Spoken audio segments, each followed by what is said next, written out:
Yeah, we coming off the block with this one. Yes, sir. Yeah. What up, Lan?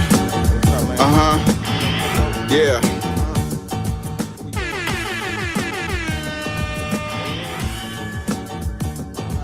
Bearded conversation, homie, tap in. Why you hating? You already know we locked in. The world's greatest. Broadcasting, laughing, they love it, but don't judge it. Bearded conversation, homie, tap in. Why you hating? You already know we locked in. The world's greatest. Broadcasting, laughing, they love it, but don't judge us. Damn. Got it off the block, forming a dynasty from a rock. Laid back in the cut, press play, can't get enough. Yo, let's chop it up in every location. A bearded conversation, opportunity keep knocking like child support payments. Started from the bottom like basements, now we famous. Podcast official, the topic will probably hit you from a distance like a pistol. Subscribe so you can listen to survival of the fittest. We talking it how we living it. Rolling like a dealership, managing several businesses. T-shirts, podcasts, no, you don't need a membership. Just follow us on YouTube, knowledge supreme. Infinite. Chicago got a dipping exotic. Let's talk about it. Going live, check your notifications so you can holler. Or leave it in the comments, debate it, just being honest. Chicago topics, worldwide views. We supersonic, big gangers, conga, circle back round like every week. Tell a friend off the block is where we meet. Bearded conversation, homie, tap in. Why you hating? You already know we locked in. The world's greatest. Broadcasting live and they love it, but don't judge us. Got it off the block, giving it back to hood lovers. Bearded conversation, homie, tap in. Why you hating? You already know we locked in. The world's greatest. Broadcasting live and they love it, but don't judge us. Got it off the block, giving it back. Come on. The hood lovers, off the block, giving it back. The hood lovers, broadcasting live. Off the block, giving it back. Bearded conversation off the block, giving it back. Bearded conversation off the block, giving it back. Bearded conversation off the block, giving it back.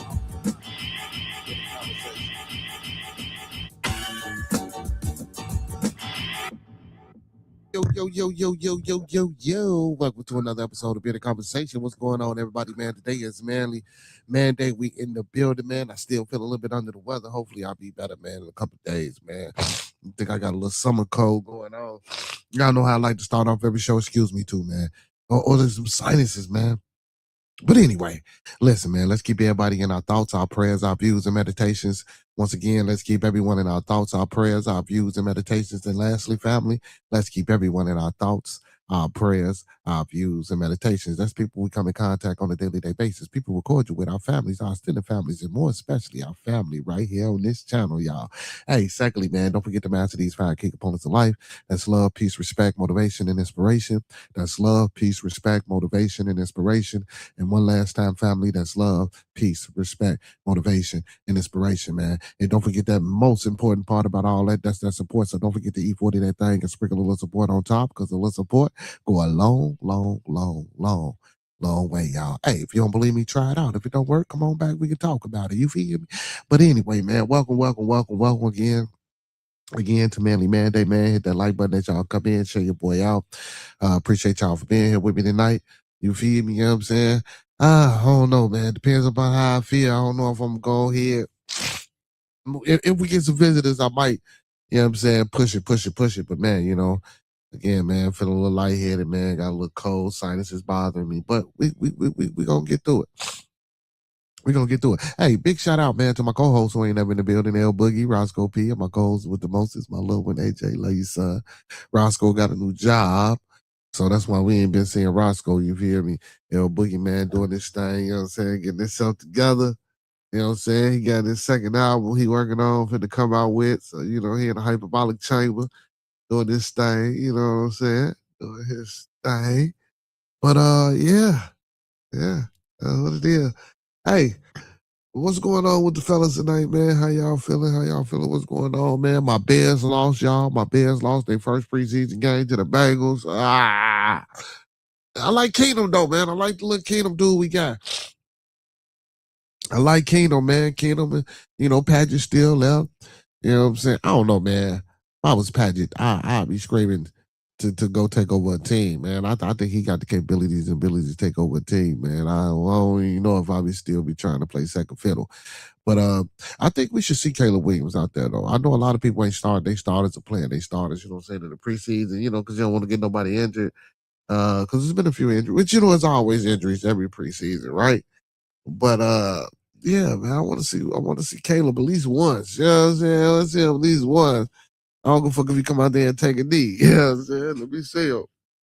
But nah, man, but yeah. We lost to the Bengals, man. We didn't do that good. And we just cut the running back Bennett dude, man. He was doing good, man. That first preseason game, he was balling out. But I don't know, man. I ain't in them high offices, so I don't know what's gonna go on. But anyway, yeah, man, we here, man. It's Manly Manday. We in the building, man. Again, hey, I want to get into this little video, man. Officer Tatum, man. You know what I'm saying? He again, he talking about Nolan Wells and he talking about the Carmelo Anthony situation. As we know, Carmelo Anthony got denied for the new appeal for the new case. But I guess they gonna keep fighting and we'll see where we're going with that. But yeah, man, I want to get into this video so we can hear his views, thoughts, and opinions on things, man. But before we do that, let's do this. It's always, man, the Tatum. Whew. But hey, before we get into anything, man, and you know what I'm saying, showing anything, listen, the thoughts, views, and opinions of Bearded Conversations are the thoughts, views, and opinions of me right now.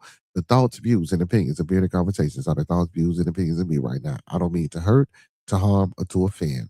Once again, I don't mean to hurt, to harm, or to offend. This video stream is for informational, educational, and edutainment purposes only. Once again, this video stream is for informational, educational, and edutainment purposes only, with the underline and undertone on edutainment, so we do emphasize and stress edutainment. Please do not take any advice given or anything said or shown on this video stream for face value without consulting a proper professional that suits your specific needs. Please do your due diligence and please do your proper vet work and research. Because we don't want you going out here robbing no banks, starting on revolts, and telling your boss what he or she can take and how they can turn it sideways. You feel me? We don't want you going out there doing nothing unnecessary, family. You feel me? But yeah, man, let's get into this Officer Tatum and let's hear his views and things on things. You feel me? Let's go, y'all. Hey, I ain't gonna lie, Officer Tatum started to grow on me a little bit. He hilarious, man. I said it true. I ain't gonna lead them with questions. I'm gonna let them explain it. And before we get to any of that, Al Sharpton is gonna get his ashy elbow sued. We have the lawsuit leaked. Welcome to the Officer Tatum Show. I want everybody in this room to have that same spirit, that same identity carried in your life. Make sure that you go through life and find your purpose. And we don't do this just to get a pat on the back. We do it because we came here to win. And it starts with you understanding that God has a purpose for you. This is the time to be more bold than ever before. We're all Americans at the end of the day. We should love one another. We should be focused on what's right for our country. Welcome back. I'm excited about this show. This is my favorite show before we go for the weekend. I hope that you hit the like button, hit the subscribe button, all of those stuff. Take care of it. Let's make sure that we get the stream as big as possible because the news that I'm about to break today is absolutely incredible. And the new stuff that came out about Austin Metcalf and Carmelo Anthony is incredible. It's the craziest sugar honey iced tea that I've seen in a very long time. First, I want to give a shout out to the members. I appreciate you guys for being members. Let's keep getting those member numbers up. You can join at the rookie level, which is $2.99 a month to support. You get emojis. You get exclusive access to post show clarity, which is a show that we do after the show. As you move up to the ranks, officer, SWAT, deputy chiefs, it progressively gets more inclusive. And I appreciate everybody at every level. Give if God has blessed you enough to give. If you haven't give, continue to watch the free stuff that I present. I'm always gonna have a free avenue for you. So I appreciate you guys. Make sure you log into the podcast. Our podcast is probably one of the best podcasts in the nation. We just don't have the exposure. So if you enjoy podcasts, go ahead and download my podcast. Tell your friends and family about the podcast. Substack as well. Join the Substack and also the Old Fish House event, the Old Florida Fish House. My first event ever, which is just a B. Tatum event.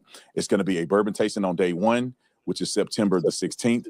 and it's going to be a 5-course meal with Verdict bourbon infused. We're going to have an incredible time, eat some really good food, and have some bourbon. And the next day is going to be the Our Stadium show brought to you in the physical form. No, we're not going to present the actual show and sit down and review content. It's going to be me. I'm going to talk about the things you guys love for me to talk about. We're going to do some Q&A, some meet and greet. We're going to have an incredible time. And that is the next day on September the 17th. So September the 16th, 17th, be ready. The Old Florida Fish House in 30A. I want to see you there. All righty. Al Sharp Tongue has barked himself up the wrong tree. There is a lawsuit and a pursuit of a lawsuit against him for defamation against Warren, Jax, and Morgan. And I don't want to hear none of y'all say that they just asking questions. No, they have put out false information. Man, that's crazy as hell. It should be no goddamn lawsuit against no Al Sharpton for no defamation of character. Information with no evidence against these young boys. And let me tell you this, and I want everybody to be very clear about this. The days of hoodwinking, the days of bludgeoning white people, accusing them of things they didn't do, leveraging the power of the civil rights movement against innocent people, those days are over. They're over for everybody. I don't care if you black or white. This man sound crazy as hell, y'all.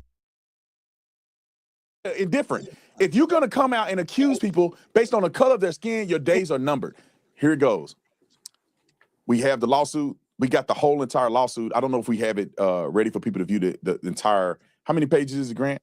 19 pages. It's 19 pages long. I'm not going to read all the 19 pages. I'm going to give you a summation of them. Do we have the link for them to actually go and look at all 19 pages? Not quite yet. We're trying to figure out how to do that appropriately. By the end of the live stream, we should have a link for you. If you want to go look at the entire document as it is, Sarah Fields, I don't know if you follow her or not, she actually had the initial leak of this, and we have it here for you. We did a summation of it so you don't have to read all that stuff. But if you want to go read it and verify what we're saying, we'll find a way to present it, either through Sarah Fields' link or we'll do a link on our Substack so we can have it out there for you. Let's get to the bottom of it. They're threatening the lawyers. Tyler Cox is threatening to sue not Benjamin Crump, but Al Sharpton. I hope Benjamin Crump is next. But here's some of the synopsis of what it entails, and we put in a pretty little document for you. And it says, and this is quote, "Unless you comply with the demands set forward in this letter, we will imminently be filing suit against you. Public apology, written retraction is what they're asking for. Delete or correction the disputed statements and preserve evidence for litigation." Next slide. And the defamation claims are centered around, and this is some of the claims are centered around a cell phone. And here's the controversy. This is what is quoted in the document. It says that you lied about where. A public apology based on what? Like, they ain't came out with, they have said them boys, but I mean, any crazy person would know that shit. If we doing an investigation, we gonna start with them boys. You know what I'm saying? Or whether or not you had the cell phone and the keys, and three, everything's erased from the cell phone. And so the allegation is that Al Sharpton had made lies and claims against the boys that they had deleted things from the cell phone, that they hid the keys, and that things were erased from the cell phone. The letter says that Sharpton implied a cover-up. Attorneys argue that this point pointed directly at Warren, Jackson, Morgan. They said that the claim suggested crimes like evidence tampering or worse. Next clip. The letter says that they never touched the cell phone. And in the letter, here are the things that they're contesting that Al Sharpton said, and here are the claims that were made. They did not possess, access, breach, erase, or tamper with Nolan Wells' cell phone. They did not lie about the phone or keys, did come forth and contact family, Coast Guard, and law enforcement. Next slide. And that's not true. So come to find out. So according to the mom, when they contacted her, they asked her, have they heard from Jordan? And then it was like, nah, he with y'all. Like, I'm tracking his phone. And then, or something like that, when she was tracking his phone, they said his phone was on land. So when they went to go get the phone, they had to go, man, it's just a whole bunch of bullshit. But y'all want to sue Al Sharpton? Crazy. And here's another element of what was lied about by Al Sharpton, because according to the document in the suit, they're saying that it was not just 3 boys with Nolan alone. That was a lie. There was 30 people traveling together on 3 boats. The letter says that Nolan was not on the same boat as Warren, Jax, or Morgan going out to the island. It claims roughly 2,000 people were on Horn Island that day, and in quote, at no time were they alone with Nolan. Also, here's some other timeline issues that I think that Al Sharpton clearly got wrong. I believe it was intentional, that Nolan stayed behind. They tried to act as if this was a lie. The team and the attorneys for the boys are making their definitive claim, and anything outside of this definitive claim is defaming or defamation towards them. Warren has made a statement on my interview, and he's also made an official statement through his lawyers that at 3 p.m., Warren says that he saw Nolan alive and well. That was the last time he saw Nolan with his physical eyes. At 4:28, 27 people departed without Nolan. The letter says that Nolan chose to remain with a young woman at the island, which is verified through text messages, verified through other people who all bear witness to them telling Nolan to get on a boat, and he never did. Here's a statement from them. Go back at the very bottom of this. It says Nolan chose of his own free will and accord to stay on the island and return home later. All right, next slide. This is Warren's call. This is that Warren had called Nolan's mother and Coast Guard, and here's the evidence of it. Some mind-dead, failed OnlyFans woman with snag a tooth. I think she's stripping on trailer fans, because she is literally trailer trash, going out in line. And then she made a video about my video editor or my YouTube manager and said that we made it up because we didn't put the Coast Guard's number. We didn't want, when this thing was going viral, for the Coast Guard to get bombarded with messages and phone calls and everything, and we didn't want that. So we showed the message, or at least the indication of the call. We just blurred the number out. I feel like that's fair and reasonable. I attest to the fact that I saw it. Law enforcement has evidence of this as well, so there's no reason for anybody to lie about it. When you look at this picture that we have pictured at the bottom corner, that is AI. When we had the AI put it into this graph, for some reason it blew up the numbers. But those are the exact numbers, so don't even worry about it. Just know that that's what it is. Because somebody's going to say, look, that number is AI. Well, yeah, the AI for some reason decided to blow that number up when they put it into this graphic. But anyway, here is phone calls, phone records of a timeline.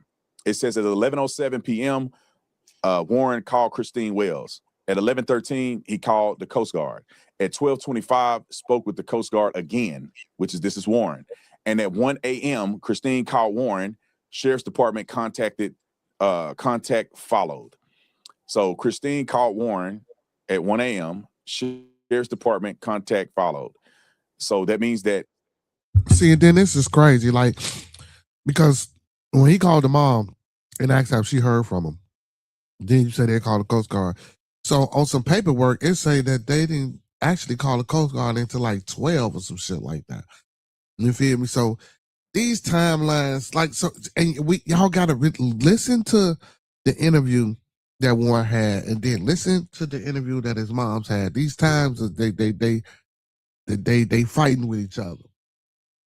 But we're going to let Officer Tatum do it. He then contacted the Sheriff's Department, the Sheriff's Department was contacted after the phone call with Christine and Warren at 1 a.m. It says to count 2 calls to Christine and 2 times speaking to the Coast Guard. All right, let's go to Al Sharpton intent to sue letter. Okay, this is just the meat and potatoes of what this is all about. This is the lawyers that are representing Warren, Jax, and Morgan. Okay, this is the most important part of it. You can read the rest on your own if you so desire. It says the letter threatens, and this is our synopsis of the letter, so you don't have to read it if you don't want to. It says the letter threatens a defamation suit against Al Sharpton. It says that Sharpton falsely implied that Warren, Jax, and Morgan were involved. The dispute centered on Nolan's phone, keys, and alleged deleted data. The letter claims that 3 young men never touched or accessed Nolan's phone. It says that Nolan stayed on Horn Island by choice when the larger group left. The letter says Warren contacted Nolan's mother, the Coast Guard, and law enforcement that night. It claims a large group went to the island and that thousands of people were there present, and it wasn't just a few people. The demand is an apology, a retraction, delete statements, and preserve evidence. So if you haven't watched it or you haven't looked at it, here's the summation of it. A link to Sarah Field's image of the letter is up on our Substack. So we put the link to the Substack in the description section. You click that and we'll give you a quick synopsis again, just in case you want to share it. And then we'll link it to the actual documentation. All right. Moving forward, before we get there, I want to tell you guys about Shenergy. If you're looking for an energy drink that is natural and a sleep supplement that is also natural and conducive for a healthier lifestyle, this is where you want to go. Look at our reviews. You can go and check and see what people are saying. People are saying that the energy drink and the night drink combined has changed their lives forever. There's a money-back guarantee. If it does not work for you, send it back. We'll give you money back. All right. This is the craziest thing that I've seen all week.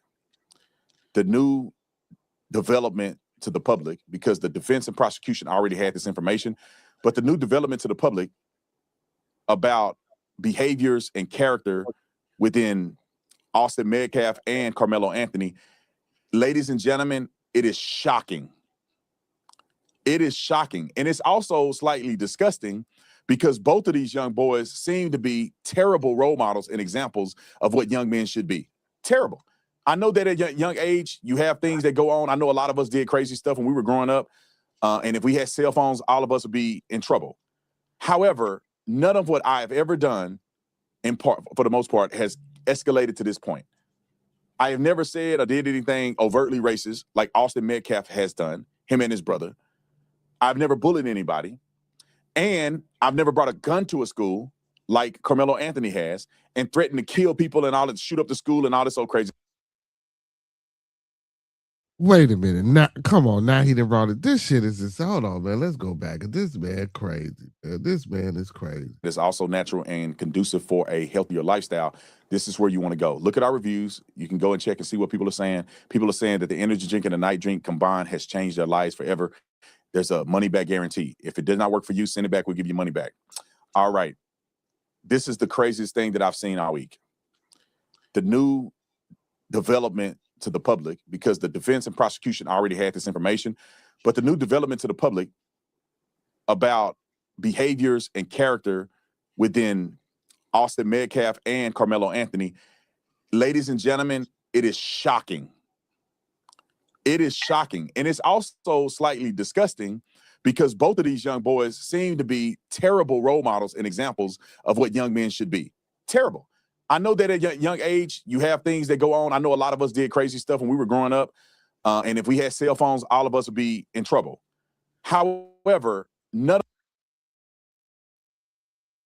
You talking about role models. When this shit happened, that boy was barely 17, man. Listen to the way he talking. You talking about kids, bro. Who the fuck is he a role model to? Like when this happened, he was 17 years old. It took them 2 years to go to trial. He was still a fucking child. He was barely 17 when this happened. Role model? I wouldn't expect no 17 year. Now, I'm not saying that you can't be a role model and that you can't be, you know what I'm saying, if you got siblings, you can't be that person or that you know, that mentor, that you know what I'm saying, that visible, you know what I'm saying, projection of how, you know what I'm saying, the 17-year-old, 16-year-old, or whatever, you know what I'm saying, should act and carry themselves. You know, I'm not saying that, but at that age, though, that young age, I don't think, like, what are you saying, Officer Tatum? You trying to make it seem like, come on, man, what are you saying? The boy didn't have, man, he got me, look, I can't even get it out, man. This guy, Officer Tatum, man. of what I've ever done, in part, for the most part, has escalated to this point. I have never said or did anything overtly racist like Austin Metcalf has done, him and his brother. I've never bullied anybody. And I've never brought a gun to a school like Carmelo Anthony has and threatened to kill people and all that, shoot up the school and all this old crazy stuff. Both of these boys are wrong. Both of these boys were terrible. But I will explain to you why only one of them has to be concerned about their behavior when it comes to the court of law, when it comes to a trial, and when it comes to sentencing. Let's start out with the shameful things and the ignorant and embarrassing things that Austin Metcalf represented. Roll the clip. There were chants and cheers outside the Collin County Courthouse this evening when the hearing over whether Carmelo Anthony should get a new trial wrapped up its first day. A day when evidence was presented showing Austin Metcalf's disturbing record of fights, bullying, and racist behavior. Time out. Let's put this in perspective. This is where the rubber hits the road. will you see people that support Austin Metcalf post or talk about Austin Metcalf's poor behavior? Will you see it? And also the people that support Carmelo Anthony, will you see any of them post or talk about Carmelo Anthony's poor behavior? That is the litmus test for people who are genuine and authentic in these cases. And that's why you guys follow me, because I'm going to show it all. Roll it. Carmelo Anthony was dressed in a Man, that shit ain't got nothing to do with nothing. suit and tie for this morning's hearing, which began with the defense arguing that efforts by the trial judge and prosecutors to combat threats and deal with disruptions actually prevented Anthony from getting an open and fair trial. But bombshell testimony came this afternoon from Anthony's trial attorney, Mike Howard, about Austin Metcalf's background report that was never presented to the jury. CBS News Texas has also learned new details about Austin Metcalf's background. Metcalf and his brother Hunter were once caught spray painting graffiti, including KKK Kill All Blacks and Heil Hitler along the N-word, and were sentenced to 12 months of juvenile probation. Records revealed, reportedly told authorities, we did some dumb stuff. We did some vandalism. There are several documented instances of Austin using racial slurs in school. And in 2023, Austin was accused of bullying a black student in class. In 2018, while still in elementary school, Austin and his brother were accused of bullying and assaulting a female, which led to his arrest. During an argument in 2024 with another female student, Austin allegedly knocked her to the ground and punched her in the stomach. He was also kicked out of a football game and texted someone later, I was about to beat the expletive out of those kids. At a previous track meet, when another student alerted Austin that someone not on their team, quote, behind our bench was talking wild, Austin reportedly replied, kill that MF.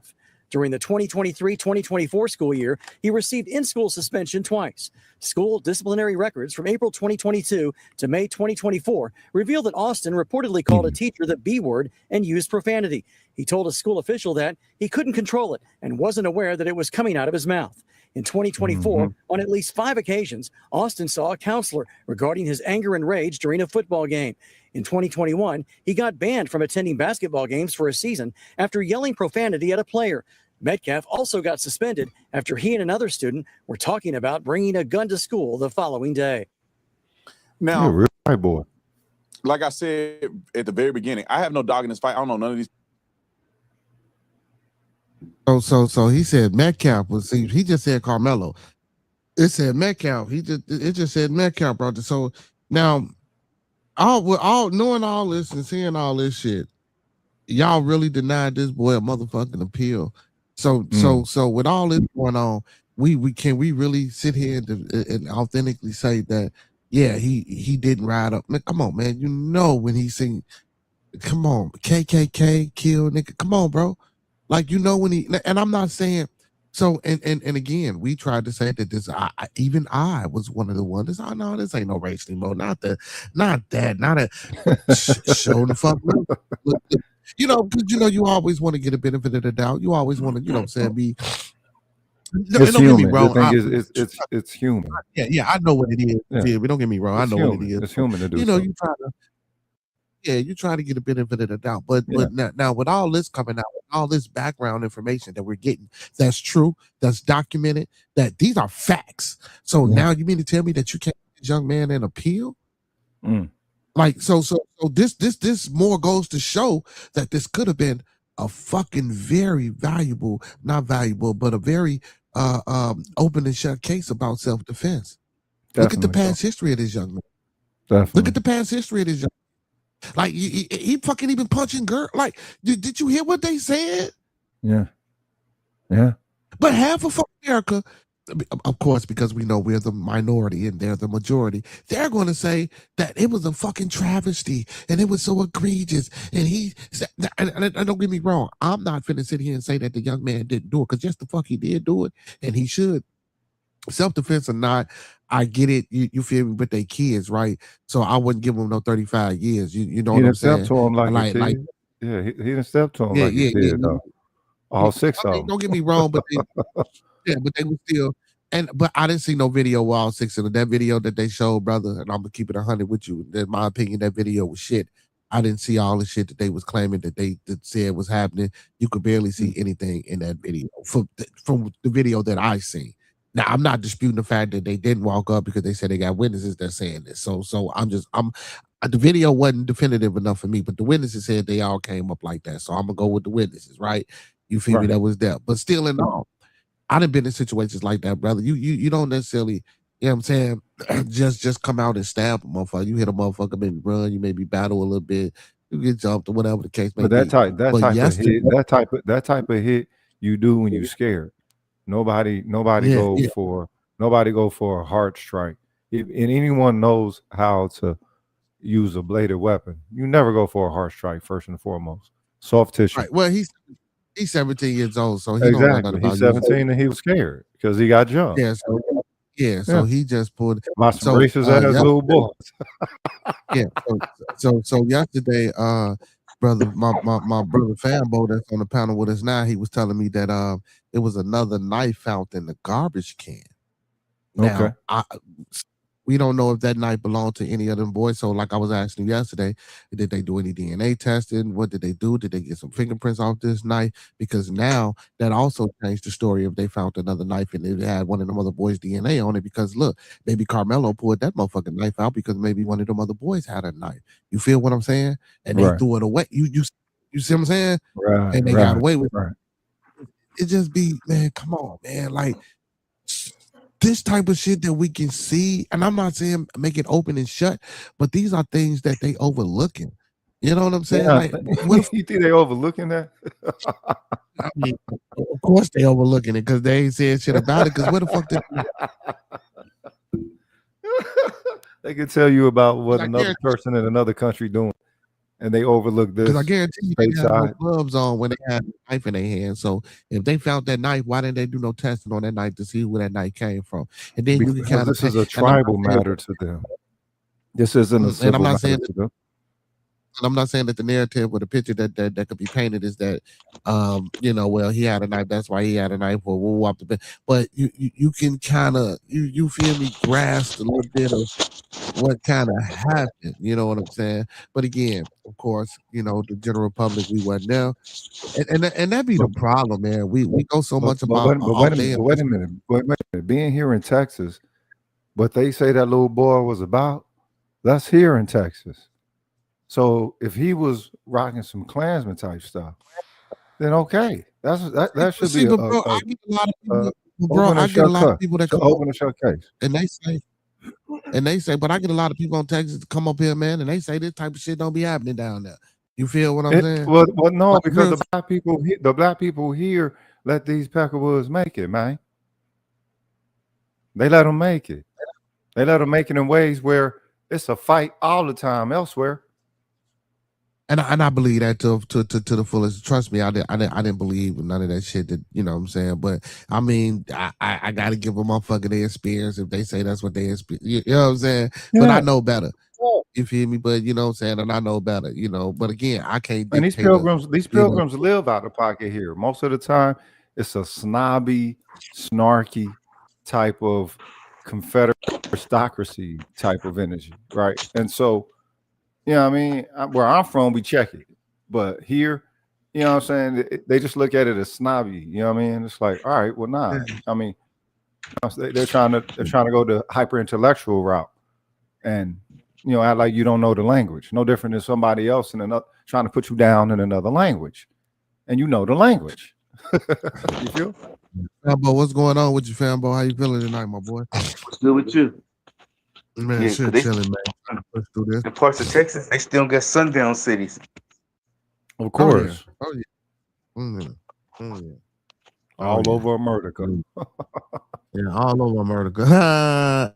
Hey man, let's finish listening to this guy here. This shit crazy. Kids or their families or anything.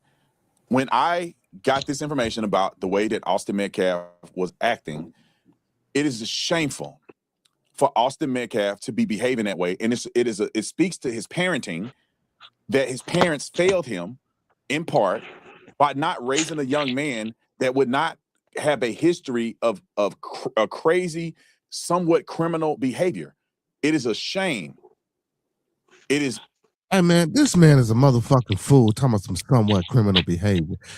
Thank you. Terrible. Thank you. Somewhat. And I wish that you had Austin Metcalf. Somewhat. Let that have been a black man. Come stop this bullshit, Officer Taylor. No, on here while I was saying this. You can't help it. Joe, can you switch it to Austin Metcalf? He's trying his hardest. Lord, prepare me. I'm saying that the picture. Let me explain this. While I'm talking about Like Austin Willie D Metcalf, say, a coon. and I'm saying these things about him, it would be good to have Nah, a he picture ain't of him. So He's worse. I'm talking about him because I have Carmelo Anthony and I'm talking about Austin Metcalf and I'm bashing. It's a mix up. So okay, we're live. Yeah, so you don't know what I can do is just explain it. Make it conflicted. Austin Metcalf was wrong. Yeah, I want this to be. I get what he's saying. What he's saying is he's telling his production team while he's talking about, you know what I'm saying, Austin Metcalf. I get or have a picture of Austin up there, not a picture of Carmelo, because I'm not talking about Carmelo. I get what he's clear. saying. Austin Metcalf. Well, apparently he's was also a showing terrible that young they're man as anti-black as he is. You know. Yeah, but let's get back to the video. growing up. I don't know what he was at the end of his life, but it does seem like he was a troubled young man making terribly poor decisions. He seems to be a violent young man with a terrible attitude. That's what I have captured from what has been presented about Austin Metcalf.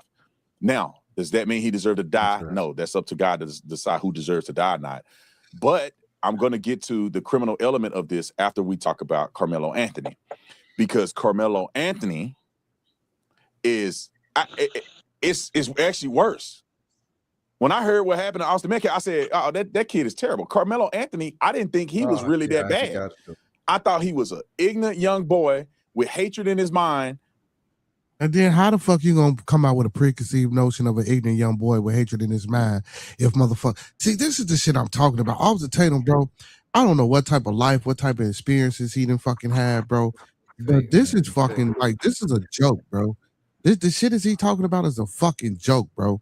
Like, if you trying to say because that young man stabbed that other young man due to the circumstances and shit that was around, like he's a bro, you a fucking joke, bro. Inadvertently. Fucking joke, bro. And made a impulse decision to kill. First of all, how many motherfuckers at 15, 16, 17 years old, man, everybody I fucking know make dumb decisions, man. Man, y'all better stop this shit, man. I know motherfuckers 40, 50, 60 still making dumbass decisions. Stop that shit. I got 10 kids, bro. I got what? 1, 2, 3, 3 of them in college. 1, 2, 3, 4 still in high school. You know what I'm saying? One, my baby, he just turned 6. You feel like, come on, man. 1, 2, 3, 4. 4 in high school, 3 in college. Yeah, man, stop this shit, bro. All kids make fucked up decisions, bro. Yep. I still got 3 in college, but what I'm saying is, that don't mean they ain't fuck up or they didn't do dumb shit. Even I, at 17, I wasn't the person that I am now. Y'all know the stupid shit I did at 17. They don't want to give him the benefit of the doubt. They don't want to give him the benefit of the doubt. I was doing dumb shit when I was 15 to 17. Yeah, come on, man. Man, I was jumping railroad tracks like a Dukes of Hazzard, nigga, like a black Dukes of Hazzard, nigga. And this is all, and just white folks do dumb shit at 17 too. Asian folks, Mexican folks, everybody do dumb shit at 17. Everybody. It's that y'all try to highlight, promote, and push and paint a fucked up narrative about the indigenous motherfuckers of this country. And y'all that came over here and make, you know what? We're not gonna get that because that's not this episode. I don't want to scare nobody else. I don't want to scare nobody else. So we ain't gonna get into, you know what I'm saying? Get on. You know, yeah, I try to we do that on your channel. I know I've been watching. I see what you be doing. I be trying to be cool. I'm just attacking Officer Tatum. I don't, you know what I'm saying? I don't want to get it. I don't want to get into the United States Corporation of America, man, and the injustices and the divisive measures that they implemented in this bitch, you know what I'm saying, due to the systematic racism. Man, listen, I ain't gonna even go there, man. We ain't gonna even go there. Look, I told y'all we're gonna dial it back. Get on them. Let's listen to this goof ass. No, man, let's listen to this goof ass man continue to talk about Carmelo. He dancing though. He dancing. He was worse. Yeah, he is, man, bro, because this shit is crazy. Let's just listen. He don't look to me like he did none of this stuff that I'm about to show you. Roll the clip. But the never-before-released details of Anthony's early years in Louisiana up to the day of his arrest for murder are also disturbing. On the day that Carmelo Anthony would fatally stab Austin Metcalf, prosecutors say he sent this text message at 1 a.m., which said, quote, "I'm low-key on the verge," and then emphasized it. Later in the morning, on April 2nd, 2025, and hours before Anthony would kill Metcalf. First of all, low-key on the verge. Y'all don't even know what the fuck that means. With a knife at a high school track meet. Prosecutors say Anthony's girlfriend reported to a Centennial High School staff member that Anthony was engaging in stalking behavior, to include but not limited to driving by her home and refusing to allow her to end their relationship. Man, first of all, man, stop that shit, bro. Stop that shit, bro. Stalking man. Now, I ain't saying, bro, they fucking 16, 17 years old at this time, bro. They little ass kids, bro. Yeah, motherfuckers do that type of shit, bro. You feel me? Not knowing that that's stalking and shit, bro. Yeah, motherfuckers do that shit, bro. You pull up at a locker every day type shit. You always in her face type shit. Come on, bro. And you know your little feelings is hurt. Come on, man. Who ain't experienced that shit, man? Come on, man. But now when they tell, and that you know they gonna write it up, you know what I'm saying, make it look bad. So, you know, and then that's usually how motherfucker learn their lesson. Because again, parents don't talk to our kids. We don't teach our kids how to deal with their feelings and understandings because we so busy trying to see, and that's the problem too, because we so busy trying to oppress our kids because we've been so motherfucking depressed and oppressed. See, like back in the day, man, this shit blew me when I heard this, bro. That slaves used to beat the shit out their kids because they didn't want their kids to go out there and look at master, or when master was beating their ass, they didn't want them to buck up at master, so they beat their kids into submission. So if master was doing it, they didn't know how to be submissive. Man, see, first of all, that's bullshit. That's bullshit. Now you warn me and you tell me, and I know we suffering through this shit, but you don't beat me into no motherfucking submission. You tell me to stand strong and stand tall. God damn it. Right. And y'all so-called believing all this motherfucking Jesus Christ and this God and all this old extra bullshit that you motherfuckers believe in, and no weapon against me shall prosper and all this bullshit. You tell your motherfucking son and your daughter, motherfucking head up high. And when them hunkies come put their hands on you, God damn it, you fight back. And if you die, you die. Every time. That's the fucking problem. Yep. On top of the unity and the lack of other shit that we don't have, bro. You don't beat your motherfucking kids into submission. Do you know the psychological generation fucked upness that gives people? That's why we act like that. On top of the shit that people don't want to admit that. People don't want to admit the what they call the epigenetic slave link. Like it's a dead thing. Is a real thing. Epigenetics is a real thing. Big shout out to Dr. Well, he called himself Chief now, Muhammad Ali, one of the black brothers that practice epigenetics. Big shout out to him. You know, because we don't have a lot of people that's melanated in that type of field of study. So, you know, I always push for us to be scientists, biologists, chemists, botanists, and things of that nature. You know what I'm saying? Hey, man, big shout out to my daughter. I'm proud of my daughter for going to school and being a doctor and a veterinarian. What's up? You know what I'm saying? She doing both. You know what I'm saying? Big shout out to us because we need more of that, bro. Not just because we want to get ahead, bro, but I want motherfuckers to take care of me that look like me, that know me. That's experience. Oh, I don't want, man. Man, y'all cooking. Not because I don't want to cook, because again, man, I like my audience, bro, and I like the diversity of the audience. But sometimes, bro, when people say things and they do this things, is righteous indignation, dog. At some given point, righteous indignation must be expressed at some point. Nothing against nobody. It's just toward a better balance and harmony. That's it. Nothing against nobody, bro. Nothing against nobody. You know, when we get to talking like this, I guess because we melanated, now we got to be racist, and now we got to be victims, and we playing victim. Nobody playing no fucking victim. I've been through community is not permitted to have a warrior class. Wait a minute, everybody else does. Shit, what's wrong with that? Man, like we're not an ancient people. We're ancient people too. Shit. So what the fuck? Yeah, even the people on the islands got warrior class. God damn it. Yeah. You know what I'm saying? What the fuck? They scared of a warrior class. It's like, oh, what the fuck? We ancient as well. Because we supposed to be, first of all, you know what I'm saying, the first mistake that they claim and what they had never say that we made was trying to figure out where you come from. See, and by doing that, you know, they put so much shit in your way and until you realize and figure out exactly where you come from. So they weren't banking on that. They was banking on putting so much shit in the way that, you know, we was gonna take to all these motherfucking things that divide us and shit like. And don't get me wrong, we are falling into a lot of those categories, right? But then they didn't think that it was gonna be one group that'll hit on exactly where they came from, that will have a voice and that'll push the narrative about who the fuck they really are and what the fuck they really do and what we really know. You feel me? So now like, oh shit, that's one of these niggas found it. We gotta cut that shit off at the head before we get, you know what I'm saying, pushed out into the mass. You know what I'm saying? You know, they talk that unity shit, they talk that together shit, but they don't ever do it. But goddamn, these motherfuckers that found the secret. Oh shit, we gotta get on top of that. Yeah. Yeah, but this ain't about no racism though, and I be wanting my people to know, man, because I am for the people, right? I do fuck with the people, man, and I do think people need people, right? But I do think my own people need each other more than anything. So of course, I'm that's gonna the be one vocal. thing. When we do the centralization to the point to where it overspills to other people, then other people are able to get our grace, our cordiality, our neighborness, and all of that. But we have to give ourselves to ourselves first.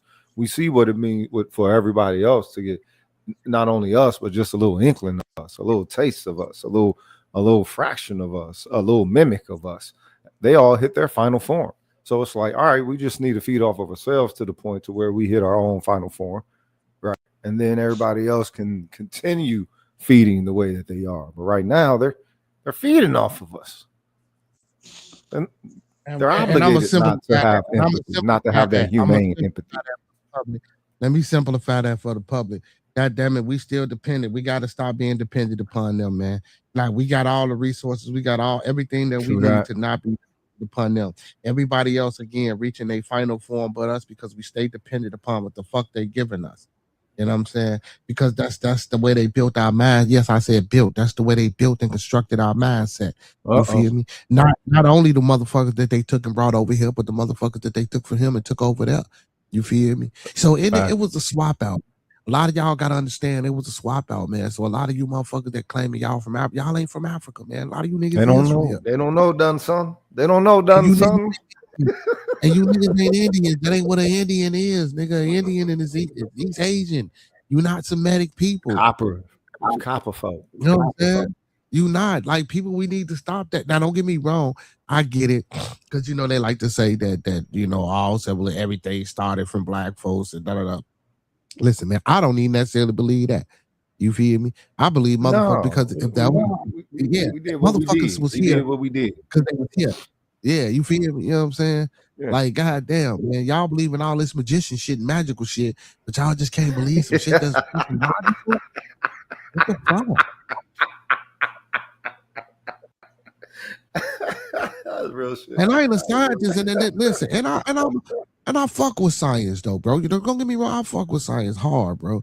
Pause, but come on, man. A lot of that shit y'all that they feeding us, man, that shit don't be making no sense when it comes to life. True that. I was just watching something, bro. I was just watching something where they say they just found some 9 million old footprints. Fuck, I forgot what they say they found them, these bitches that, but in the motherfucking sand, 9 million old footprints. But they trying to say humans, and they giving us about 250 to 300,000 years ago. So who the fuck was them human? That you know what? But people got to study. You got to, you know what I'm saying? You got to really but go. The thing is, that's the whole point. Is that the bulk of the public is not that interested in understanding about how human society unfolded. And the start of the bulk of the public is actually more on the level and the plane of a social herd animal. You can say sheeple. People say sheeple. I don't, you say sheeple, whatever. I think drone, personally. And you know what I'm saying? Drones like drone shit. I think you take it to that level, you're talking about understanding what humans are as a species.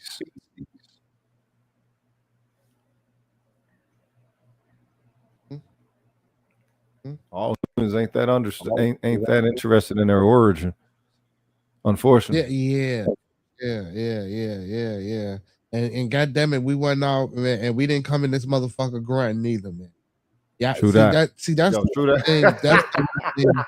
Yeah, see, that's the only thing archaeologists and anthropologists and shit, you know what I'm saying, they really can't decipher.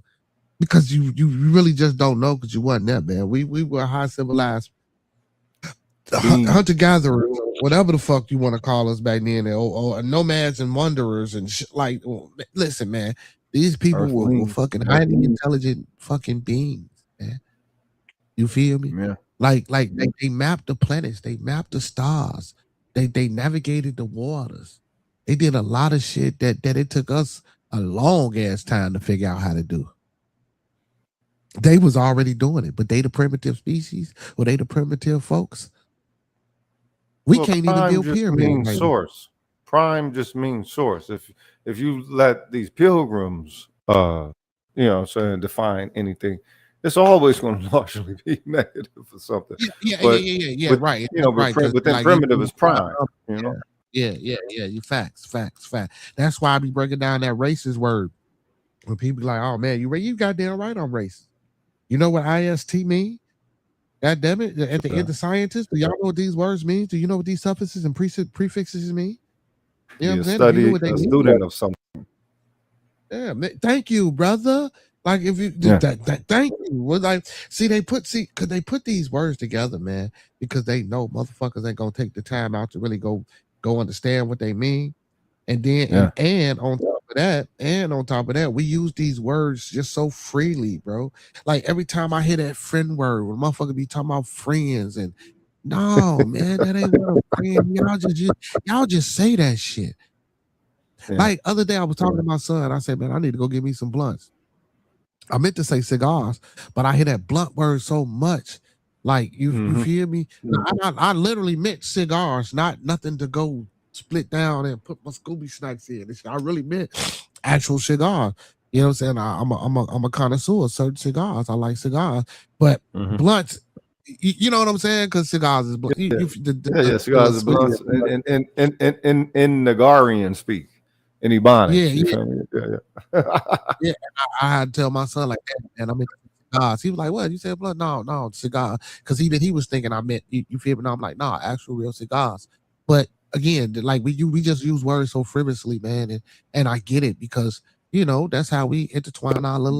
But it's also culture though, and we are the people who actually create cultures. We create the very same essence that you can see people trying to, you know what I'm saying, kill themselves to be a part of back 20,000 years or something like that.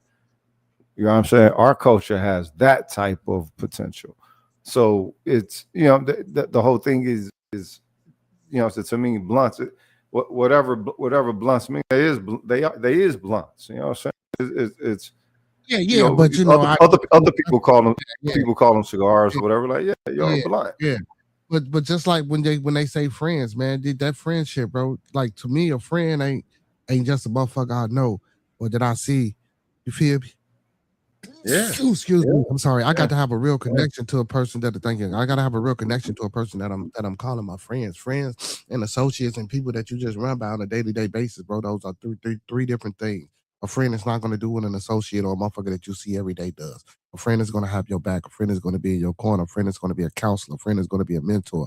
A friend is going to be a brother, a sister. You know what I'm saying? A friend is going to fill that void. And I'm not saying that other people can't do that, but again, it's about the level of relationship that's established between a friend, associate, and just a motherfucker you see on the humble. You feel me? You know what I'm saying? And on the humble mean just a person that you see passing every day that you might just speak to, but you really don't know and don't have no interactions with. And you might see a good person, but you really don't do shit with them. You feel me? You just speak. You feel me? You just see his environment versus somebody that you associate yourself with, meaning like y'all might run in the same groups of the same circle, but y'all might not have the overall same friend group or group that y'all do things with together. Y'all might just meet up and come together when mutual friends are involved. And then you have your friends, people that you that hard that you with every day. You know what I'm saying? That you really do things with and shit like that. So even with the Nolan Wells case, when they keep saying friends, the only two friends that the mother said that boy had was the two kids of the woman that went and got the phone. And I don't even know how true that is. You feel me? And I'm gonna even say that because even with the first interview that I seen that little boy made, I felt that was some bullshit and he was being coached and coasted. You know what I'm saying, through that interview. But I digress on that. But you know what I'm saying? Because people can say all that, well, he redeemed himself. Well, he didn't really redeem himself, because even in the video that I played, when they asked about the phone and the argument, and he was and Warren was like he had to restrain his brother or some shit like that. And he was like, yeah, whatever he said he did, yeah, that was no. What you mean, whatever? If you just said you restrained him, you knew who voiced and what was going on. What the fuck you mean? Yeah, whatever he said. No, you were there. Remember, he just said you restrained. See, this is what I'm saying. It'd be some bullshit. I don't. But again, scared. Maybe he don't want to come out. Maybe whoop the bell. Maybe the mama say, "Look, y'all on y'all own, because this shit may be too much. And I don't want this shit coming to my family." Yada yada yada. Whatever the reason may be, or whatever how it went. You feel me? I just felt that shit, and I hear that shit, and I listen. See, I just don't be listening to this shit just to come up here and play the fucking video and react. You're grifting. You know, you're a grifter. You know what I'm saying? Because I be seeing a lot of black folks do this shit, bro. And that shit be horrible, the way they just be, you know what I'm saying? I'll be like, God damn, I see why people be like, you know, because sometimes, man, when they reporting on this shit, bro, you see these videos, you be like, come on, man, y'all doing too fucking much, bro. Like, y'all really doing, like, God damn. Now, don't get me wrong. I'm with the fight, but y'all doing too fucking much, man. Like, God damn. Like, you know what I'm saying? I know you trying to sell this shit, but come on, man. You doing this shit to the point that I don't even want to be bothered with you motherfuckers and the information that y'all putting out here. You know what I'm saying? See, but you don't get that because the only thing people see is black and fucking white. And I hate the fact that people always keep trying to say, why is it black and white? Because that's the only thing you motherfuckers see. The only thing. But let's get back to him talking bad about Carmelo. Also, in the 75-page filing, prosecutors say Anthony had previously been accused of stealing his girlfriend's phone, and in October 2024, wrote a to-do list for his girlfriend about how to deal with, quote, weirdos, which included the line, say some slick, like my boyfriend, kill people. There are also text messages where he admits on at least 2 occasions to punching girls in the face. Prosecutors also found text messages from 2021 between Anthony and another student about robbing someone of $300. There are also text messages where Anthony talks about a fight and punching someone so hard he had to stop fighting. In 2023, prosecutors say Anthony told a friend he was going to vandalize someone's house in Austin, saying, quote, I just feel like it. I got a grudge. In 2021, Anthony told a friend he had been suspended from school for 3 days for fighting, saying, quote, they said next time I do some, I get recommended for expulsion. In a text conversation with a friend in 2023, prosecutors have messages from Anthony where he wrote, I'm a shooter. Now, mind you, all this shit is just hearsay and shit that he said, right? But that other shit that Austin Metcalf did was actual documentations of shit, like shit that people he had a therapist, like he did get caught for vandalism and doing the actual shit. This is just Carmelo saying shit. It could be him just saying shit, trying to be cool or trying to paint a narrative to a motherfucker and that shit to his girl. Like, bro, if a motherfucker fucking with you and you're your girl, yeah, tell him, man, and your boyfriend gonna whoop motherfucker. You come on, man, like you come on, y'all really. Some of this shit is just like, stop it. Now, I'm not saying that, you know, okay, well, let's keep it 100. He went to school with them. I'm not surprised with none of this shit. That still don't mean that they didn't approach him out of pocket. Yeah. More than likely, he did have similar character that they would have with some shit. All right, then, cool. I got no problem with that. But they can't say that they didn't approach, that he wasn't approached out of pocket to the point where, you know, it's definitely self-defense, you know, manslaughter 1, 3 to 5. Well, I do manslaughter because because you know you got to go by the rules in Texas, bro. It wasn't self-defense because he didn't use, you know, because he didn't, you know, because he used force that wasn't, you know what I'm saying, used on him. And now whoever that knife in the garbage, now they the swung that knife and they the hotel. No, that's different. And he stabbed who died. Right. Yeah, you know. You know what I'm saying? But this shit here that they trying to paint and make him out to be a bad young man, nah, this ain't enough for me. But that Austin shit, and here you go. Well, you're gonna say that Austin shit is enough, but you can't say that this Carmelo shit is enough. No, first of all, that Austin shit is some fucked up shit. This Carmelo shit is some typical young boy shit. That Austin shit was some hatred shit. You running around writing KKK kill nigga. Come on, bro. Y'all don't see. How we know those really was his text? And then look, but that compared to stalking a girl and telling a girl to tell people that your boyfriend had killed people and shit like that, and just said like I'm on the verge and I'm gonna shoot the school up tomorrow, shit like this, these type of, and I'm not saying that he didn't, right? But come on, man, he ain't shooting no motherfucking school up, bro. Like, come on, man. How many motherfucking black folks you know go in and shoot up schools, man? It ain't never been no black. None. Get the fuck Come on, out man. of here. None. That ain't nothing that black folk do at all. Yeah, man. And then and don't get me wrong, I'm not saying that he didn't have nothing wrong, and he's and again, Austin could have something wrong, but Austin really did it. What I'm saying is, the police got Austin with his shits. This shit that he doing, this is typical. Besides that little stalking shit, man, that's little kid shit, bro. That's little kid shit. That ain't hate crime.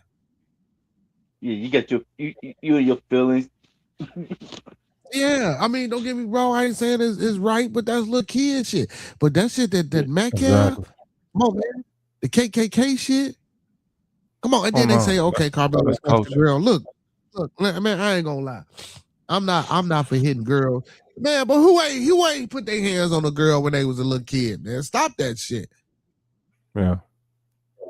Stop that shit, man. She probably ran But up, but also you got to think about their generation. Their generation, when it comes to conflict resolution, it's not always a talk, and they didn't get all that sensitivity training that we got when we were younger.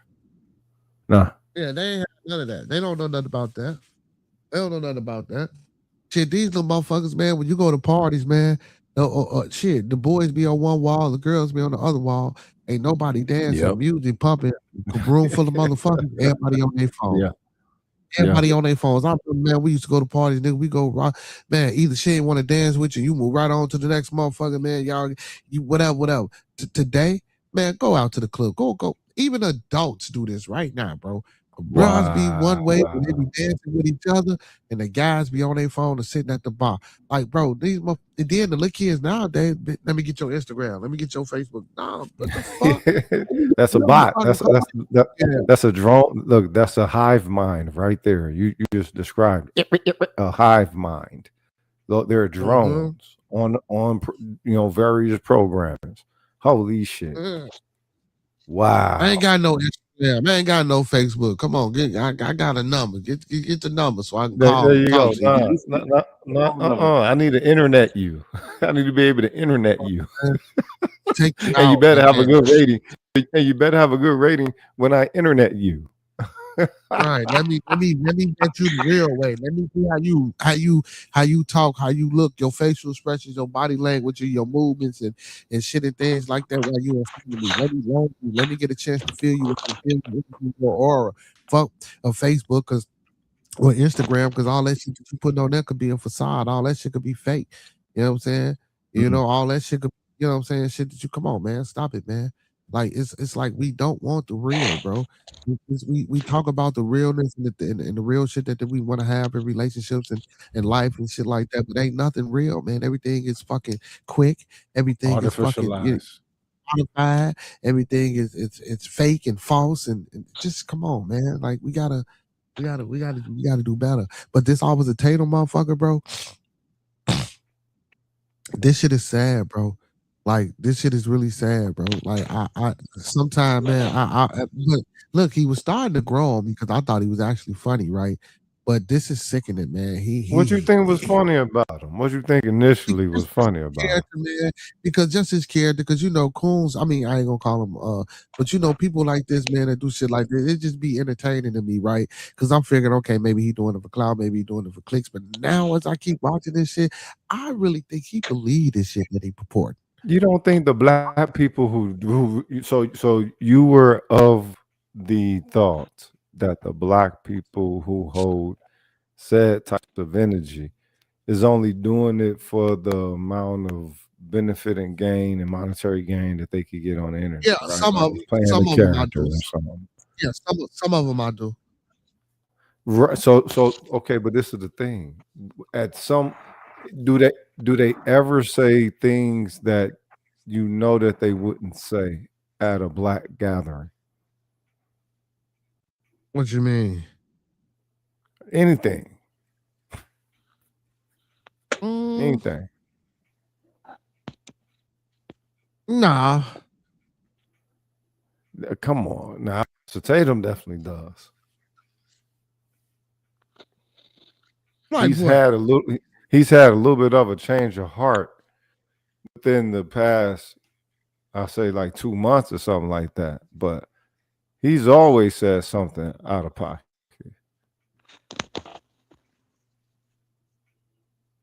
I mean, yeah. Even Candace Owens, but I like Candace sometimes. You know what I'm saying?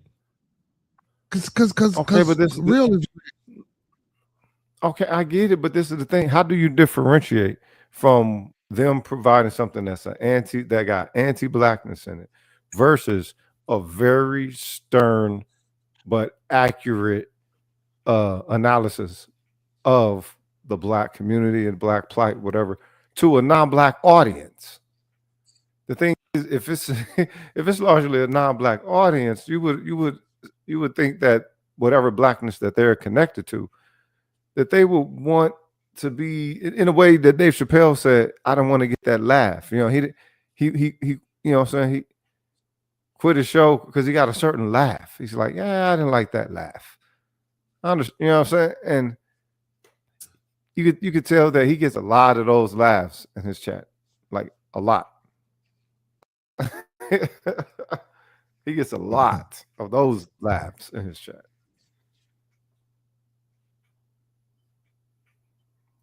yeah, but at first I thought it was like a character, but I think he really believed this shit, bro. I think he think he white adjacent or some shit. You know what I'm saying? Like for real. Like this shit is just crazy.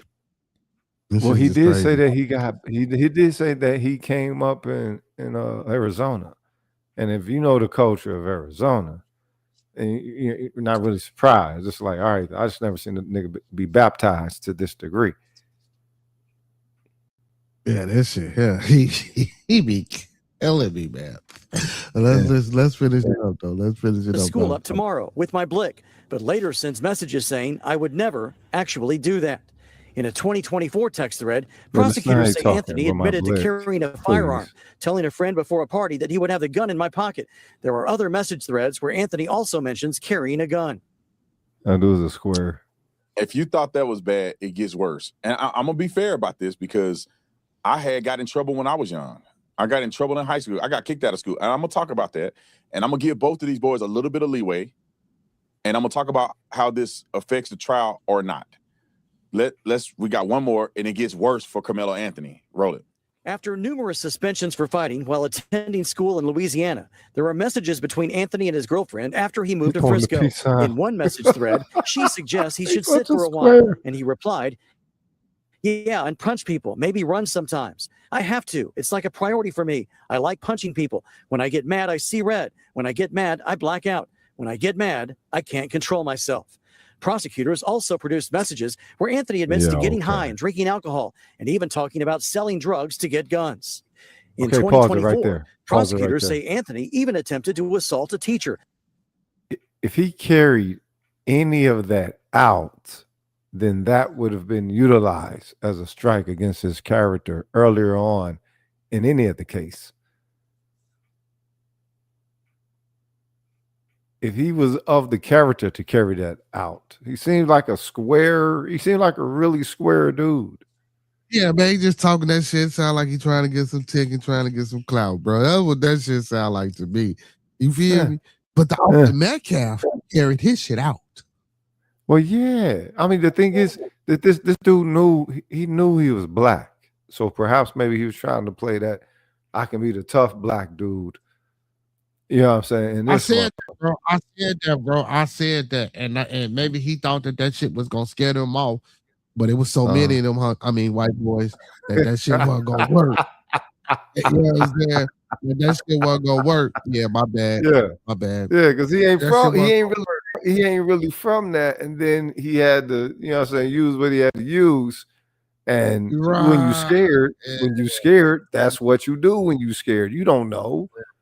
That's why 3 to 5. You know what I'm saying? Okay, yeah, definitely self-defense. That's why he did. No, he ain't that.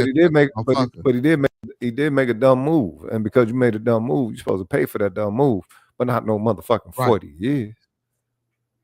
That's true. I wouldn't have gave him 3. I'd have gave him 10, 15, man. I ain't gonna need a lot. Because he 10, did 15. underline beyond that.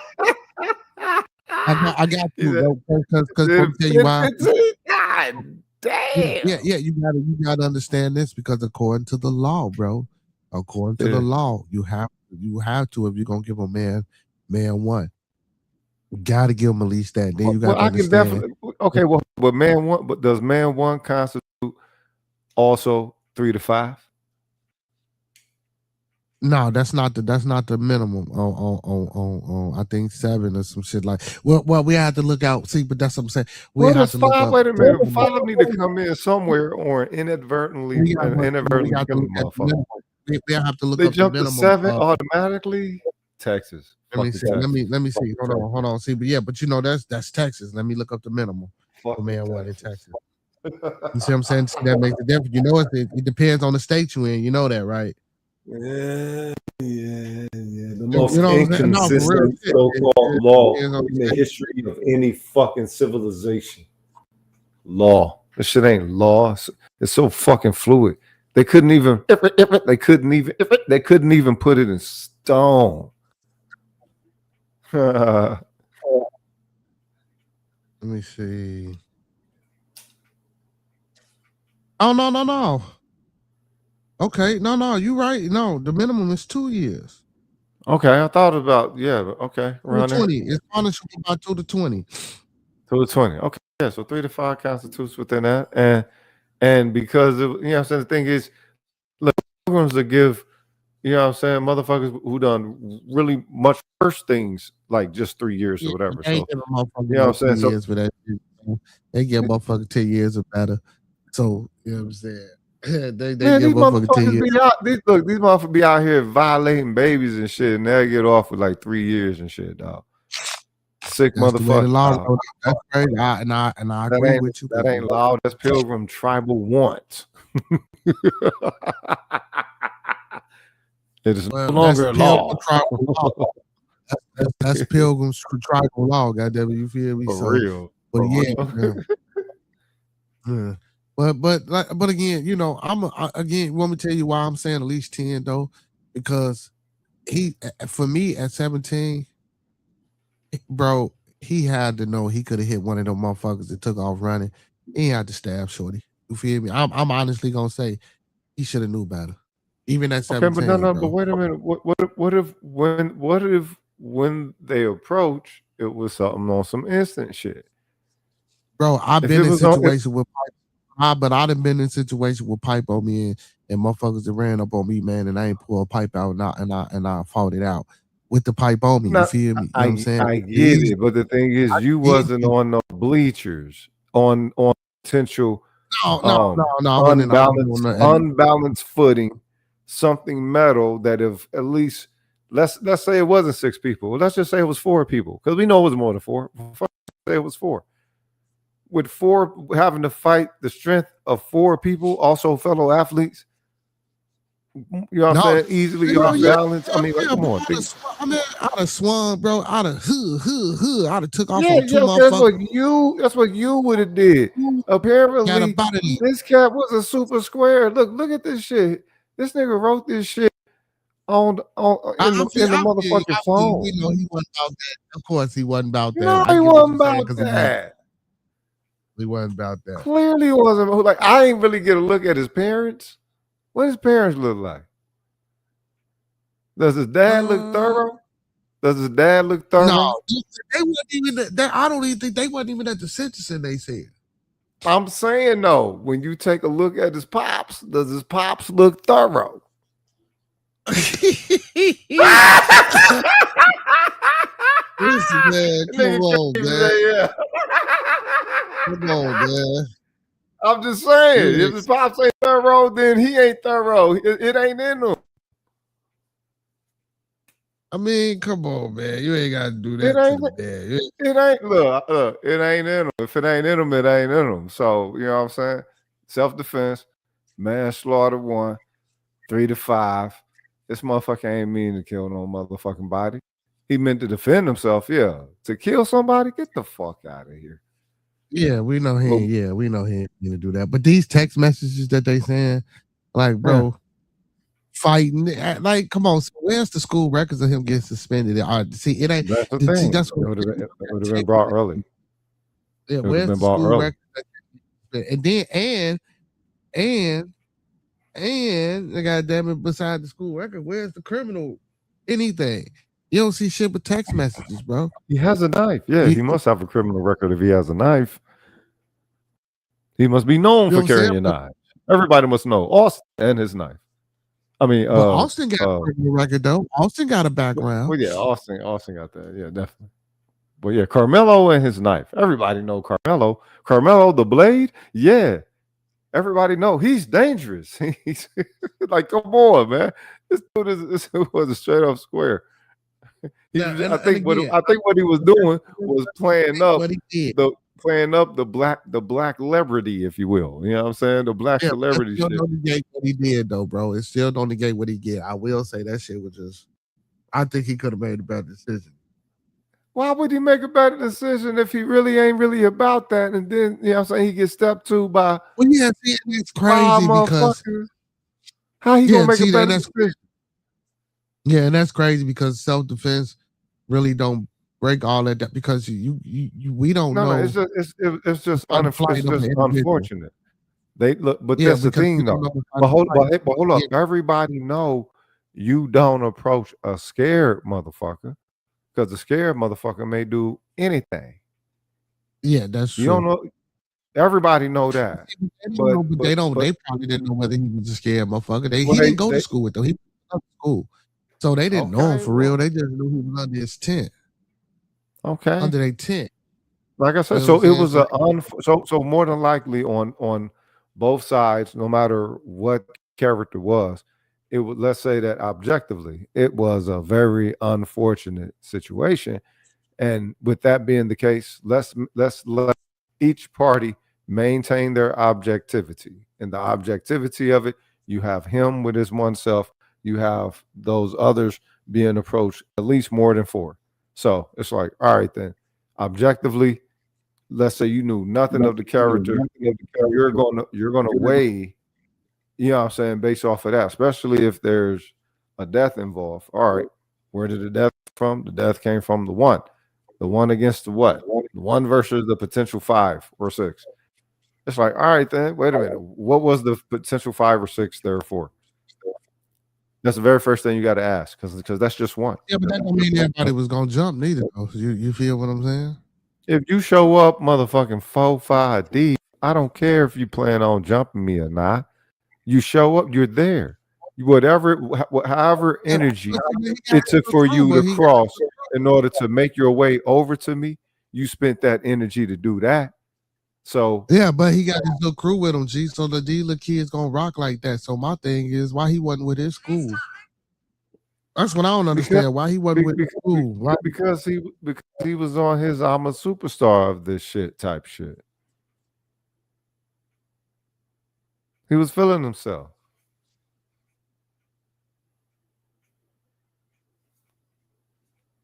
Because I really think he should have been with his school. You feel me? Like, I get it. You trying to get out the rain, but why wasn't you with motherfuckers? You know what I'm saying?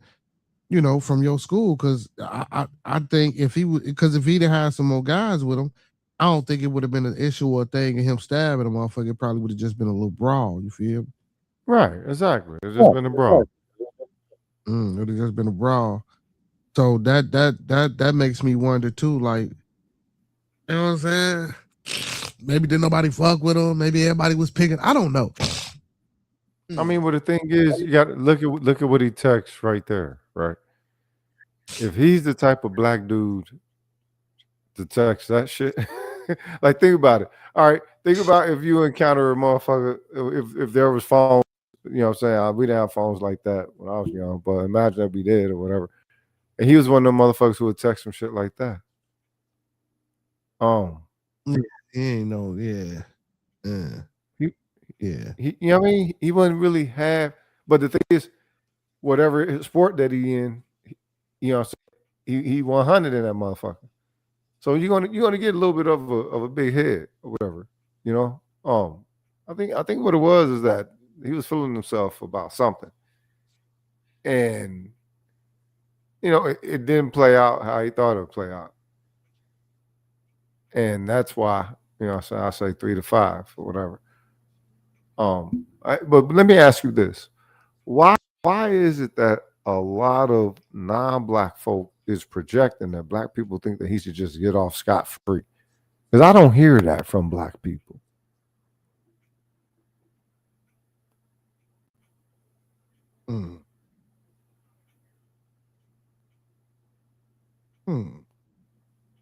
So you don't hear that from black people? That he should get off scot-free? Nah, I don't hear that from black people at all. I ain't never heard that neither, that he should get off scot-free. Yeah. Yeah, I ain't heard that, but not no 3 to 5 though. I ain't gonna do it. I definitely had 3 to 5 is like kind of like damn. 3 to 5. Yeah, 10 to 15. Yeah, man. I mean, but shit, the thing is 20 is considered life. So why 15? You know what I'm saying? Like, God damn, why fucking I can see 10 max. I can see 10 max. To me, that's still pushing it though. We do 10 max. That's still pushing it though. How? When he unalive the motherfucker? How that pushing it?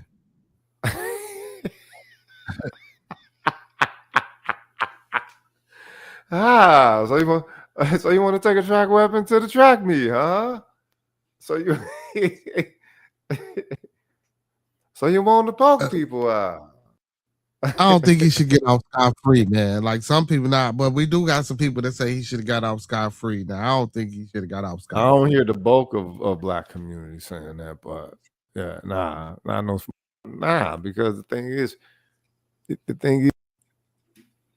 he could have left, right, and avoided the thing. Everybody know that. If you got like 5 or 6 folks that show up, you ain't gonna be on no screw you type stuff. You know what I'm saying? Unless you got some real heat, right? Some real heat. But they young, right? They young. I don't want to project my mature perspective to analyze this on them. I don't want to do that. I want to acknowledge the youth for how the youth are in this current future present, if you will. When it comes to conflict resolution, I don't identify how they get down. Largely, it ain't just a fight. And if they do fight, it seems like they fighting for really, really simple shit. They seem like they're very, very sensitive, hypersensitive. Like they didn't get chested when they were younger. Like it's some black shit. So did you get chested when you was around like 2, 1.5 or something like that? Do you remember getting chested 3, 4, maybe even 5, whatever? Yeah, maybe about 5 or 6, and I didn't know 1 or 2. All right.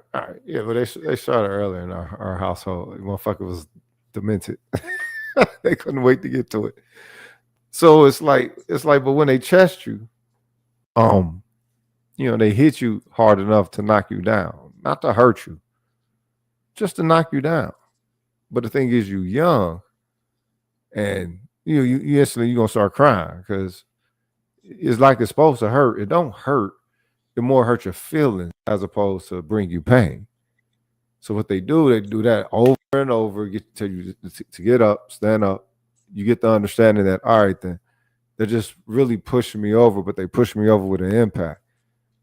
It don't hurt, so I shouldn't cry, but it does surprise me. How can I get over this surprise thing, right? And so it gives them, stern nerves, if you will. I don't think that a lot of these young cats that's growing up, especially in our community, still attached to that cultural dynamic of development, of formative development, the early years. And so they're sensitive. They are, Woo! They are sensitive. They are Ralph Transvant. What's that nigga name? Transvant. What's that nigga name? Ralph Transvant sensitivity. Yeah, sense. Yeah. They Ralph. Yeah. They that sensitive. You know, shout out to Ralph Transvant. You know what I mean? But yeah. Damn, Ralph. Someone who can love you, someone who will lead you, someone who can treat you right. Yo, I mean, them sucker songs, man. You know what I'm saying? Anytime them sucker songs came on, I don't think it's no more sucker songs being made no more though. Yeah, we need more sucker songs, man. That's what we need. That's what you call them. I don't think cats are sucker for love like that no more though. We need that back. We need that love back. That's the problem in the community. True that. Let's get back to our record, man. That's why I say, see, hilarious, man. Saying, I put my hands and face in everything. Also in 2024, messages obtained by prosecutors suggest Anthony tried to bring a weapon into the State Fair of Texas, asking a friend if the State Fair got metal detectors. When he was told yes, his friend responded, "You got the poker?" "Yeah, I might have to toss it," replied Anthony. Prosecutors say Anthony admitted to stealing a watch and earbuds in separate burglaries in Collin County, and also to bringing a weapon onto a Frisco school campus, saying this about his girlfriend: "She went in my bag to get my computer, and I said no, and she still went in it and grabbed it, and my gun and my knife and some other stuff fell out." There are numerous unreleased photos and videos of Anthony holding firearms and making threats, and authorities found a note on Anthony's phone with a long list of disturbing racial tropes and slurs. First of all, man, what little motherfucker down there ain't got them type of guns and showing about blacks, whites, and Hispanics. In one message thread, prosecutors say Anthony wrote, "I hate gay people." Prosecutors say Anthony repeatedly threatened to murder his girlfriend in text messages, some of them saying, "How many bullets you want coming out of your chest?" and "I'm going to get you," expletive. He also threatened her with a knife in one message and told her in another, "When I stab somebody, I'm going to lick their blood off the blade." Now, let's put this in perspective. Kids are stew heads. They say crazy stuff. All of you guys, if you want to be honest, we've all said crazy stuff and we all did all that stuff. We just didn't have cell phones, right? We just didn't have evidence of somebody going and looking at your cell phone. Some of you. This is why he's a fucking goofy. Because on one hand, you're saying that, fucking. Come on, bro. On one end, you saying the little man, the monster, but now you saying, "Oh, we all did this and woo out the bell, but I didn't get kicked out." Come on. Yeah, I've threatened people and did all this. However, I can say these boys on another level, especially Carmelo Anthony. Austin Metcalf seemed like a troubled kid. Carmelo Anthony seems like a kid that would end up going to prison forever. He brought a gun. He tried to bring a gun into the fair. Now, I'm Hey, man, you was a fucking joke. Hate crimes are punishable by jail time. If he was an adult and somebody was really pushing that fucking issue when he did that KKK shit, he would have went to fucking jail, bro. Yep. Well, he should have went to jail, bro. Because again, they probably would have weaseled his way out of it. But come on, man. You talking about he seemed like a troubled fucking kid compared to what Carmelo? Like, what the fuck? Are you serious? Yeah. Total white supremacist. The fuck? I'm trying to be fair. I want to compare the two, but like, I got to be honest. Like, Carmelo Anthony's was a little worse. Is a fucking menace, a potential menace. Talking and getting suspended, cussing at people, yelling at people, getting suspended over that, fighting in the school. Okay, when you start bringing guns into school and you start threatening to kill people, you bring a gun into the school. Not Austin Metcalf. First of all, he didn't get caught bringing a gun into the school. Did nobody see a gun into the school? He going off these motherfucking text messages. So he stopped that. Kev got suspended because they talked about it. Carmelo Anthony brought a gun into the school. At least that's what he said on the message. And he's flashing guns and stuff in his pictures. Now, let me tell you what this, and let me give you some. He was not flashing a gun. He was holding a gun and somebody took a picture. Stop it. Now, one of them, he had a gun in his hand. He probably took his own picture, but the one with the with the assault rifle. Somebody took that picture. He wasn't flashing. He wasn't pointing at the screen and doing all type of dumb shit with it. My own personal experience, because I don't want to act like I'm holier than thou. I got kicked out of school my senior year, ended up having to go to alternative school, which changed my life, to be honest. And what did Brandon Tatum do? I tried to fight my teacher, and it was a female teacher. She was wrong. They ended up firing her, but pretty much what happened is I had a bad attitude, man. I had a bad attitude. You say the wrong thing to me, I feel pushed in the corner. I'm flashing out on people. And I did it that day. I had been late to class. It was my senior year. I needed that one class to graduate, and the woman was picking on me. Now, some of it was my fault, because if I'm on time, then nobody can pick on me. I had one more chance, and if I was late one more time, I would have failed that class and not be able to go to college. I get there on time. See, but listen at the words he used, even even from then to now as an adult, he using the word pick on him. That shows you that he still ain't fully developed. That's not picking on you, brother. You have to be on fucking time. That's not picking on you. That's making you aware of the mistakes that you're making by not being in my class on time. That's not picking. And for you to become an officer of the fucking law, and now you're not anymore, to say that woman was picking on you then and you're still using the word picking now at the age of 40, that goes to show you that you ain't developed, you ain't progressed, and you're the goofball.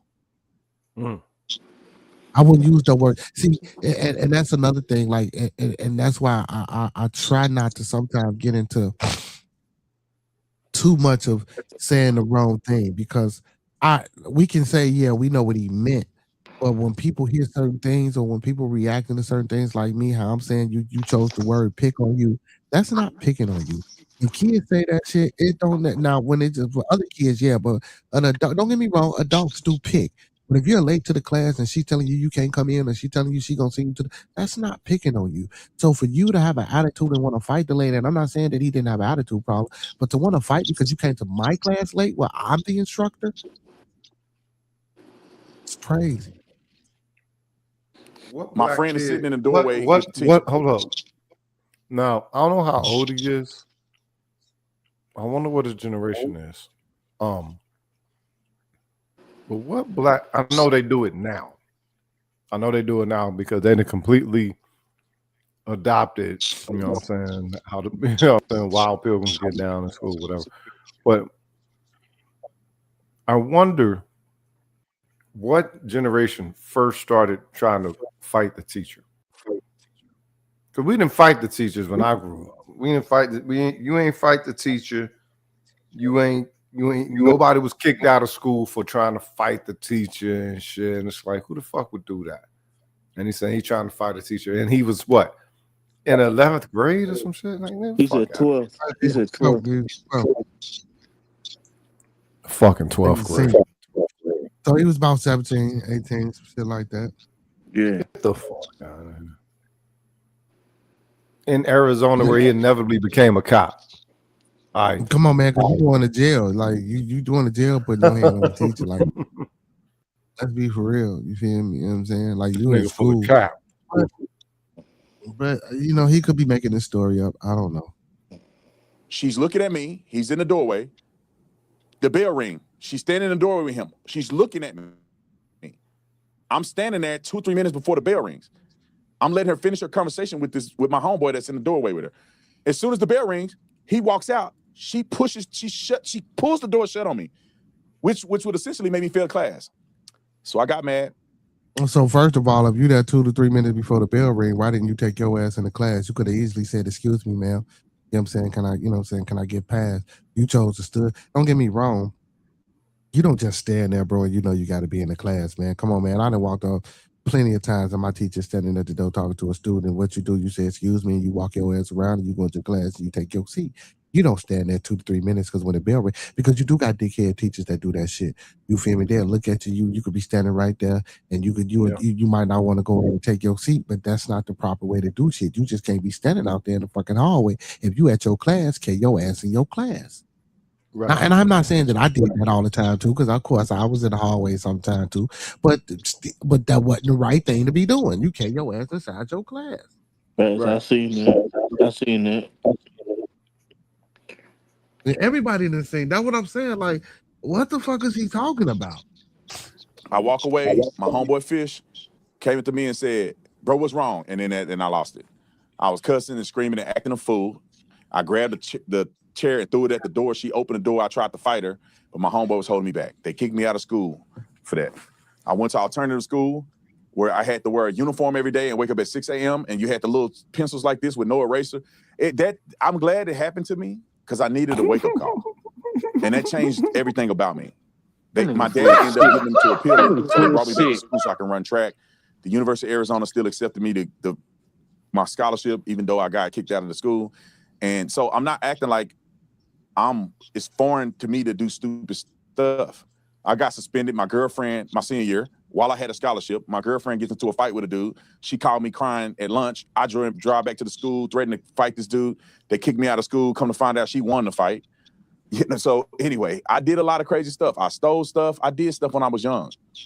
And so I'm not trying to judge these boys, but what I will say is that nigga, you ain't steal nothing. I just encourage young men not to act this way. And when it comes to the trial, the person that's going to be affected the most is going to be Carmelo Anthony in this situation.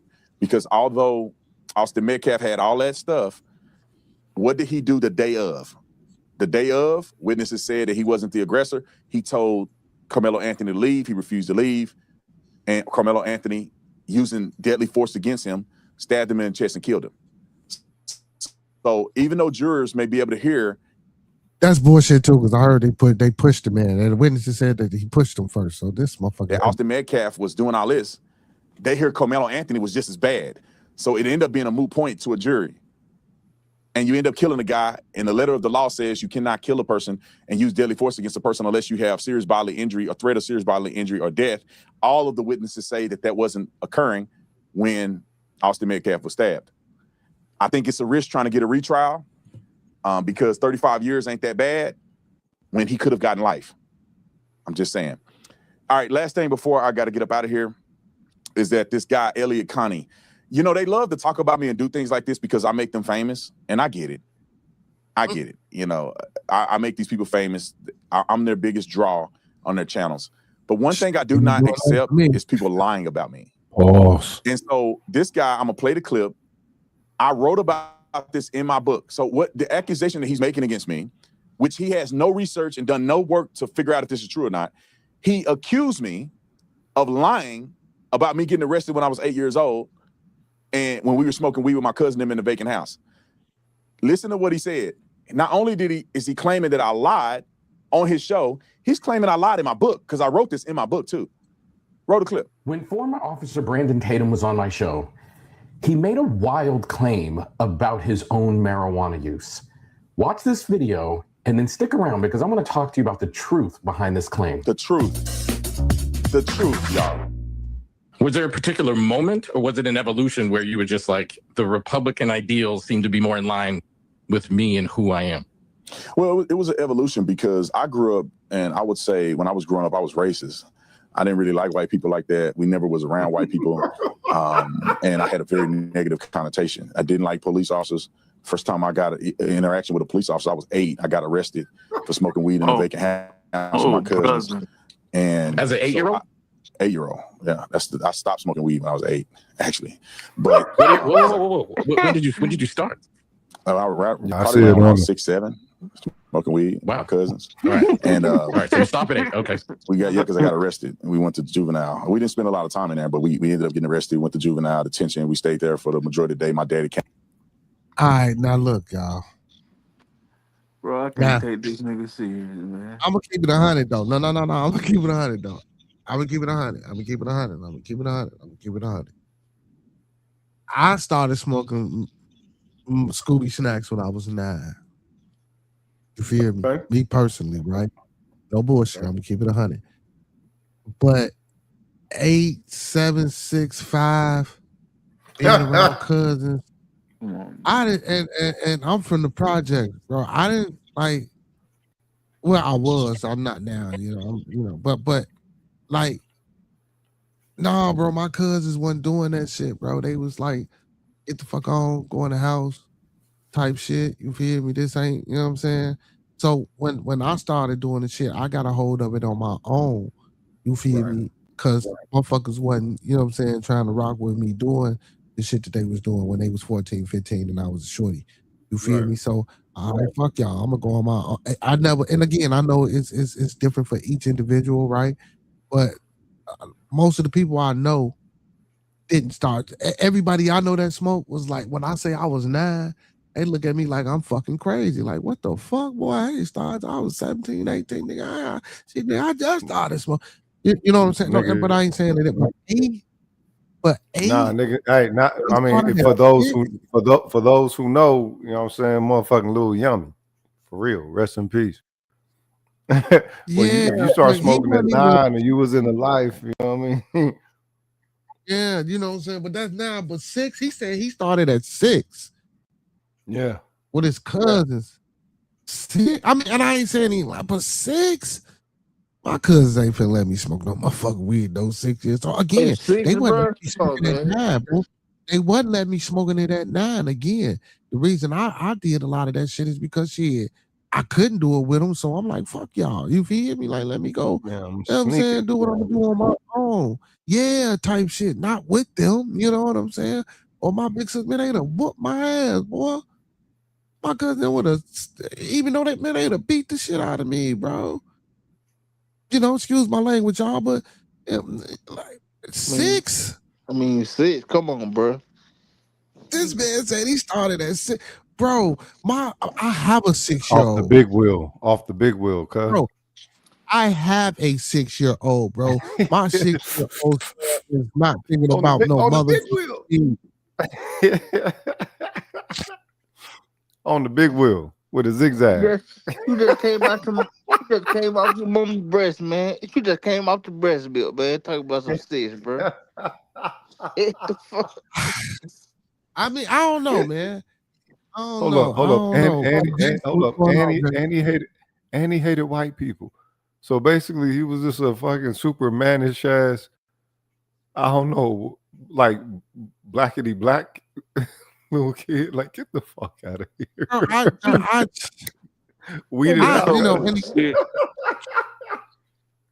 This is story, y'all. So maybe he was 6, but come on, man. Like, I 6. Fuck that whole ass nigga. 6. Let's finish listening, man. This guy here in there, like he was in the WWE, saying he's gonna kill us and everything, and that changed my life. It's a whole story around that. Now, when former Officer Tatum said that to me, I knew at the moment that he said it that it sounded odd. But I didn't want to call him on it because I had bigger, more important things to accomplish in that conversation, so I just let it go. But what he didn't know is in the early part of my career, I was working clinically with the drug court program in Tarrant County, Texas, where he lived, where this incident he's referring to about being arrested at 8 years old would have happened. And here's the truth. In the state of Texas, they do not take anyone under the age of 10 into custody or into any other facility. They just don't do it. If you are caught smoking marijuana at the age of 8, they would simply return you to your home, at which time the adults in charge of you would be in a lot of trouble. All right, all right, that's enough of that. So this fool said I lied. He didn't verify anything. He didn't look into it. Just because they tell you, or he read somewhere on the internet that they don't take you into custody, that's on him. I was taken into custody. Let me explain to you guys quickly what happened. You guys have read my book, know what happened. We were with my cousins, and this is typical of how we used to smoke weed. My daddy used to we'd go to our cousin's house during the summer or whatever, and our cousins didn't have a lot of money. So he's saying typical about smoking weed, bro. Like, this at 6. My daddy would give us a $20 bill for us to eat while we over our cousin's house, so they don't have to pay for us to eat. We used to get a 20 to my cousin Kevin. Kevin used to go get weed. Now, we don't know if he was screwing us or not. He just went, I don't know how much a dime bag costs. We didn't know. We just gave him the 20 that my daddy gave us. Now, my daddy don't know this is happening. We give him the money. He go buy the weed. We take it. We come back to the house. His mom and them wasn't keeping up with him. We go to the park down the street. We roll a blunt, and we smoke weed. Wait, how old is this nigga? How old is this nigga? Wait a minute. This time. He said he was 6, but how old is his cousins, though? That's what I need to know. How old was his cousin? That's what I need to know.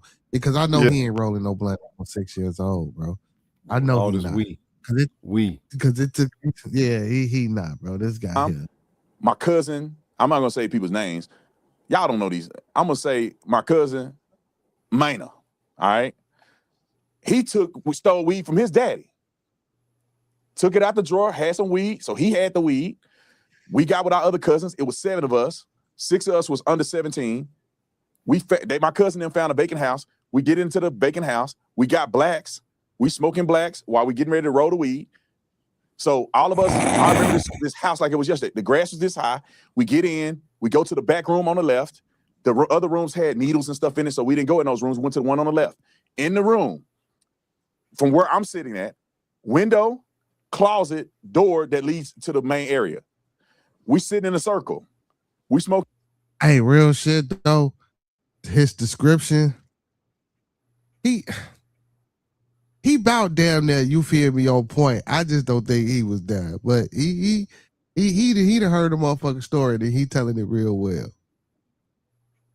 Blacks, they rolling the weed. My cousin Benjamin said, "Hey man, I hear something," and we like, quit being scary, bro. You ain't heard nothing. Nobody know we in this house. It could have been 2 minutes later. Cops come in. They come through the window and then they come through the front door. My cousin Maynard tried to run through the closet and get in the closet, but he was too big to fit. And then my other cousin said, "Get your fat out the closet before they shoot you." So he gets out of the closet. They take us. The 17-year-old went to big boy jail. They put 6 of us in the cop car, 5 of us across, 1 over the top. We were all handcuffed. They drove 6 of us to a lot. They set us down. They got all our contact information. They put us 3x3 in each police car. Me, my brother, and Kevin was in one car. They take us to the substation. This is back when the seats used to flip up. So they get us out, and then they pull the seat up and claim there was some weed in the seat. And none of us could have put that weed in there. And I think they used it to scare us. But inevitably, that's what they did. They go, "This is you. This y'all weed." We get into the detention center. Wait, pause it. You walk in, the bays.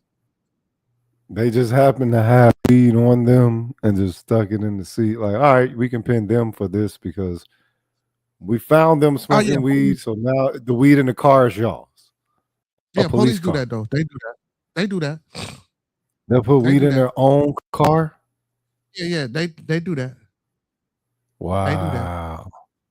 They do that. Interesting. And they ended away with it. Oh, that's your weed. Listen. I didn't say the police. We didn't check you well enough before we put you in our cruiser. Hold on. And that big ass bag of weed fell out of your pocket. Hold on. I'm gonna see if I can get my homeboy to come up here. Like, man, we outside. My homeboy pull up to see me. I cross the street from my house to this building. You know what I'm saying? What motherfuckers was at, you know what I'm saying? Because we knew motherfuckers over there, so we walked across the street, we speaking, the police pull up. They cuff me and my man together. Now they see us walk over there, so they know we ain't got shit to walk the bell. They he mad at me and shit, like, coming to see you, yo. Like, nigga, what the fuck? What you mean coming to see me? Nigga, I ain't know the post. But again, we didn't do nothing. So they say, man, listen to me, bro. When I say the motherfucker police pull the coke, he pull it out his pocket. He hit it. You feel me? Wrap that shit up, put it in my man pocket. My man bumping me like, did you see what the fuck he just did? I'm sitting here like, man, I don't see shit. He's like, nigga, you see that shit? That's gangster shit. When right I say, I know he did, but I'm trying to just get me out these motherfucking cuffs so I can go back across the street type shit. You feel me? Man, the man took the shit out of his pocket, hit me. He hit the shit. He tied it up, threw it in my man's pocket. Go in his pocket, say, "Oh." Then get to searching everybody else. Me and my man, like, man, I'm like, shut the fuck up, bro. Like, whoop the bell. So we get uncuffed. My man, like, man, you're bogus. I see what you did. But now, mind you, I'm walking my ass back across the street. I'm going in the house. My man out there, he mad because, he getting our homie. You did wrong. But man, fuck that. I ain't finna go. Look. But now, if you need us to come to court and be a witness, we'll do all that. But we ain't finna act no fool out here. Let's get away from these motherfuckers. Then you talk your shit once we inside my property. Man, as soon as we uncuffed, he get to talking shit to the police, telling the police he seen what he did. Man, you pulled that shit out your pocket, hit it, that ain't his, out of this, that, the third. But yeah, bro, I didn't see the police do some wild shit. Bro, I didn't see the police search. Put my other homie up here. I come out the house, man, with some bacon. Like, cause I don't eat pork. You feel me? So it's all fat and white and shit, bro. I come out the house with some bacon. Bro, these motherfuckers thought I had a brick of cocaine, bro. Bro, I swear, bro. Man, matter of fact, L Boogie, he has some white, man. I'll let him tell the story. Wait. How does bacon? You must have a lot of bacon. How does bacon resemble? Listen, no bullshit. And I'm not listen. I get it. I ain't saying you bullshitting, because I've seen these motherfuckers that say that sub sandwich look like a gun. Their phone could look like a gun. Bro, I had a slab of bacon, all bro. kind of shit can look like a gun to these motherfuckers. So. Yeah, it was in a package, and you know it's the fatty part, so it was white. You feel me? So that's what they seen. So my homeboy in the car with two chicks. These two chicks was with him, right? They just happened to be some white girl. So apparently they claim that they get a call that there's some drug deals or some shit going down or whatever the fuck the case may be. Whole time he pull up on me to get the bacon because I don't eat pork. So instead of throwing it in the garbage, real shit, true story, I'm giving it to him. So goddamn it, because he like pork. Okay. He got the white, bro. They get to looking under the car, bro. They get to looking under cars that ain't, man, all type of goofy shit, bro. Just all type of shit, bro. They outside, they all in the other. Now, mind you, I didn't go nowhere from my house. Matter of fact, I came out my house. I reached my gate. I never came out my gate. So when they got me, you feel me? Because my sister and my father was in the house and we were trying to close the door. So they got to sticking their guns and shit in my door. So I grabbed a motherfucking gun. Hood, give me this bitch. You feel me? You know what I'm saying? Because he's stuck in the door, bitch. Because you trying to shoot me. Come on, no boy. All right. Like it. We finna do it. So my sister, like, no bullshit. My sister, she helping me push the door and shit, trying to not to let these niggas in the crib.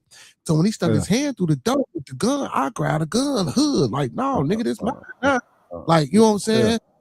I'm finna get out the hood, go to the basement of the other door. I'm finna get the fuck on now. Right? Yeah. But my daddy hear all this shit in commotion. My daddy like opened the fucking door. Oh my goodness, bro. So we opened the door. Yeah, bro. So we opened the door and they grabbed me, locked me up. Now, mind you, G, they got me in cuffs sitting on my porch. Bro, they across the street. They in the alley. They in the lot next to my house. They searching. Right. Man, you, I told you I came out the house with a fucking pack of bacon. I never left outside of my yard. Do you know these motherfuckers found a red bag of weed. I don't even know if it was weed. I don't even know what the fuck was in there, but they found the bag. And that's what they say they locked me up for. And they also locked me up for obstruction or destruction of property. Because y'all motherfuckers kicked in my door. Y'all were trying to get through my door. Y'all broke my door. Okay, well, look, I totally understand that, you know what I'm saying, the state-appointed mercenaries that people continue to refer to as law enforcement or police in this current day of time are much more egregious than they are courteous, right? The thing is, I get it. What's hard to understand is his account, because he doesn't stand on such hyper accuracy when he gives the critique of black people to non-black people. But they will take you to the station. That's all I'm saying. They will do some wild shit like that. So for people who don't, and I'm not saying they do this to everybody, I guess, you feel me, but I done seen situations, and I might be myself personally, you know what I'm saying, have been in situations. And again, I didn't do shit but come out my house. And then guess what? And when they found the slab of bacon, they were so fucking pissed off, bro. I didn't go to jail about it, bro. I'm telling you, bro, it was literally nothing but some bacon, bro. When they found the fucking bacon, because my daddy let them in the crib, G, it wasn't nothing else. G, they picked up the fucking, boy, they was so mad when it was bacon that I had in my hand, bro. They really thought I was out there doing, I'm telling you. And my area ain't even an area. So that meant that they have been watching you then. They couldn't have been watching. I couldn't have been watching me. Why the fuck would they make such a move then? See, because they was watching my homeboy, because he had two white girls in the car with him. Okay. And when they Okay. came out, I'll be keeping 100, and I think that's what it was.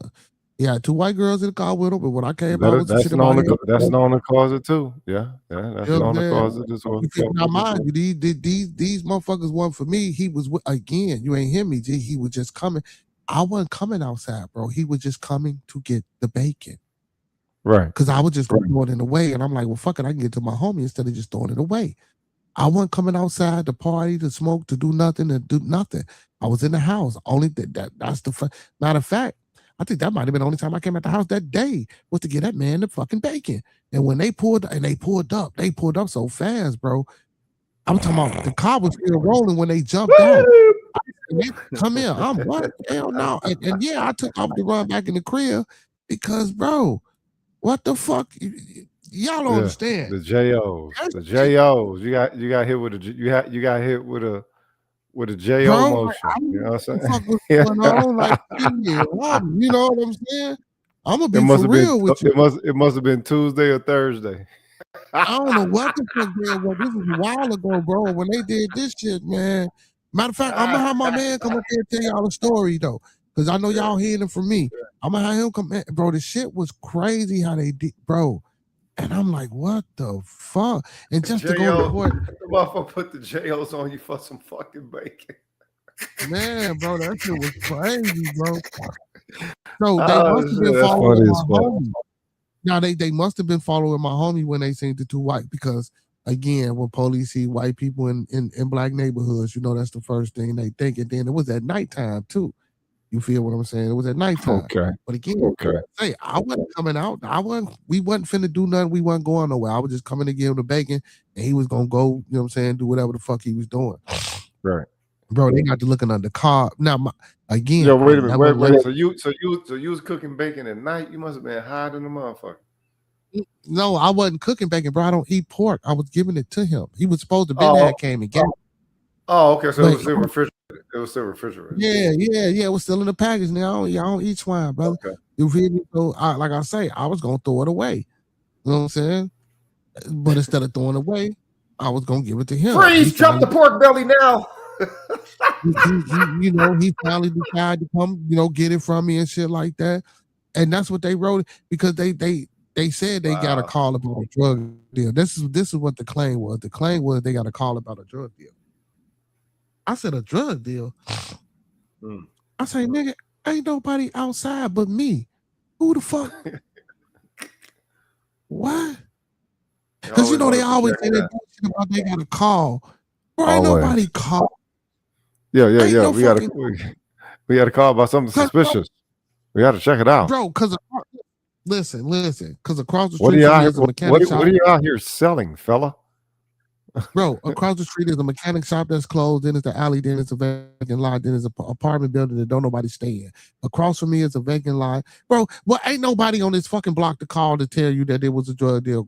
No. Look, if you got vacant lots, you know what I'm saying, within the vicinity to such a degree, I would. I mean, but still, that's still like, it's still a lot though. Ain't nobody, you know what I'm saying? Like, it ain't like, it's not that many people. And then at the end of my block, it's a fucking church that take up the majority of the end of the block. So it ain't like it's a bunch of houses and buildings. Oh, well, it really ain't no apartment building. It's like one apartment building on my block. But other than that, it's all houses. And I say 3 of these houses don't nobody live in. Still to this day. Damn. So it's like, who the fuck? You in Detroit? No, I'm in Chicago. Oh, okay. You still in the Midwest though, so shit. Yeah. So that shit do be happening in the Midwest, man. It's that shit. I always thought, what the fuck is up with the random, you know what I'm saying, spot of abandoned property here and there. Yeah, and then and what's crazy is when you try to buy it, like it's a Jehovah's Witness hall that's abandoned. Like a block over from me. I was trying to buy it. They want $340,000. I called, you know what I'm saying? They try to buy it, man. They give you the runarounds and all this shit. Like, I'm like, man, like, you know what I'm saying? They just refuse. Because I ain't gonna lie, me and my homie, like I said, matter of fact, the nigga I was giving the bacon to, me and him both, we were trying to buy out. Like it used to be a dentist office that it was a house, but it was converted into a dentist office next to him. You know, when he was shorties a long time ago. You know, that's what it was, right? We so me and him, we trying to buy up a lot of the property that's in our neighborhood, bro. And I bet you're being met with the stiffness of opposition. It was. Hey, it was. Hey, Chris, why you being funny? It was some Applewood bacon. Exactly what the fuck it was. And I don't eat bacon. That's crazy. But yeah, bro, you should see. And he'll tell you, bro. My co-host L Boogie, you know, he don't be in the building, bro. Yeah, bro, you know how much resistance we get met with, and it ain't like motherfuckers ain't got good credit, and it ain't like we ain't got the funds. No, you playing the power game, man, and that's the whole thing with this, you know. And whenever anything so-called about racism comes up, it ain't never about race. Ultimately, it's about how you participate when it comes in power acquisition, power development, things like that. Yeah, but they don't want to let motherfuckers buy up shit, man. Cause I ain't gonna lie, man, bro. I really be trying. When you see that shit be looking horrible, man. Like, what makes you think I want to wake up next to in the bed? And then when you trying to buy the shit, bro, they don't even let you get the man. It's a young lady. Man, it's just. Yeah, bro. It's just so much resistance that they give you. You feel what I'm saying? So, I didn't figure out a plan though.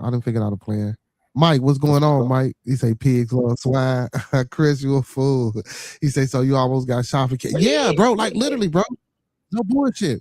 No, the bacon wasn't done. It wasn't even done. It was just in the package, bro. And I was coming out finna give it to my homie, bro. And like I say, when they jumped out on me, y'all, like now, mind you. The shit was so shocking, and I didn't know what the fuck was going on, so I ran back into my motherfucking house. Wait. Was it wrapped in tinfoil? No, bro. It was still in the package. I was bringing it out as it was just bacon. Yeah, bro. You know what I'm saying? It wasn't open or nothing. But it was that real bacon though. It ain't that stove bacon that y'all get. It was real bacon, like real pork, that fat. You know what I'm saying? It was real. Yeah, pork belly. So, straight up pork belly. Yeah, type shit. You know what I'm saying? Yeah, so, man, like I say, when I see the motherfuckers come up, bro, I was so motherfucking scared. Yeah, I ain't gonna lie to y'all. Shit, I ran back to my motherfucking crib. They grabbed me, but I was still able to get through the door and close that motherfucker. And instead of just trying to steady get in the crib, these motherfuckers, and hold on. And when I took the gun, do you know that wasn't even on the report? That's a bad look. I appreciate it.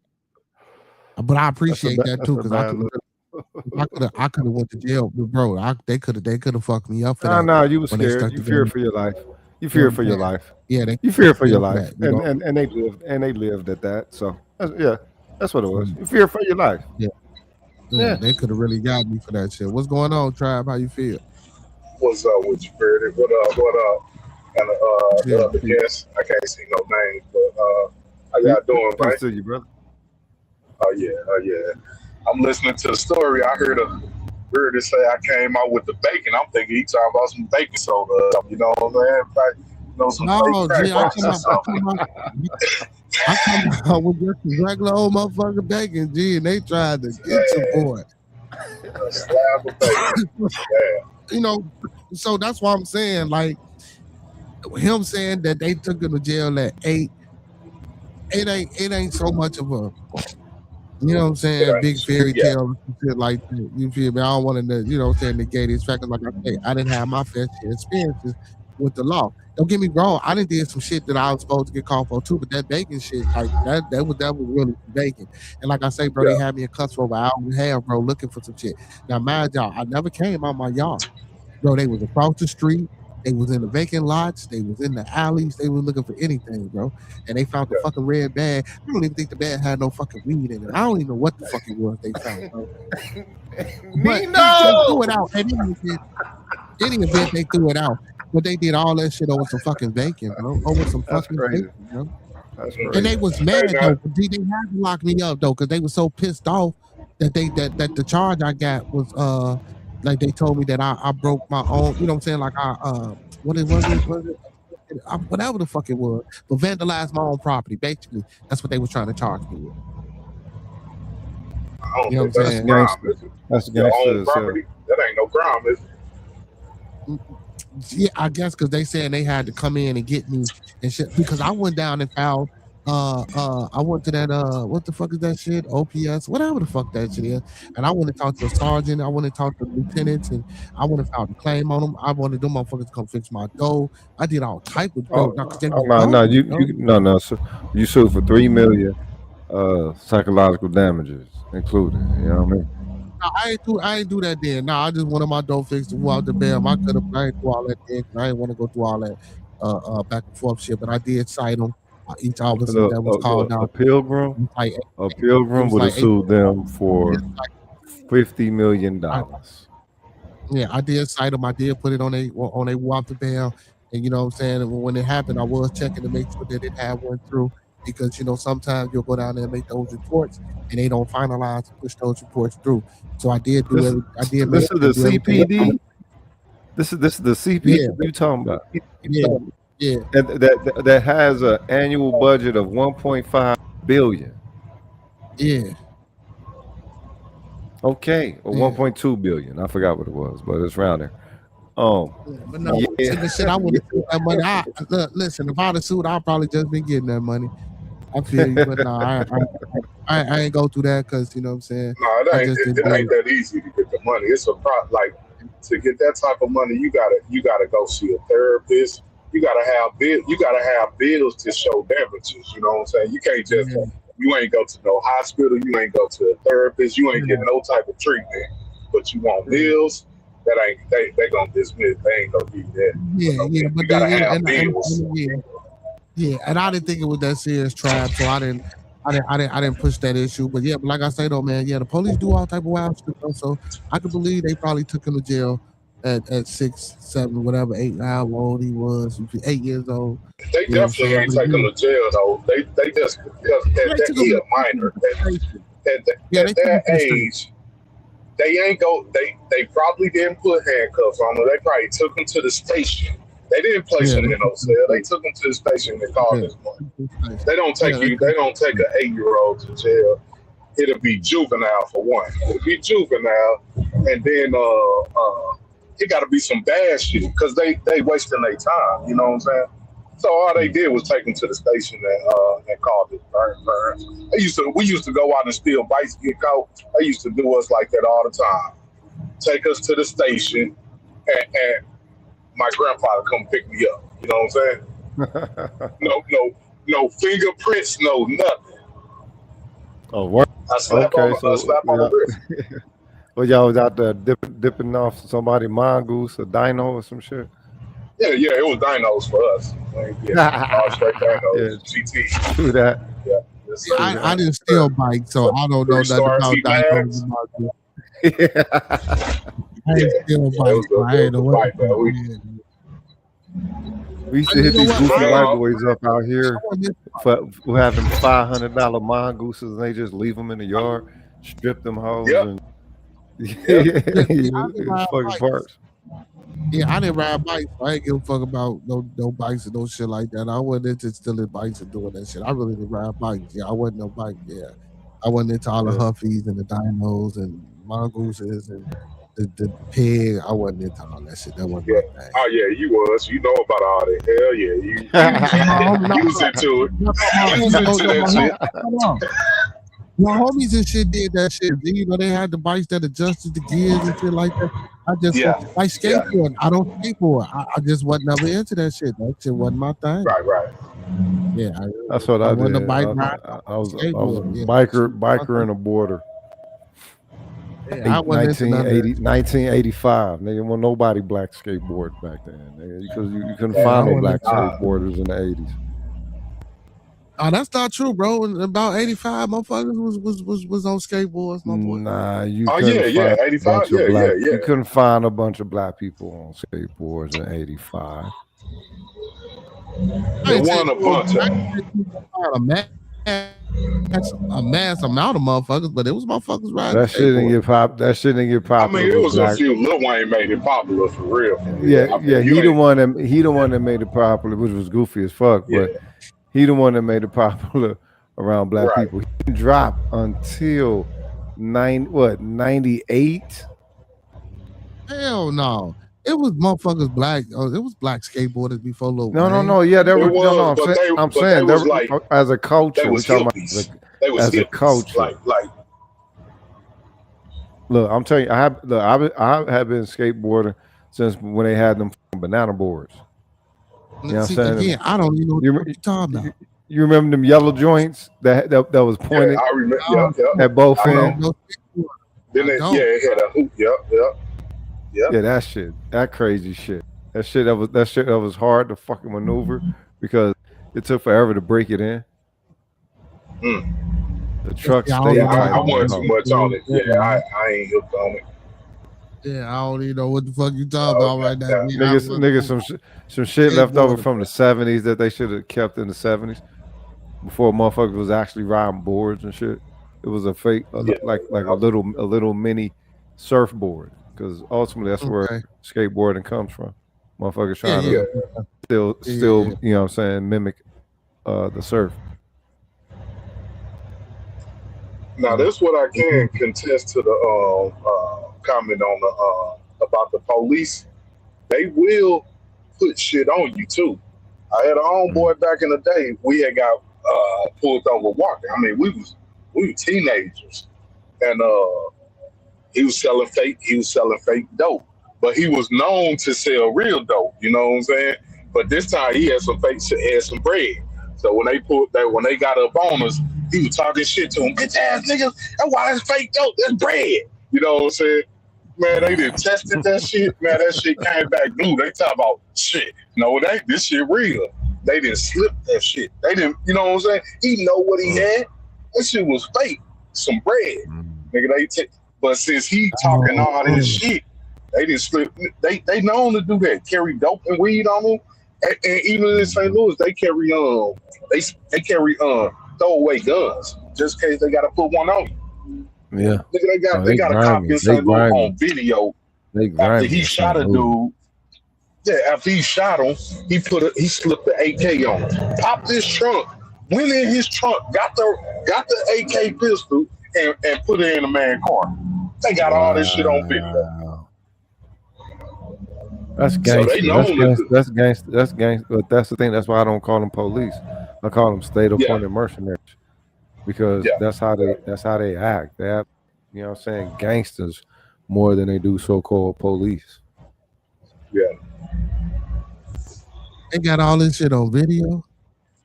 Yeah, it's on video, man. The video is out, man. I wanna try to find it. This had to be about, I want to say about 4 years ago. A white officer. He was in a high speed with him. Dude was running. He hit him in a car. You know, spun him out. As soon as he crashed, he got out, just lit him up. You know what I'm saying? No nut, just lit him up. And as soon as he done it, you know, he searched his car real quick. There was a couple other officers on the scene, and he went and got the rifle. I forgot where is the footage. I think this is on his body camera. That's what's fucked up. It's on his body camera. I don't know if he didn't think it was rolling. If they had just got body cams in, I don't know what the fuck it was. He forgot. Nobody forget. Yeah, this was on body camera. Look, if you've ever worn one, you can't forget that it's on you. It's like your phone. You wouldn't forget if your phone was on you. You wouldn't forget if your phone was taping. Yeah, you won't. Yeah, I mean, or unless you got a pocket hit or some shit like that. But these things are very, very specific. I mean, if y'all seen that video where them black officers in Atlanta, when they were searching their home, they were stealing all their property out of their homes. Mm-hmm. Police officers, they were taking glasses. All of them got on body cameras, but they ain't that motherfucker stealing. They weren't. They didn't think. I don't think they thought the body camera was rolling, or it was some shit like that. Because I heard one of them say, "Your body camera ain't on, is it?" And she was like, "No, it ain't on," but it was on. Wow. So I don't know. It's something with them cameras. Like, of course you see the light on, but I don't know if it's a glare that I don't know what the fuck it is. But yeah, them cameras been getting them caught up. I That's think crazy. that But see, but that's what they supposed to be for. But sometimes that shit don't matter. They're my body cam got damaged or some shit like that. Yeah. Or they say it wasn't on. You know, they could cut the motherfuckers off manually. So if I didn't But did hold up, something and I cut off my camera. but it's always a oops though. Every time their camera stop working, it's a oops to where somebody lose their life. Oops.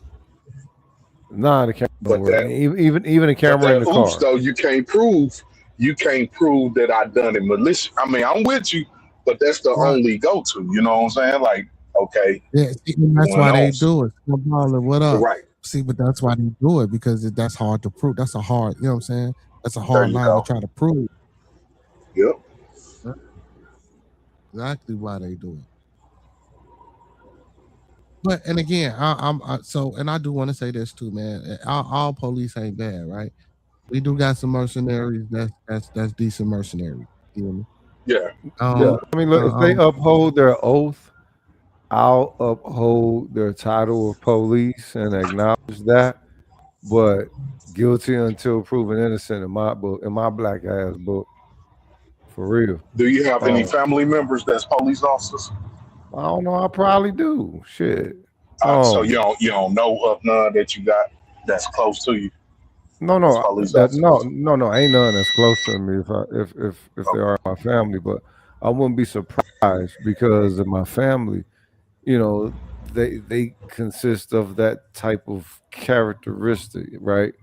I don't want to say I come from some coons, but there's something there's me and my brother been talking about it. There's something about our family that's kind of sleazy when it comes to like being connected to black. Like I've always been like a super black powers or whatever, not being taught or nothing like that. It's just that my family didn't really pay the attention to it that I thought that they should culturally pay to being black. And you know, we've always had a little bit more, whatever.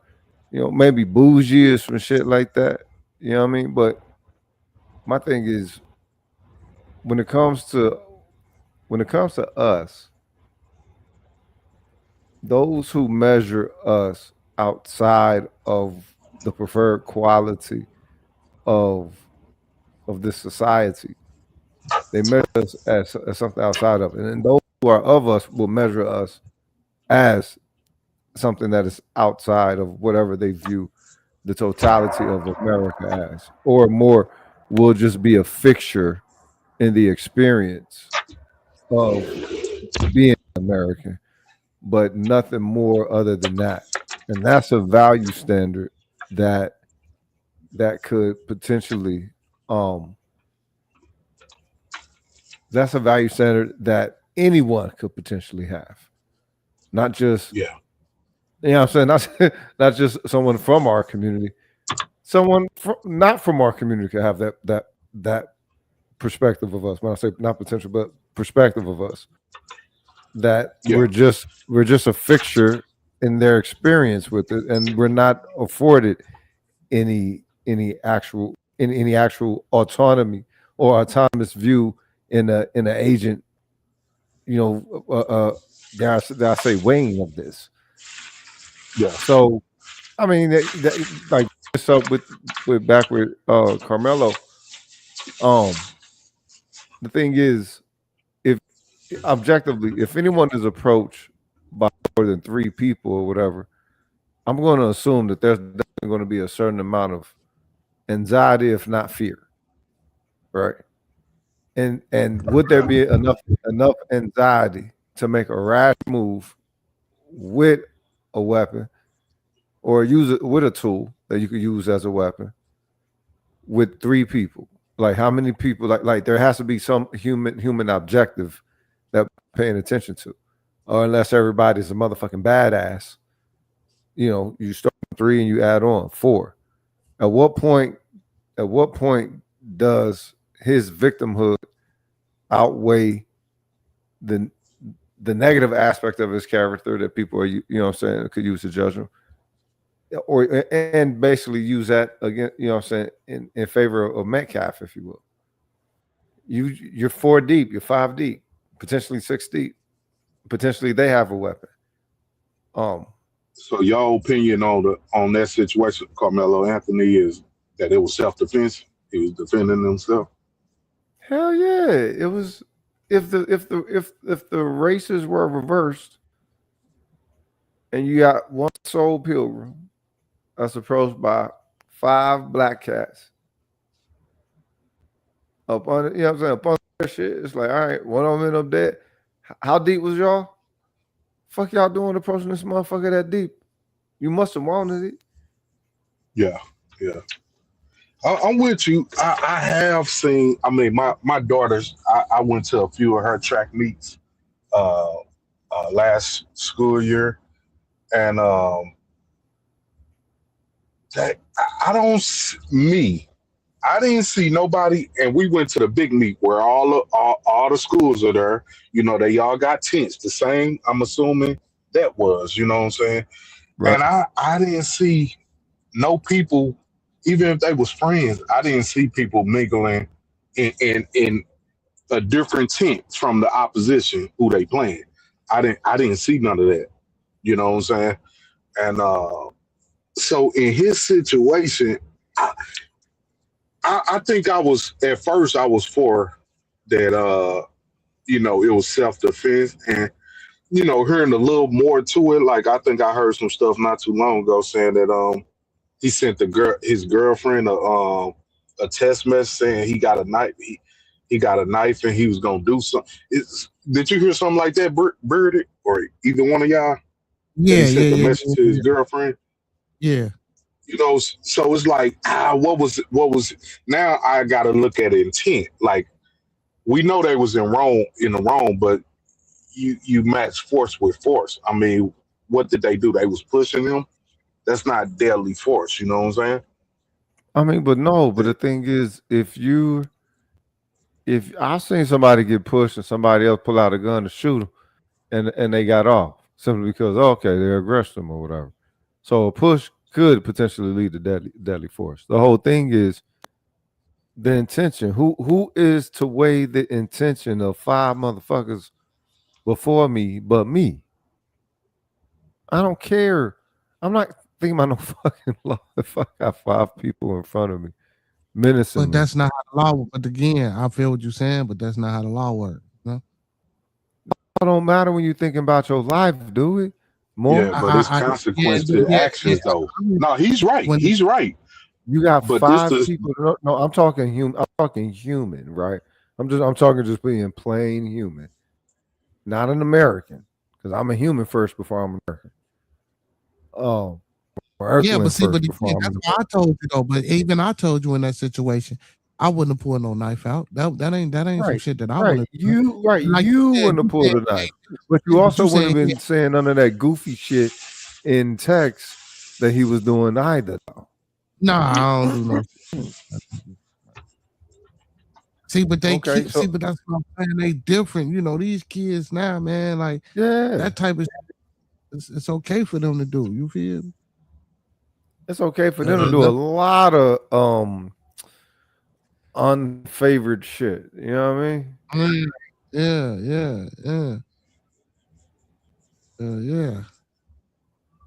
Yeah. So now, what I don't agree with. I mean, 35 years. That's a long time. Like, I don't think his intent was to kill the boy. I don't think that was the intent to kill him. I think it was more so of back up off of him. So I think at the most it should have been a manslaughter and 5 to 10 charge. 5 to 10. So we got 2 5 to 10, 1 3 to 5. I say the reason why I say 3 to 5 is because I got railroaded the first time, knowing that this pilgrim, you know what I'm saying, approached him out of pocket or whatever. They arrived like 5 deep. Pilgrim, a whole Klansman baby up in this motherfucker. That's why his dad talking shit like water felon and shit. It's like, all right then. It's like, oh, okay, that's the cloth that he cut from. That's the cloth the cut from, whatever. All right then. So, you know, but I don't think that America has an issue with white supremacy. It'll say that it Not at all. does. I don't think it does. I don't think the United States have an issue with white supremacy at all. Me neither. Again, they'll say that they do, and it's easy to say that, but okay. Nah. So it's no 3 to 5. 3 to 5, or at the most for me 5 to 7. I think 10. 10 is just too round a number. Fuck that. yeah. I mean that's a lot, and that's at the most. I'm saying at the most because somebody did lose their life, so that's like the most. Yeah. Okay, you know what? Yeah, I can see that then. Yeah, because you're right. Somebody did lose their life, and who gives a fuck if it was a Klansman baby? Right. It was it was an accident. It was I don't think he meant to kill him. I think it was more of a get up off of. I mean, it ain't like he had a 10-inch blade. You know what I'm saying? So how long was the blade? Wait a minute. How long was the blade though? I'm like 4 inches. I it wasn't long. It wasn't. I'm gonna assume it was a pocket knife. I'm assuming. No. What it was a track cleat sharpening and shaping tool. It was? Yeah, because he ran track. Yeah, he ran track. It was like a pocket knife. I don't think it wasn't no damn super long ass, you know what I'm saying? No, not at all. Yeah. It wasn't none of that. But yeah, man, give his ass some time because he stabbed the motherfucker. I mean, because again, like I say, he didn't have to do that. And regardless of whether it was me or him or whoever was in that situation, I don't think he had to do that. He could have got out of that situation easily by just stealing off a motherfucker and taking off. Yeah, that's honestly. So according to the law, that's a woulda, coulda, shoulda. Though. Come on, man. Like, you gotta think. You see, because you're not thinking. They had a school event. They had a track meet, bro. So how much damage could they really have done if he'd have ran and went to an authority? You feel me? Okay, but again, if he already feeling himself, yeah, but see, that's not what's gonna happen. Feeling yourself ain't got nothing to do with the law. And this shit with the law again, I need y'all to understand. Then I think they had smoke prior. Then they have some type of beef prior. Now I ain't gonna say beef, but they don't know each other. But he told him, I'm tripping. No. The report was that they had some internet back and forth with Metcalf and brother, at the point where they're brandishing firearms in a car. So see, I ain't hear about that. They showed the picture and everything. It was early on and shit. I ain't hear about that. Talking cash money shit. Now I didn't know the motherfucker was no Klans baby or whatever. Now I find out a motherfucker Klans baby. I'm like, oh, okay, yeah, all this shit makes sense. Like, okay, so and the thing is, here in whatever part of Texas they in, they must be like close to a sundown town or former sundown town, because most Texans don't rock it that raw like that, even if they are, you know what I'm saying, KKK, Klans and all that shit. These motherfuckers try to be clandestine, largely. Maybe just because they're young or whatever. But I mean, shit, they didn't let that be known. It's like, all right, oh yeah, he's also a former KKK, or they just try to say former or whatever. Oh, we did some dumb stuff. We did some dumb stuff. What kind of dumb stuff? Oh, you spray painted the N-word what on on a black museum or something. I don't know. I'm projecting that one, but it was like okay, so y'all basically was some fucking white terrorists, if you will, or social fucking mischiefs. Huh.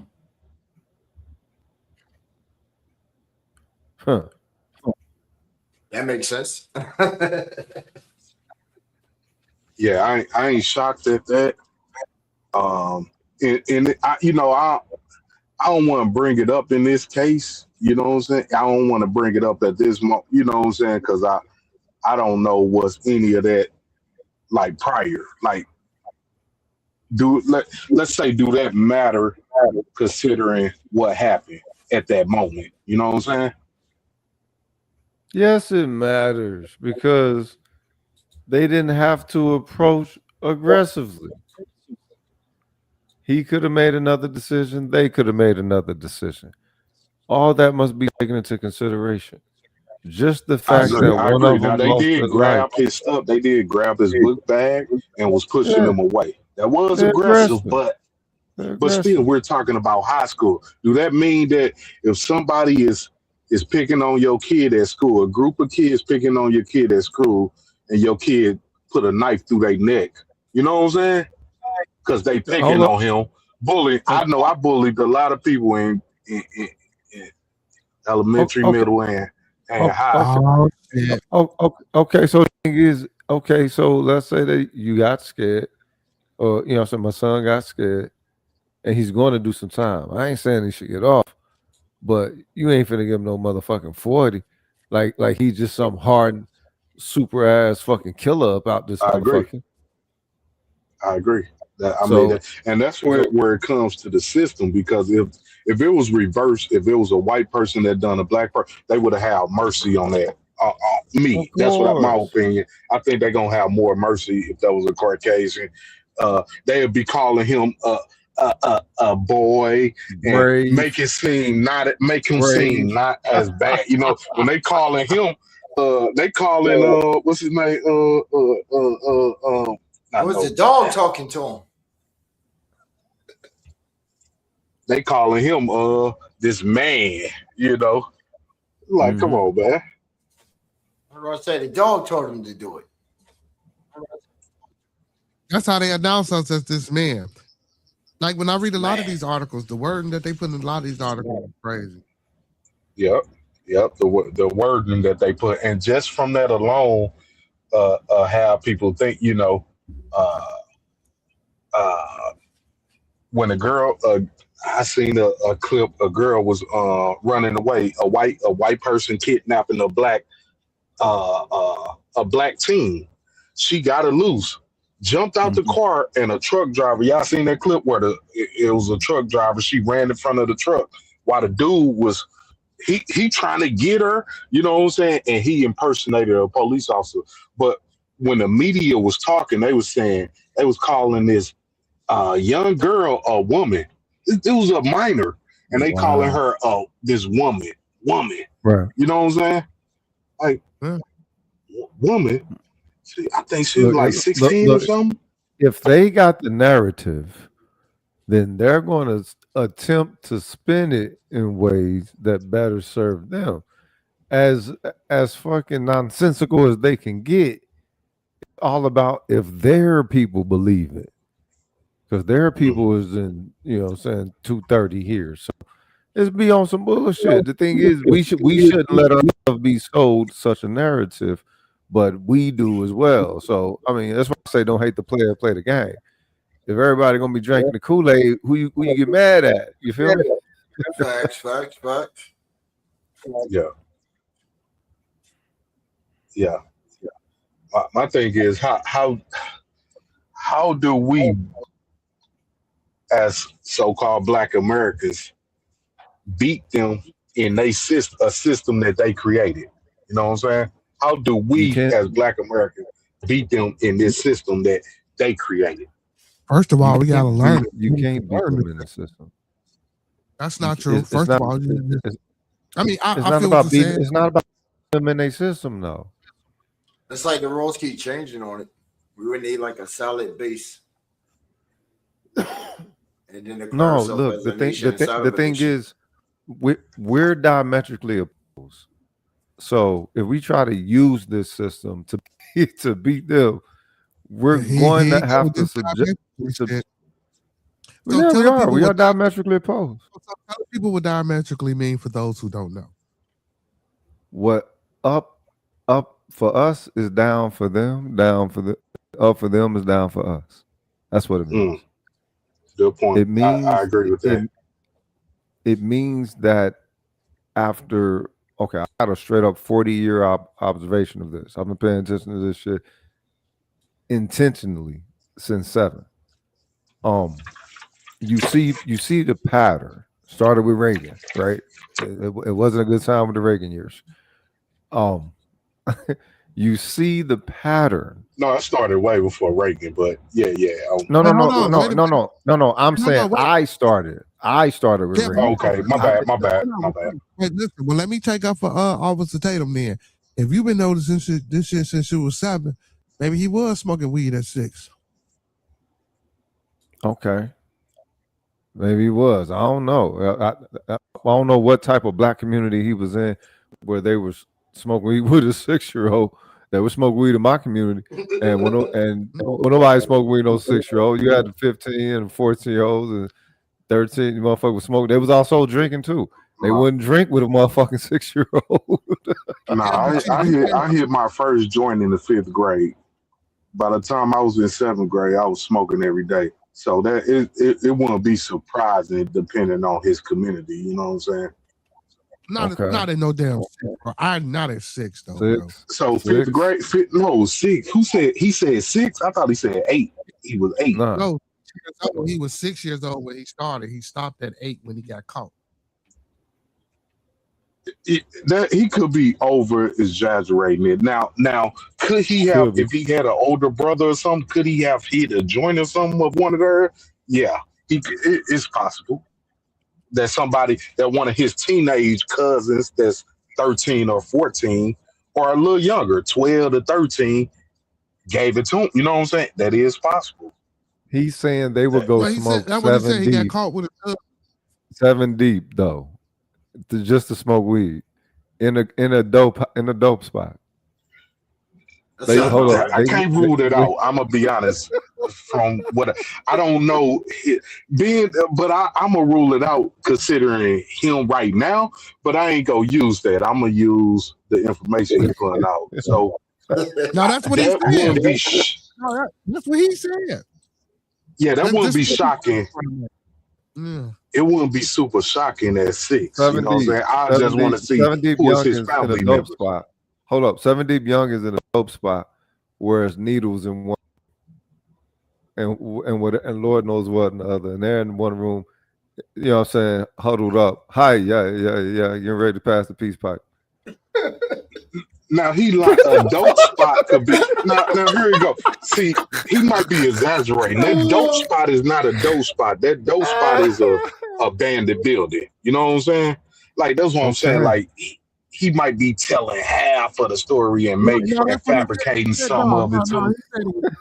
He said it was a abandoned building. Okay, yeah. To see, that's what I'm saying. I mean, we used to do that, go in abandoned. You know what I'm saying? At 6, see, that's why I say his story sound good. He might have heard it from somebody. No, but not at no 6 years old. I went in no motherfucking abandoned building. That's young. That 6 is young. I ain't gonna. 6 is super young. I can't.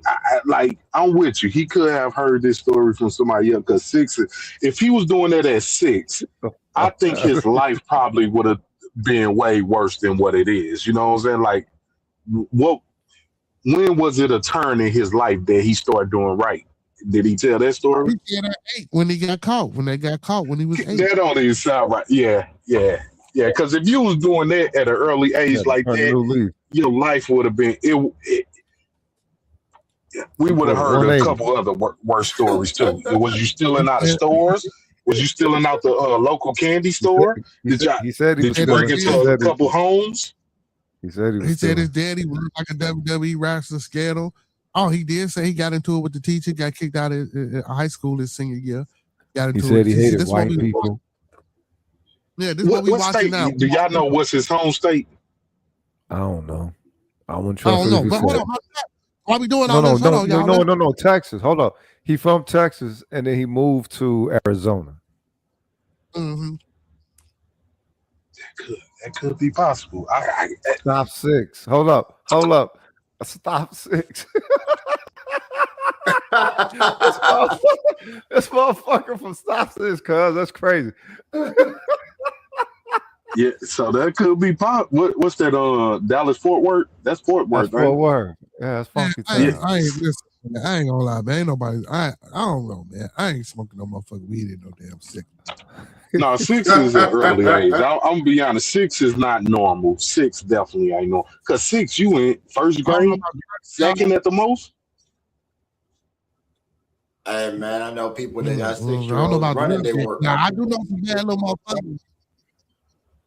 Well, you know, like man, I not in no. Hey 6, boy, though. go take this down to your uncle down the street for me. Not back then. Maybe now. Now I could probably see a little bad motherfucker. You know what I'm saying? But then, Hey, you know what? Hold up. Now think about it. If this motherfucker is from Stop 6, Stop 6 is throwed. Stop 6 is throwed. And I ain't.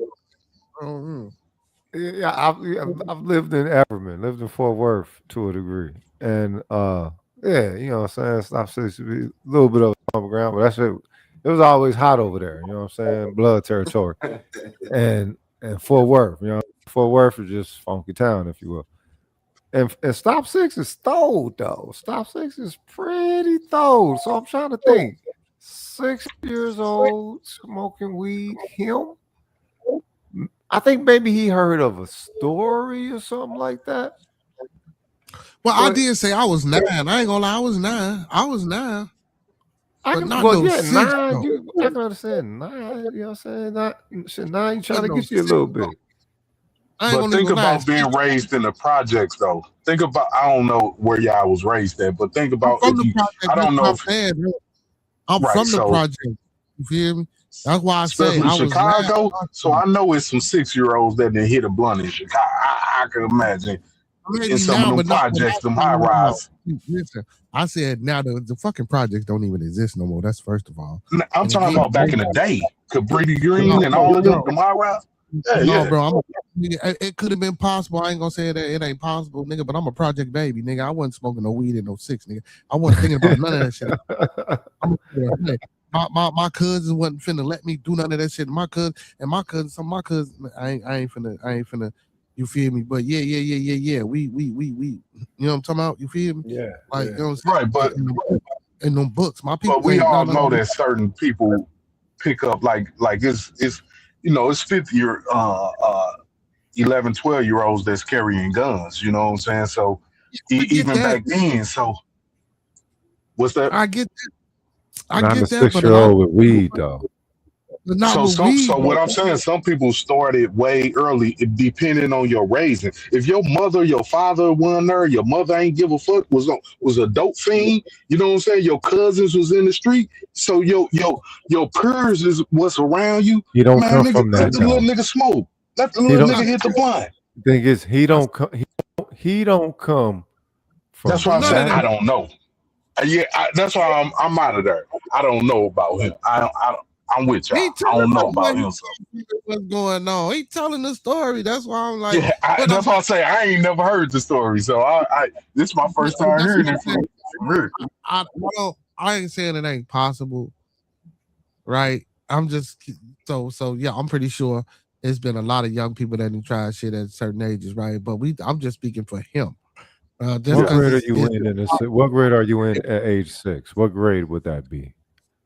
Coming out of kindergarten, first grade. About that range right there. You're coming out of kindergarten smoking weed. Kindergarten is 5, first grade 6. Okay. Yeah, bro. I wasn't about no weed in no 6, bro. I ain't gonna even lie to you.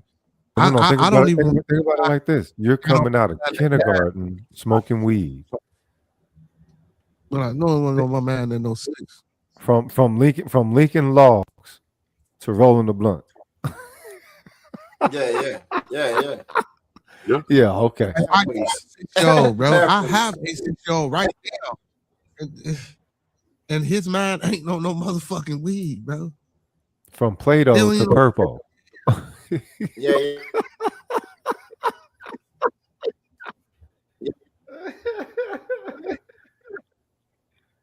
Yeah, that's crazy. I like to play with the flowers. It's crazy. At 6, your parents and family constantly hugging you. Like everybody ain't get that. Everybody don't get that at 6. I ain't talking about him, but at 6, everybody. Grandma was like, let me get a bud. Let me let y'all hear it. Hold on. Let me go back. Check it out. I get there on time. 2024. Prosecutors say getting suspended over that, fighting in school. Okay, when you start bringing guns into school, as to graduate, my homeboy was holding these boys. But what I will say is, where is this? And Carmelo Anthony using clip. When former officer Brandon Tatum was on my show, he made a wild claim about his own marijuana use. Watch this video and then stick around because I'm going to talk to you about the truth behind this claim. The truth. The truth, y'all. Was there a particular moment or was it an evolution where you were just like, the Republican ideals seem to be more in line with me and who I am? Well, it was an evolution because I grew up, and I would say when I was growing up, I was racist. I didn't really like white people like that. We never was around white people. And I had a very negative connotation. I didn't like police officers. First time I got an interaction with a police officer, I was 8. I got arrested for smoking weed in a vacant house with my cousins. And as an 8-year-old? 8-year-old, yeah. I stopped smoking weed when I was 8, actually. But what? Whoa. When did you start? I was probably around when I was 6, 7, smoking weed with my cousins. All right. And all right. So you stop at 8. Okay. Because I got arrested. We went to juvenile. We didn't spend a lot of time in there, but we ended up getting arrested. We went to juvenile detention. We stayed there for the majority of the day. My daddy came in there like he was in the WWE, saying he's gonna kill us and everything, and that changed my life. It's a whole story around that. Now, when former Officer Tatum said that to me, I knew at the moment that he said it that it sounded odd. But I didn't want to call him on it because I had bigger, more important things to accomplish in that conversation, so I just let it go. But what he didn't know is in the early part of my career, I was working clinically with the drug court program in Tarrant County, Texas, where he lived, where this incident he's referring to about being arrested at 8 years old would have happened. And here's the truth. Whoa. In the state of Texas, they do not take anyone under the age of 10 into custody or into any other facility. They just don't do it. If you are caught smoking marijuana at the age of 8, they would simply return you to your home, at which time the adults in charge of you would be in a lot of trouble. All right, all right, that's enough of that. So this fool said I lied. He didn't verify anything. He didn't look into it. Just because they tell you or he read somewhere on the internet that they don't take you into custody, that's on him. I was taken into custody. Let me explain to you guys quickly what happened. You guys that read my book know what happened.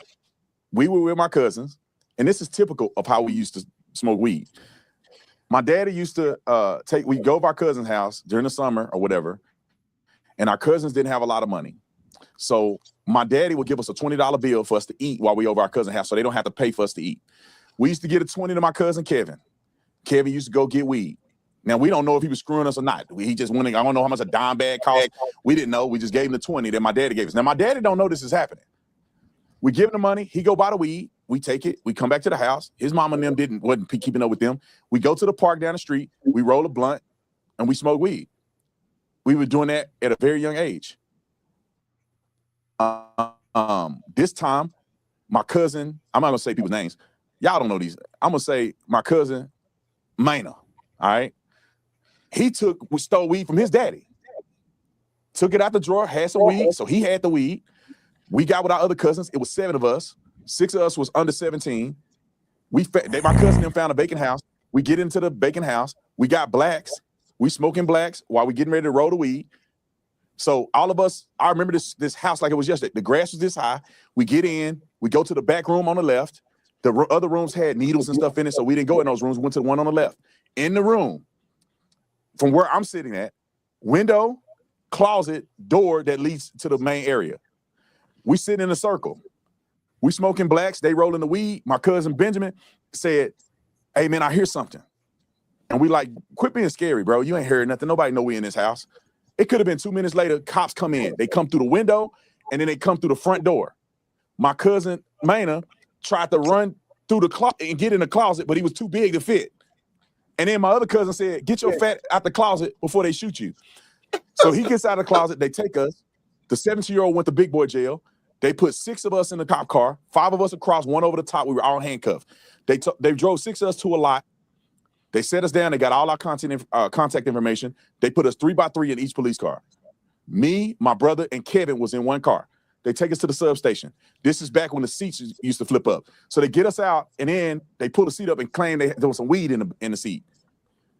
And none of us could have put that weed in there. And I think they used it to scare us. But inevitably, that's what they did. They go, this is you. This y'all weed. We get into the detention center. You walk in, the bays where they take the property. I was so young that I had toy cars at my property. I had a pocket full of cars and a belt. That was my property. They put us in 2 cells. My brother's in this one. I'm in the one to the right. It has no door on the inside. I mean, no, you couldn't open it from the inside. We sat there. They called my dad. He shows up. He's in there. I can see steam coming out his head. He came to pick us up, took us home. And the ride home is what changed my life because we thought we were going to get towed up because I come from an area where we get whoopings. But this is what I'm going to do. I'm live. I did not brief anybody. I should have. I didn't brief anybody, so I hope my mom and them answer, and I hope they don't say nothing crazy. I'm just going to ask my mom and them a simple question, live. And this tell you this fool, and I told him, I sent him a message first. I said, you better take that down because you lying. Let me call my mama real quick. This is live. I hope she don't say nothing crazy. Y'all be ready to mute me and my mama start talking crazy. She may not answer it. I didn't brief none of my family. It's just crazy. I got 3 people on my call. Hello. Hey, mama. Hello. Hey. Well, first, I got to tell you live on my show. So I just want to ask you a question because somebody came online and they lied about me. And I want to ask you, did this happen or not? Because they said I lied. Me and Bobby, when we were young, did we get arrested or not? Yes. Yes. Did we go to the detention center when they arrested us? Yes. Who picked me up from the detention center? Your dad. That's all I wanted, mama. Because some fool online said I made it up and I lied and that we had never gotten arrested for smoking. And no, why did we get arrested? Let's say, yeah, he ain't asked her. Here you go. Because y'all was caught in that house with marijuana. So that's all I wanted, mama. These fake people don't understand. And they yeah, but so that's him right there saying, you know what I'm saying? At about 6 or 7, you feel me, smoking weed. I ain't see, so I let it play a little bit. So I didn't know he was gonna call his mom and shit like that. But yeah, so that's the background, Tribe. That's you know what I'm saying? That's stuff. I believe him. I don't think it's shocking. Now they could be exaggerating on the age, because what threw me off, he said like 6 of them was under 17 or something. So you had some older motherfuckers. I can't see a 17, 18-year-old letting a 6-year-old smoke. So that is kind of a reach. Yeah. I don't know what's true and what's not true. It was all us, but then there was story. a 17-year-old there. Like that just threw like a whole new dude in there at that point. Yeah, it sounded like he might be adding to it. That made it sound like 7 Don't get me wrong, that type of shit. Yeah, man. I don't know, man. It could be, but yeah, I was a Taylor wild boy, man. You know what I'm saying? But yeah, but nonetheless, you probably can start smoking at 6. And you know what I'm saying, shit like that. I ain't gonna take that away from him. But then he said he quit at 8. You know what I'm saying? But then also, like he said, man, he got kicked out of high school this year. You know what I'm saying? He said he had an attitude problem and shit like that. I think he did say he stole or a few things and did a few things. So hold on, after he got locked up, he smoked even more? No. He said he quit. You ain't hear him say he quit when he was 8? He said he quit. Yeah, it sounded like he quit that day his dad picked him up. Yeah. He also from Fort Worth and say he grew up hating white people. Black people in Fort Worth don't hate white people in Fort Worth. I don't know. You know, we can't say that. We can't say that. You don't Bruh, know. Hey, that was like bruh, an black, opinion, you know. Like, black people probably in they Fort wrote Worth, they do not have no beef with white people at all. Black people in Fort Worth have beef with black people from Dallas. That's who they have beef with. These people are safe out here. I can't believe this. He said he grew up hating white people and he's from Stop 6. Yeah, Are I you don't know shitting why me? that came out, but shit, he probably did. You know what I'm saying? That's But crazy. that ain't. They No, stole it my ain't. cars. Shit. They shit. I didn't see Roots and when I was in school and And when he I was young, I seen and he was a bullshit. 6-year-old white people hating Shit. smoking thug. Is that what I ain't weed like smoking white thug? folks. Is that what- Keep it 100. I ain't like white folks either. Shit. What the fuck? Mm-hmm. Get out of here. 6 years old was a From thug. what you taught. So I With my homies in the Look, Matrix. You know what I'm saying? look out, Whitey! Here comes, Smoking the here tree. I'm comes coming for you. Tatum, riding his big wheel and puffing on his yeah, but I don't even know why Frank he made sister. that statement. I don't even know what that was about. I don't know what that was about. That man sound gangster from birth. Sheesh. No, so I think so. What it is Big he Will trying gang. to, get American about, what I'm saying. He trying to make it seem like, black folks say I ain't with the black folk, but I grew up. You feel me? You know what I'm saying? On the same time that y'all was on, but you know what I'm saying. As I got better in life, I guess I'm just going off what he's saying. His feelings and his mind and opinions and things change. And that's okay, man. If that's his reality, that's his reality. You know what I'm saying? You ain't got to be anti-black to do that, though. So that's the whole thing. Ain't nothing wrong with none of these people caking up. But is it really anti-black though? Yeah, it is. Is it really? Yeah, because the thing is, it holds the cliched, tailored, unempathetic account, toward Black America, and it just so happens how convenient. I wouldn't say that because a lot of those things I don't participate in a lot of those things, so I wouldn't equate myself with those things. So that's why I say, is it really anti-black? See, if you're gonna put those connotations, or you're gonna say those things are part of your culture, and those things are part of you, and that's how you are, see, then yeah, I can see you saying those things. But for me, that ain't me. That's not how I get out. I don't rock with none of those things. You feel me? That ain't the way I live. No. The thing is his intention. It's not what he showcases, because he's not the only one. You know what I'm saying? A lot of people, we are an algorithm unto ourselves, especially on the negative side of it. You know what I'm saying? We the niggas that everybody love to hate and try to be at the same time. Holla if you hear me. Holla if you hear me. Yeah, I agree.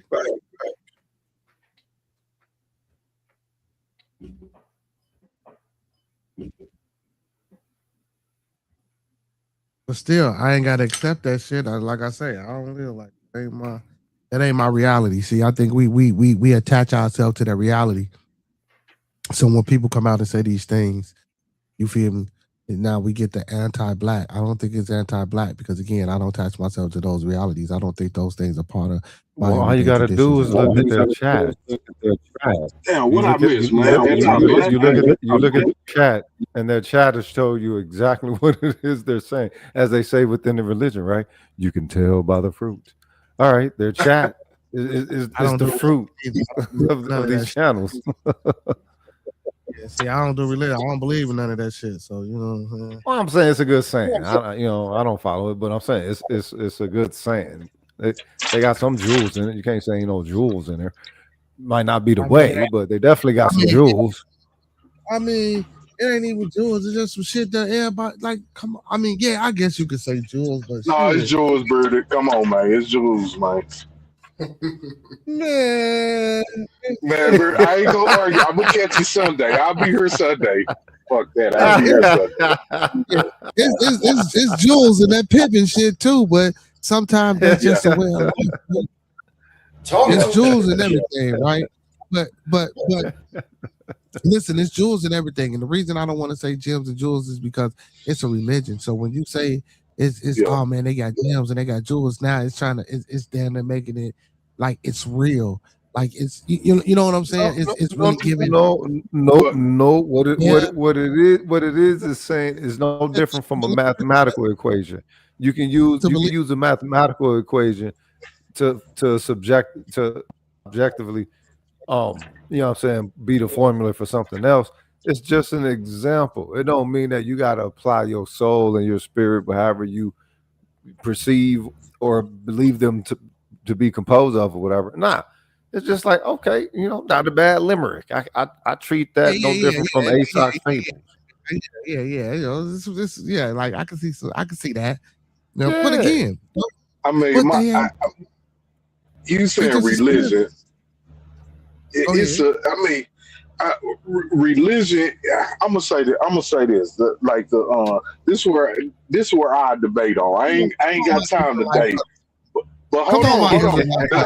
My understanding of it, like whether the book is true or not, it was written by one group of people exclusively for this group of people. It wasn't never for the whole world. But they got the records and made it. They took these records, the Romans, they took these records and then changed up the teachings, and now that's where you got religion from. But originally the book was for a group of people. It was a way of life for a group of people, not for the whole world. You know what I'm saying? That's from my understanding. Okay, that mean that it's tribal though, right? That mean that it's tribal. It is. So everybody else on the flag and this shit did. Right. I mean, all these religions. Because if we see the book say Christ came for the lost sheep of the house of Israel, he didn't come back for the whole world. He came back for his people to redeem his people. You know what I'm saying? So, but ain't all people his people?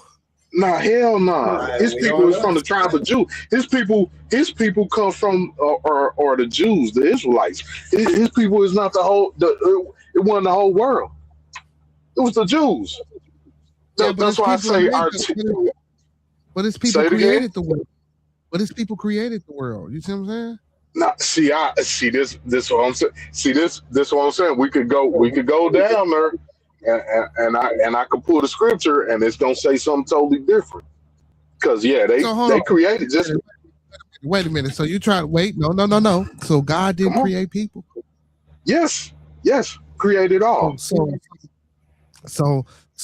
God. So what you're trying to tell me is God is finicky and picky, and he gotta. So he created people, but he got a particular people that he favored. It's a ruling class. Right. He created all, but it's a ruling class. It's a ruling class. Yeah. But still, but again, I ask. So why isn't all people his people? If he created people, because Adam and Eve wasn't Canaanite. I'm not. Well, Adam and Eve. Everybody didn't come from Adam and Eve, but I'm not. Well, the scripture don't even tell you that. The scripture tell you that God created on the sixth day. He created man and woman. So man and woman. Right. What Adam and Eve ain't get created till thousands of years later. After that, after man and woman, that man and woman wasn't Adam and Eve. It say man and woman. It ain't say Adam and Eve. Right. How they change? So explain that to me. Right? How they change? See, that's just you see how we twisted on the script. How they twist us up to have us thinking that Adam and Eve. So let me ask you this then. So is it more than one creation story then? So it's an Adam and Eve creation story, and then it's a man and woman creation story. Yeah, it's the time of the creation of man and woman. That's only under the pantheon of the Helios Biblios, or the book of the sun. All people in this world don't ascribe to that doctrine. Yeah, I agree. But this a whole nother. That'll be a whole nother fight. Most of the scholars right now understand. They'll tell you, Dr. Ben, Bobby Hemmett, people that don't even practice off of the Bible, but they will tell you that The Jews was black. So they understand now. They gonna tell you that they copied from the Egyptians. They'll say that, but they also understand that these people was black. So no, no, that's not. So actually, that's not what happened. So, and for those who don't know, I don't give a fuck if it's a scholar. Y'all go get y'all PhDs or whatever the fuck y'all want, because I'm cold. The Jews ain't shit but the Canaanites. Period. Point blank. What proof? What proof? Because I could solve that simple. That's easy to do. Alive for the longest period of time. That's easy to do right there. And everything came out of the Canaanites. So you tell me how are the Jews not the Canaanites? My thing is in the Canaanites is in the scripture, and it's a difference between the Egyptians or Canaan. So you saying they the same people? They just a different sect. Well, Cain had a long period of time everyone before was. Seth came into play. And that's where you get, because there were even Egyptian Hebrews or Israelites, if you want to say. I'm not going to say Hebrews, Israelites. I go with that. I ain't go argue that. That'll be a whole a bigger debate. So I go with you on that. I mean, so when you live with people and you gather with people, of course, the Canaanites had they understanding and they beliefs, and the Egyptians had they understanding and their beliefs. But after so long living with each other, guess what their beliefs did? The beliefs intertwined. They became one, or they became a certain. I go with you on that. And they became a certain sect of a separate religion of Egyptians and Canaanites, and now that's where we get our sects from. That's where we get these different denominations. Things that we I go with that, but this will be my argument with you then that I done heard you say. If that is true, how could this book be the white man book then? If going off of your theory, what you just said. I never said that this book was the white man book. I never said. Okay, got you. 10-4. I got you. I'm done with that. I got you. You know what I'm saying? I got you. And even on top of that, if the oldest Bible in the world is in Ethiopia, Ethiopians ain't white.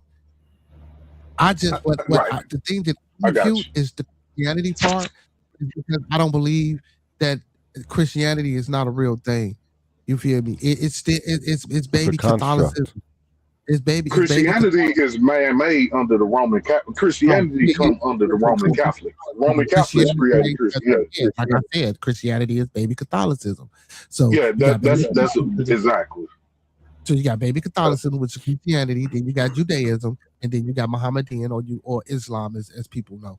You know what I'm saying? And then you got your different sects of Islam, your 5 major sects of Islam. You know what I'm saying? Your Sufis, your Shia, your Shiites, and so on and so forth.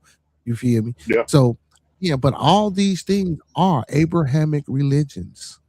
I got Who are some of your scholars that you follow, Birdie? I mean, give me a couple scholars that you read. I fuck with Dr. Ben. I got a lot of Dr. Ben writings. I fuck with Bobby Hemmett. You know what I'm saying? I fuck with Dr. Malachi Z. York, regardless of whatever y'all say he did. I don't know nothing about that. I'm talking about the understanding and the teachers and the right teachers that he afforded the brothers. The Nuwabian. I don't fuck with all that. I don't fuck with all that. No. That's just that Nuwapu and all that shit. No, we don't do all that.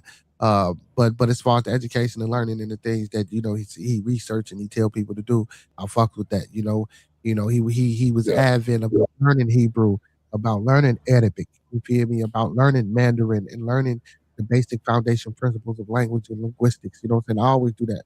Yeah. People to promote that. I fuck with George M. James. I got a few of his books.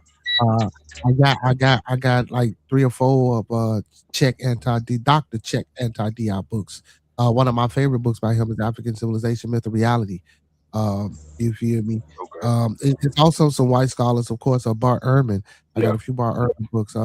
David Key. It's a few white people. I see. So when people say you're well versed.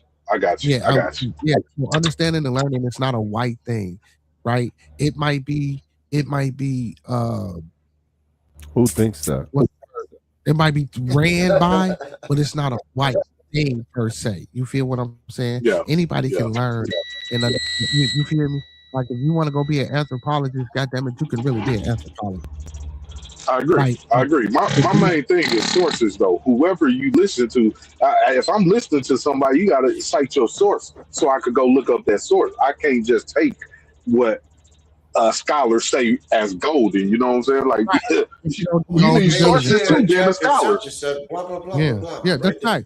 But if we're going off the Bible, though, but the Bible tells you that the Jews came from Canaan, and they came down into Egypt, and they were never slaves. You feel me? They weren't the people of that land. So if you're not, and that's just like, man, if you're not from my shit, you feel me? And we invite you in my shit, yeah, we gonna treat you a certain motherfucking way because you ain't our people for real. You feel me?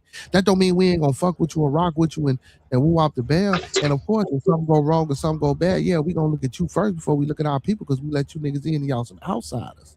You feel what I'm saying? I'm with you. I still think, you know, just like they say, like we hear this story all the time. Man, y'all own people sold y'all in slavery. I don't believe that. I don't believe that these that they were selling their own people. If they weren't selling their own people, they knew exactly who they was going after. Their skin color is black. They only say that because they're saying the people of the black skin color showed your black ass, without saying that, because they're not looking into any of the many different textures of our potential connectivity to anyone within this world. They're just looking at that skin color. Your own people showed you. They're black. You know that they showed you. So go to them, not us. Shut your motherfucking ass up. And for you, tribe, genetically, modern Jewish groups share a major part of their ancestry with ancient Canaanites. Culturally and historically, ancient Israelites emerged from within Canaanite cultural sphere through the development of a distinct religious identity that separated them from other ancient Canaanite groups. So yes, they were Canaanites, but again, a lot of that's why I say I ain't gonna argue that, because that'll be a good show. That's a good topic. I mean, and Israelites, they had that debate also. So I ain't go argue you on that. What I will say is, if you look up the Canaanites come from Ham. If you look up the definition of Ham. Ham is the progenitor of the dark races. The Canaanites, the Egyptians, the Ethiopians, and it say at the end of it, not the Negroes. It say not the Negroes. So they understand, these scholars understand it's a difference between the Negroes, which is nigger, which is black. They understand it's a difference from these people versus the other dark races. Even if you from over here, if you, according to the Bible, you steal from fucking Ham, because Japhet is responsible for the white folks. You ain't telling me shit. And Shem is responsible for the Asian folks, bro. That's how this shit was supposed to go. And it was only based off of scripture, the Israelites come from Shem. It's Shem, Ham, and Japheth. So Asian people, bro. Shem are the Asiatic people. Yes. You couldn't talk to no Israelite. I could pull a scripture all day that's going to tell you. If you go, just look at it. If you go back to Isaac, Jacob, they're all Shemitic. That's why they call it Semitic. That's where they get the name from. Shem. They come from Shem. They don't come from Ham. So based off of the story alone, the Israelites wasn't never Ham. That was the other dark races. That wasn't the Israelites. But I'm with what you're saying though. But that wasn't off of the storyline. That wasn't it. The storyline, they Shemitic. They come from Shem. Abraham, Isaac, and Jacob, they Shemitic. They come from Shem. Then you had the 12 tribes. Which formed the Israelites. And that's not even in the Bible. That's just made. That don't.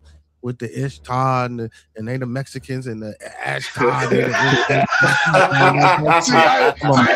I'm not here to go down the rabbit hole, Beardy. I'm not here to we're going to say that for Sunday. We're going to say that for Sunday, man. You talking like I don't know. I know this shit. Ain't real. No, I know it. I mean, we could get into that. I just watched some shit today on breaking down the pyramids here. The pyramids here. The people that was in this land. And if you go look at these pyramids here, even the people that was here, the Aztecs, the Mayans, and all of them, they got documents that they're not pyramids. How the hell they got this shit? Say it again. They not pyramids. They mounds and ziggurats. It's a difference between. That's what I mean. That's another word for it. Like in my area, East St. Louis, the Cahokia Mound. I mean, they call it a mound, but it's a pyramid. But if we want to be technical, it's a merkut. It's not a pyramid. A barrier. They call merkuts. You feel me? But we say pyramid. What's the definition of that? Are they barrier sites or yeah, something like that? Yeah. See, but when we get into the Greek, it's a pyramid, but they're merkuts. Okay. Like a pharaoh is not a pharaoh. It's actually Nasut. You feel me? You know what I'm saying? It's Nasut. N-A-Z-U-T, Nasut. But, the Greeks say pharaoh. You feel me? Just like Isis, Osiris, and Horus. That's Greek. You feel me? When it's actually Aset, Assad, Haru. It's just you got to learn. Berta, give me your creation story, man. Give me what your ideal creation story. I don't know who the fuck made us. It could have been some aliens. I know that's them, right? You got to know something. All this information you got to tell me something, motherfucker. We energy, man. Anybody can know.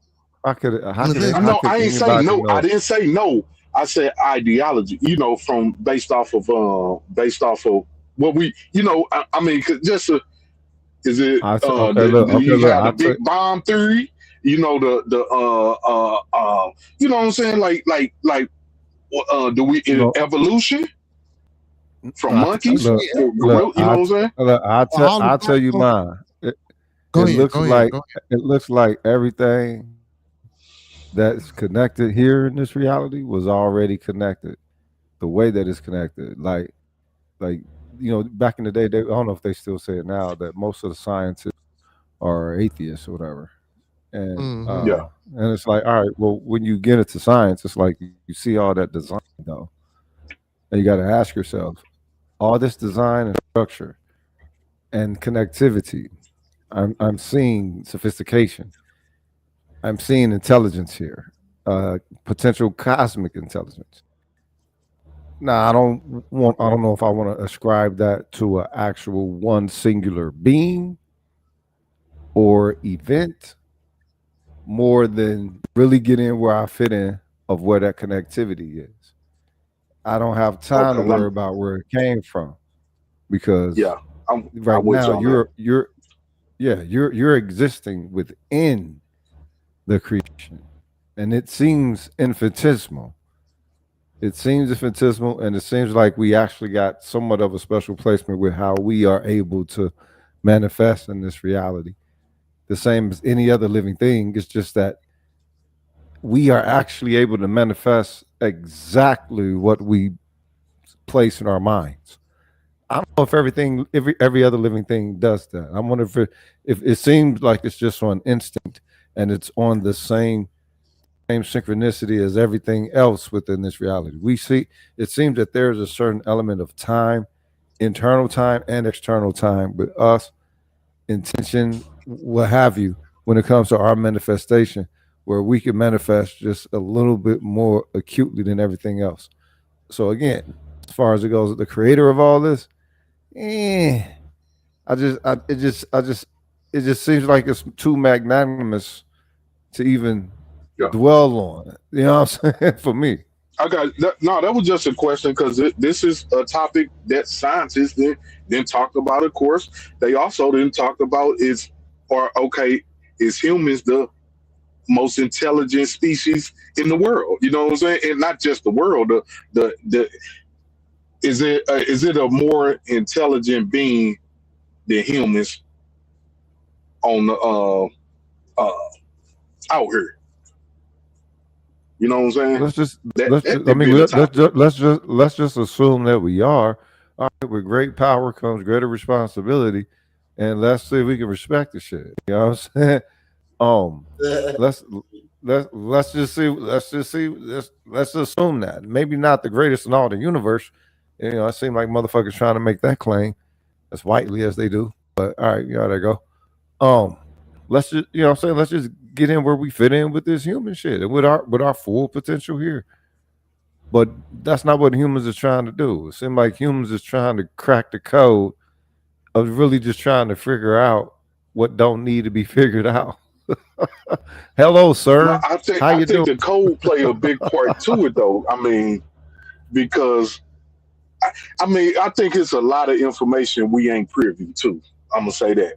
You know what I'm saying? Let's say if the government then made contact with other beings that ain't from this planet, you know what I'm saying, and being told certain things, like we ain't privy to certain information. You know what I'm saying? But the thing is, what if we actually are those beings? Maybe that's That the could reason be. of why we don't really fit here on Earth in sequence or in synchronicity with everything, able to choose our own synchronicity to the point to where we could be damn near as damaging as one of the elements, damn near as influential as one of the elements.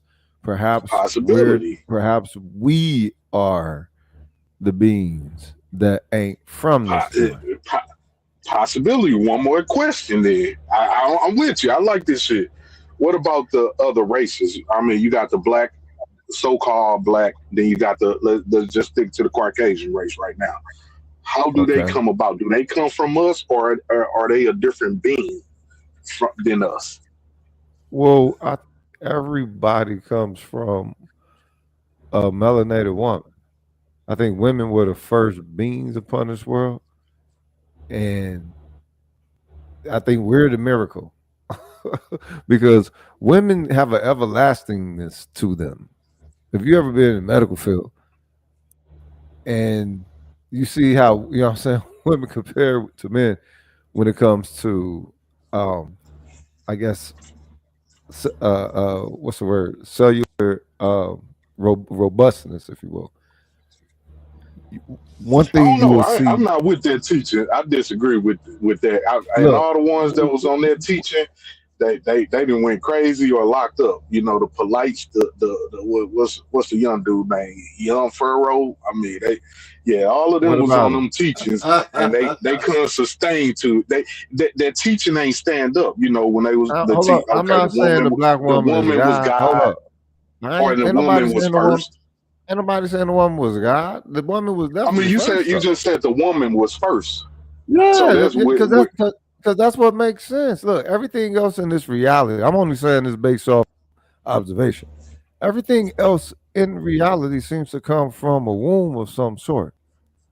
So why wouldn't this reality also come from that dynamic or that principle or that essence or that energy? Why wouldn't it? Why wouldn't it be that they came together though? If you need both of them to produce life, or can a woman produce by herself? Because don't the man hold both chromosomes, but do the woman hold? I think the woman hold one chromosome. Okay, well the thing is, as far back as our primordial, as living beings. Because when we say woman, we're not just talking humans. Always been man and woman. We're talking female. We're talking, you know what I'm saying? We're talking female, not necessarily just woman, but female, right? Those genetics, right? Yeah, I believe those are the matriarchal matrix genetics, if you will, for all, you know what I'm saying, living beings, living things to a degree. So that's what I'm talking about. Yeah. I think that's the reason why we got nipples. What the fuck we got nipples for? Everything else on our body got some form of practical application. Fuck, we got nipples for. I mean, but if you look at it, the woman don't produce the semen. The kid is in our semen, so we shooting the sperma that's laying in the egg. The egg is just a shell. The man, we hold the sperm. We hold the seed. We hold the life. We put the life in the woman. You know what I'm saying? Who's just a vessel. Right. We hold the seed. We hold the seed. But hold up. Think about the phrase. We planting the seed. Think about the phrase. Let us make man in our image.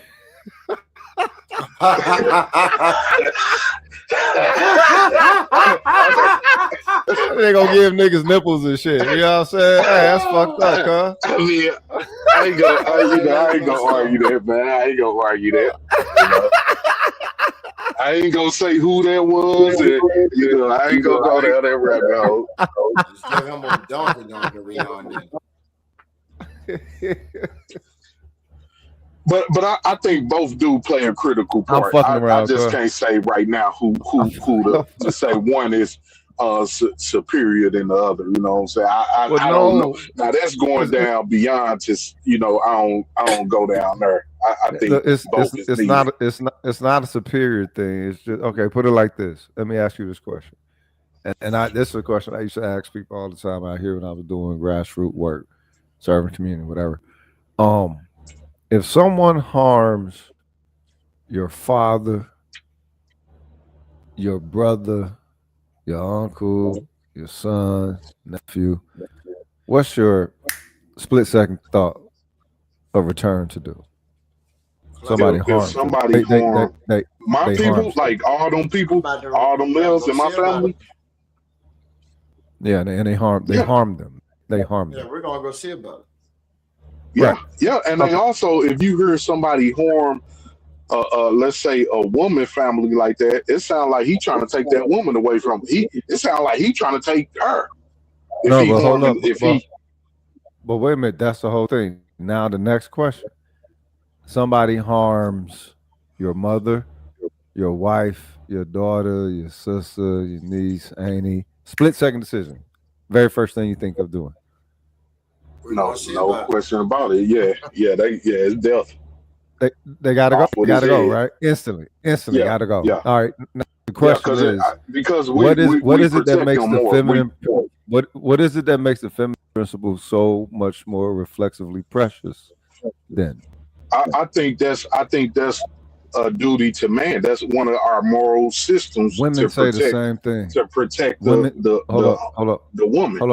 Hold up. Women have the same response. If it's the masculine principle, everybody ready to hand out a bra, right? Let me say most people. You have some people that's like, oh no, we riding and we closing it. But majority of people will say, yeah, they get the bra. You know what I'm saying? But for the feminine principle being harmed, encroached, everybody reflexively, they brow for up like, how would you even put? Y'all said it. Yeah, we gonna kill the motherfucker. Everybody, everybody said the same thing for the feminine principle. Kill the motherfucker, and it's the swiftest answer. Yeah, that's real. I mean, yeah. Everybody. I've been doing this shit for over 20 years. Break yourself. You get the same. You get the same fucking answer. Yeah. I mean, because I think it's based off of a woman is we look at they can't protect themselves like we can. You know what I'm saying? So it's like it's damn near like innocent in a way. How okay, well, wait a minute. If they innocent, why is it that women first say, all right, now we finna go kill them? If they so innocent, I said that they also. Well, I don't think it always been like that. We look throughout history, the men went out and went to war, while the women took care of the kids at home. The men went out and fought war, and if they lost war, the women was in captivity. You know what I'm saying? Wait a minute. I'm not refuting any of that.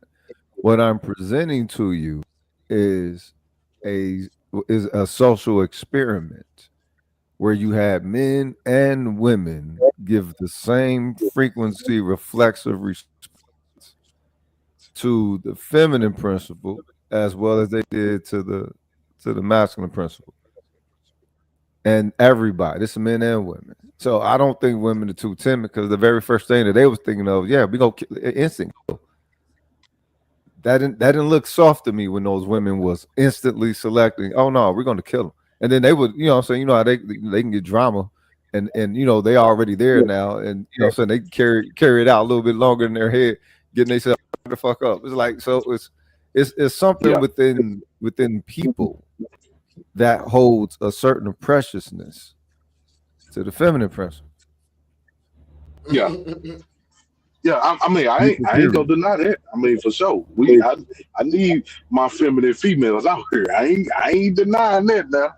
Yeah, they producing the light. They play their part. So I ain't taking that away. Yeah. And I think that's what's being distorted. Got all these hoes thinking they can manage their own change.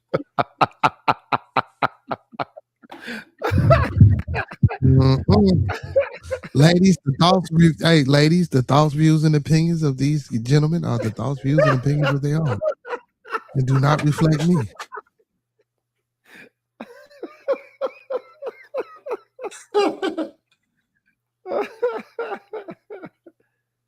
But no, the thing is, the main issue is, they like some X-Men women that don't, want to understand how to really rock their power. And so, they get control, and that's how it goes.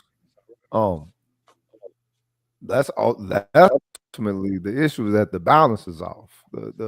When it comes to religion, when it comes to spirituality, you're supposed to be trying to on that cosmic balance inevitably. However, the belief structure is getting there, that's supposed to be the inevitable result, a motherfucking cosmic balance. But you don't get that with, too many of these, man-made religions and shit. So it's like, all right, then, are they really seeing the soul, seeing the spirit? Are they really interacting with the actual true cosmic essence of reality?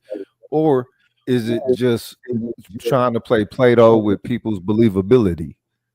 Because that, because that's strong as fuck too. Almost like a sentient drug that knows how to tap the, for that what's it, endocrine or whatever the fuck it is.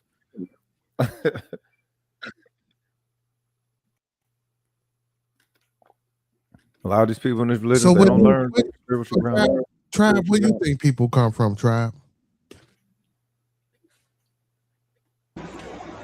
My bad. I'm muting up because it's loud. I'm trying to wrap up this trailer real quick. But y'all probably hear a lot of background noise. But my understanding is going to be based off of a belief system. I don't know. You know what I'm saying? So I'm only speaking in what I believe, and that's a belief system. You know what I'm saying? Like I say, don't none of us know.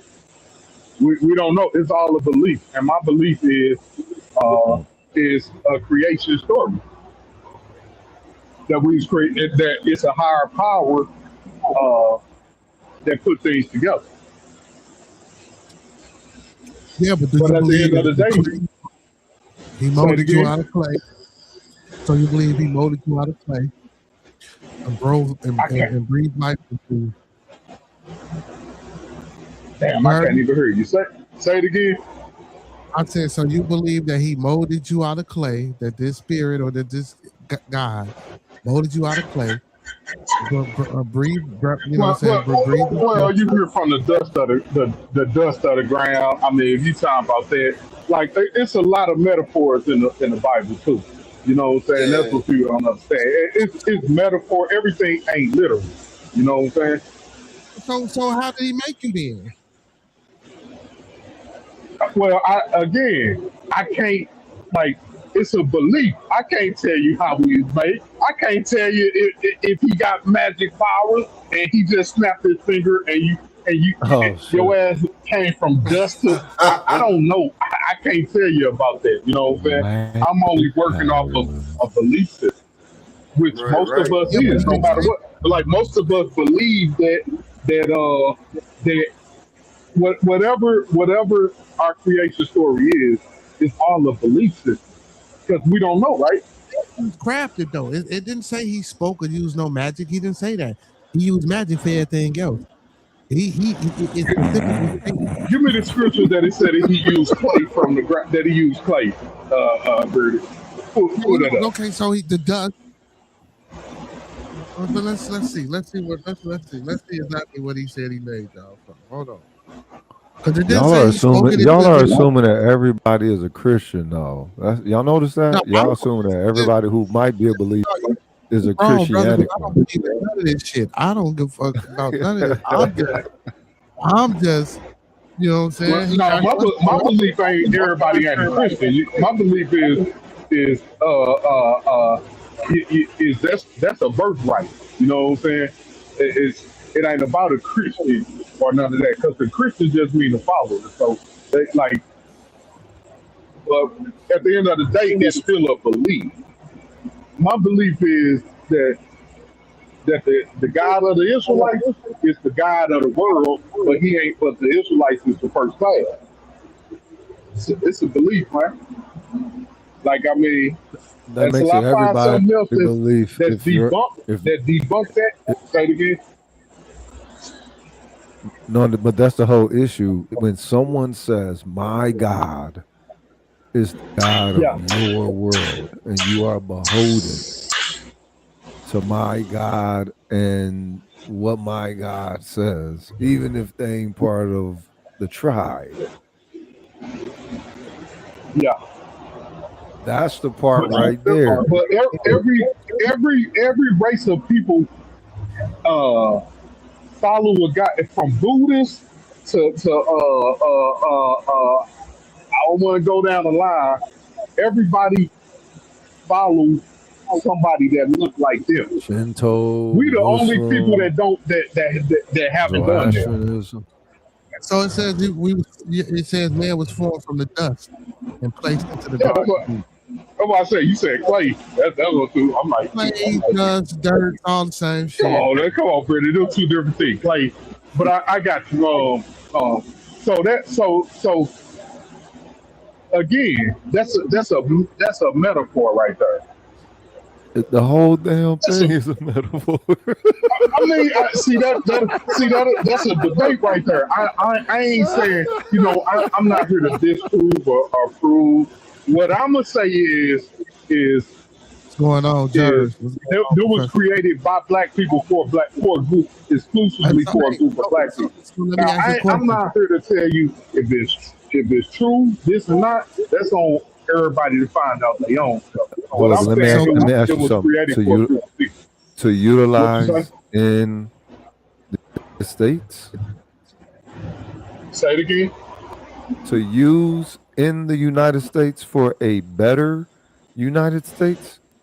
No, that was no, heck no. It wasn't like we got to understand how the United States was built. They stole the shit. The records was why you think because every other race knew that there was black people. Even in Israel back before 70 AD. Everybody knew everybody that was in that landmass was a dark skinned people. Can y'all agree to that? I mean, it's right next door to Africa. But wait a minute. What is this? What is the significance of that? What for who is that information for to change what?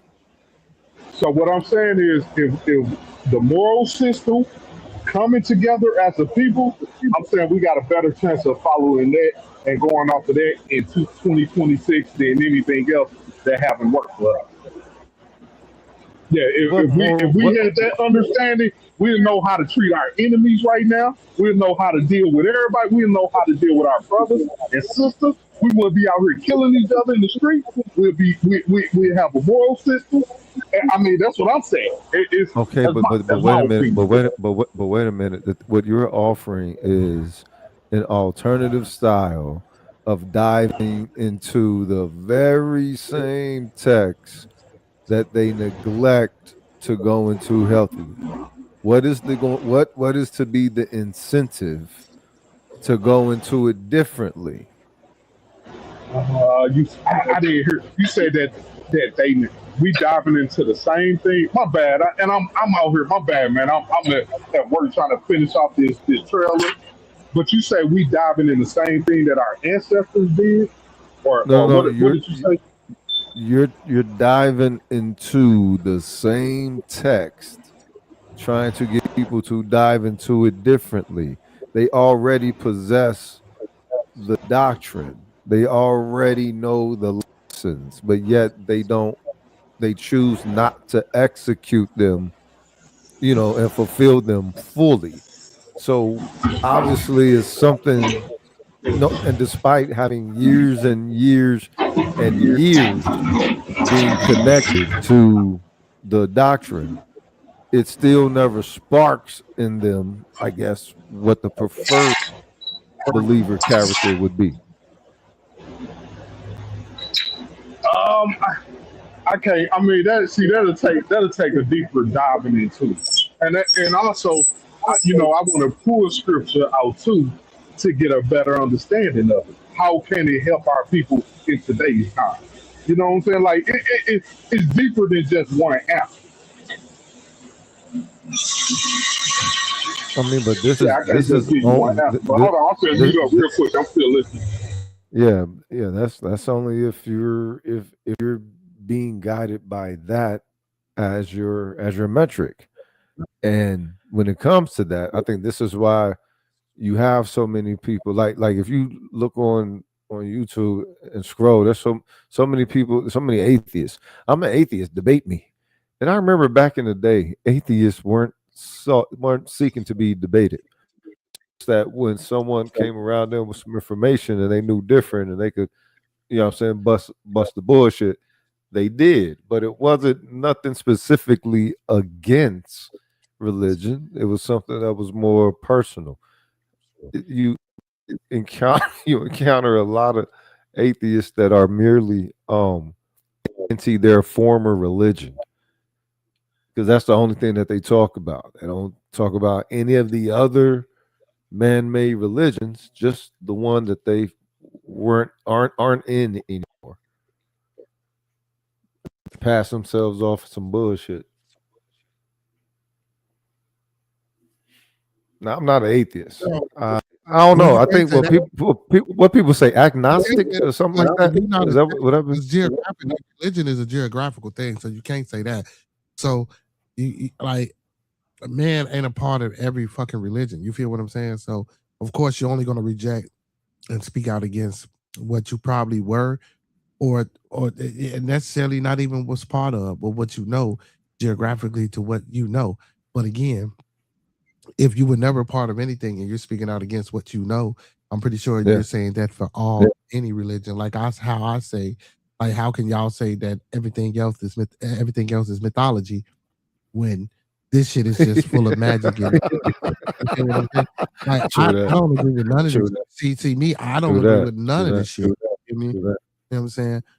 Like, but yeah, but and to go back to the creation shit, I'm gonna rock with what all the ancestors say, man. What all the people say, man. They say we came about the sky, so I don't even think we from this motherfucker. You know what I'm saying? True that. I think we got away from some shit. You know what I'm saying? That was fucked up for us somewhere out there.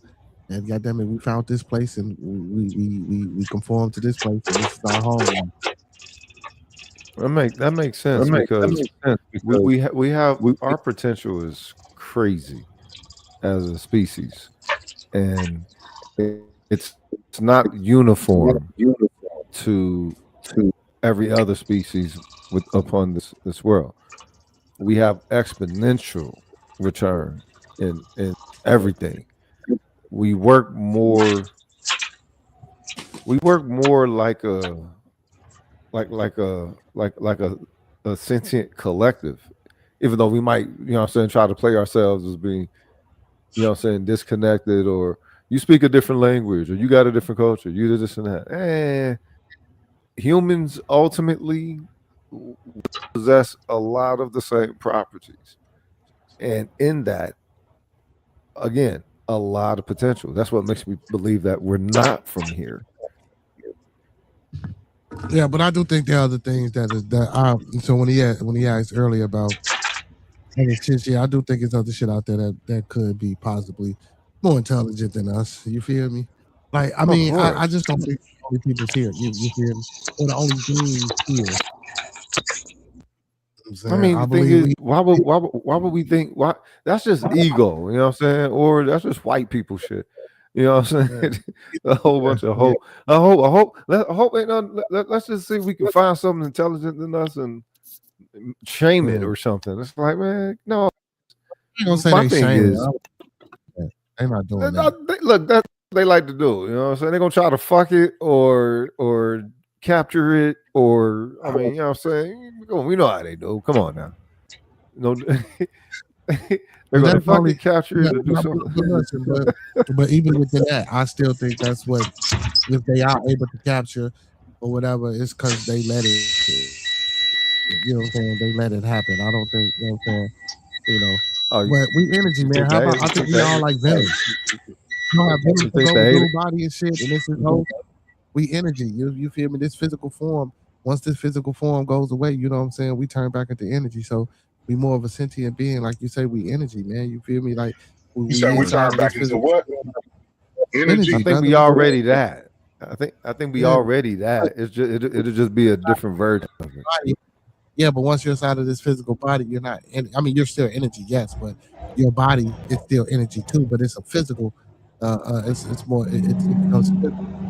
See, those are beliefs, because some people believe we're gonna be reincarnating into somebody else. So at the end of the day, well, not into somebody. It's a makeup. You get made. You don't just go into another person.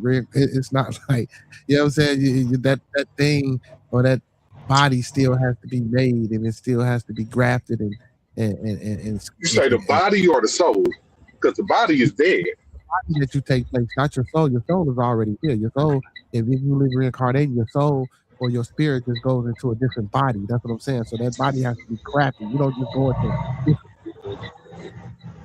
know what I'm saying? Something has to be born in order for you to be reincarnated. You know what I'm saying? It's like a line. When someone's born, that's when. Like born again? Yeah. No, so a child has to be born in order for you to hop into that vessel. Yeah. Once that You're right. Yeah. You hop into that vessel, and then that's how you get back here. You feel? So, I mean, yeah, people believe in all type of shit. You know what I'm saying? But again, we don't, bro. Like, I would love to go back and see how, you know what I'm saying, we develop, and if it, and look, even with the story of the Anunnaki, shit, with Enlil and Enki, you feel me? And old girl, and sister, you feel me? You know what I'm saying? Shit, they made us from other motherfuckers, you know what I'm saying, and they own DNA and love the bell. Who knows? Yeah, that's why I say it's a lot. That's why I say it's all of. And I heard y'all the other day. Y'all was talking about if I ain't mistaken, was this channel? Y'all was talking about evolution from evolving from apes or something. Yeah. Okay. So that's another theory. I mean, they said with the DNA closer to the something like that. I ain't even got into all of that because I don't believe that. So that don't mean that I wouldn't look into it, but I don't. Yeah, we primates, but I don't think we're a different type of primate too, and that's what people be failing to realize. We're not ape primates. You feel me? And then my thing is why we ain't evolving still to this day. You know what I'm saying? Because we're not that type of primate. You feel me? We primates, but it's different classification. Like, people don't understand that shit when y'all hear that shit. So when y'all hear that evolution story, man. I challenge people to just do some reading. Just do a little bit of reading. That's all you gotta do. You know what I'm saying? Yeah. Do a little bit of reading. You know, and again, even with that reading, man, shit, guess what? That's still just an idea that we trying to figure out some shit that we don't know about. Belief. Still take research. That's what. But still, I mean, the thing is, it still takes research and an intention or an actual desire to know more. You know what I'm saying? And there's a lot of people who don't. There's a lot I don't think we could go no further than the research that's out here from what our ancestors have been done to us. I don't think we could go no further with the tools and information we have right now. I don't think how much farther we gonna go? I mean, well, all we got to do is just unpack the lessons that are already there. You got to remember, the bulk of what was known has been hoarded, and you know that I think hopefully I think within my lifetime I'll be able to see those vaults open. You know what I'm saying? The one underneath that that very special cat holy place. Go run to be the Pope. You'll figure it out. And even they can't see it. Even they gotta wait a period of time before they can even go down there. They can't even see that shit. Yeah, it's nuts. But it's also crazy. Is that all right? What are they holding? What do you believe that they're holding? Humanity. Is y'all getting feedback from me? I said somebody like that. Let me mute up real quick. No, I ain't getting no feedback. I ain't nothing. I'm hearing yeah, it's like a double what's your name? Rally Black Theory. I don't know. That it might be me tripping. Yeah, you can finish though. Yeah. Nah, that's roguish. Roguish Black there. What it do? Respect. But no, I don't hear no feedback. But yeah, man, and that's what we always do, man. We come up with shit to try to, figure out why we here and why things happen while we here. We can call it religion, we can call it science, we can call it pseudo, call it whatever. I think the Caucasian race got control over a lot of things though, just like with that ancestry shit. They got control over certain DNA, certain markers that even the so-called black places that's doing it, the African genealogy places, they're still going off of these markers that the Caucasians then put in place. So it's down there like we in a system. We in a system right now. Go draw your own blood. I mean, but the way that worked though, you gotta have some type of I don't want to quote it wrong, but markers of the past, like you know what I'm saying, like all you gotta do is get your ass over there in Africa and start taking blood samples. But look, even with us in their system, all we have to do is adjust how we operate within it. If you play, it's like this. If you play the game by the rules of the game, you'll never get anywhere. Because this game is meant to be won. It's not meant to be played. A lot of black people, they just really try to play the game the best that they can so that they can keep playing. You're supposed to play to win. Some of these rules, you got to cheat. Some of these rules you got to follow 100%. Some rules you have to insert your own. You know what I'm saying? You're supposed to take agency and have autonomy at a time to where the game wouldn't, you know what I'm saying, is not permitting it. This is the way that we're supposed to play this. We don't play the game of life for us. We play the game of life for America. And that's where we fuck up. Yeah. We unfortunately. And I think we too separate right now as a people. Like, you know what I'm saying? Like, in my little group, I argue with so many motherfuckers. They like, man, these motherfuckers love the Caucasians. They like, man, I got white in me, man. And I'm like, well, that's our default. Like crazy. It's not crazy. That's the epigenetic slave link right there. It displays itself in so many. Oh, I hear it now. Yeah, that's the same sound, like a feedback. I don't know. I think it ain't bad. It ain't GBA bad Radio. Hey, yo, GBA Radio, you there?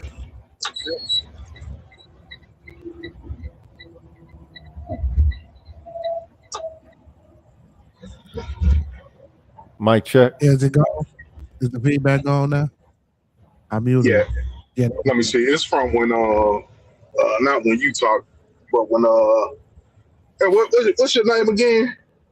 Rogus. Yellow hat. Rogus. I got you, Rogus. It sounds like it's clear now. Yeah, because I muted GBA. That was GBA. Okay. Yeah, so I think it's I mean, our people are, I mean, Man, that's why I'm going back to the good book. Because it aligned with, I mean, it coming together, man. Coming together as a I ain't talking about coming together for the whole world. Like, this is a separation book. It's for a group of people, a certain class of people. How to treat other people. How to, I mean, it's a moral system.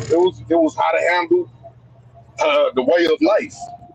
The way of Okay, life. wait a minute. Now you have so many other people already who already are rocking with the same doctrine, who are adversarial in their intention toward you. So how does it work being within the society with others who will use the very same doctrine? And you know what I'm saying? And I guess, is there supposed to be some form of a, is it like blood and Crip inevitably grew to be, instead of just Crip, instead of just blood, you got all these different sets of sets of Crip. No, we now start banging on these thing. No, the first thing, they ain't them people. It's like, for one, we suffer an identity crisis, for one. I mean, if I ask you what's your nationality, what you gonna tell me? I'm gonna say black. I'm African American. Black is a crayon color. That No, ain't no black is black. black is my nation, cause ever since I was a little kid, I claim that as my nation, because that's our culture. So you see what I'm saying? Like, that's crazy with black, like, you know what I'm saying? Damn Skippy. That's I'm brown. That's all. Our That's the only nationality thing. is That's the black. only. That's the only. Yep, black. Every motherfucker. That's the only thing that you can identify with. That's the Closest only thing thing I without sounding need. crazy, right? Look. I didn't see nothing else in the second grade. I look like my avatar, right? And I'm dark skinned, and I remember being besieged by being dark skinned or whatever, and it didn't hurt my feelings. I just had to figure out, wow, the frequency. Even people who was dark skinned or darker skinned, you so black and you black and you black. It threw me for a little bit. So, you know, as a intelligent, gifted, and black dude that I was, you know what I'm saying, I did some research, and you look into the history, and you find out, wait, we loved black, you know, 1972, whatever. You know, it's like, what happened? What happened from 1972 to 1985? For us to love black the way that we did, and everything about black, and was defining it, and was in the process of defining it in all its rawness. Yeah. And then 80s just gone. And you see what the world was copying. You see what the world, you see the effect that it had on the world. You saw people trying to put afros in their head. All black people. What were you before? What were your family before they was black? Because you say black just came in 70 something. So what was them what was your family in the 60s and the 50s? What was? I believe they referred to themselves as Negroes. Say it again. I believe they're referred to as Negroes. Right. So you see how your the nationality that changed, like we was Afro. Yeah, but we didn't change. We was nigger. First we were nigger, color, Negro, Afro. I mean, we didn't change that. We didn't change that. Black is what we put our initiative and honest intention towards. That's what I saw us put. So you think we called ourselves black? Towards. You think we called ourselves black? We didn't call ourselves black. We didn't. Yes, we didn't bring that to us. Look, hear me out, brother.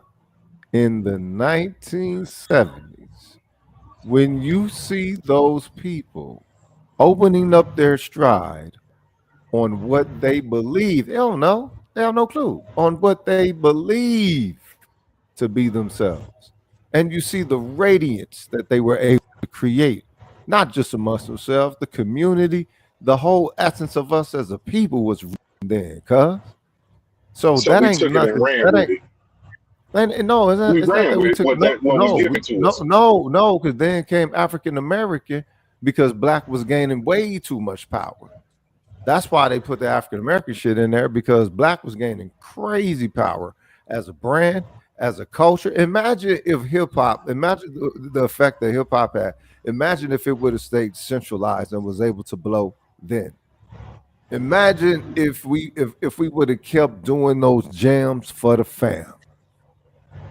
So the thing You is, talking about what, the Soul Trains and the Black and I'm Proud? I mean, no. The whole reason of why hip hop is the Black cultural composite that it is. We were already jamming in the house. We just took our jam floors, and so and get this on an intention of having a funky time.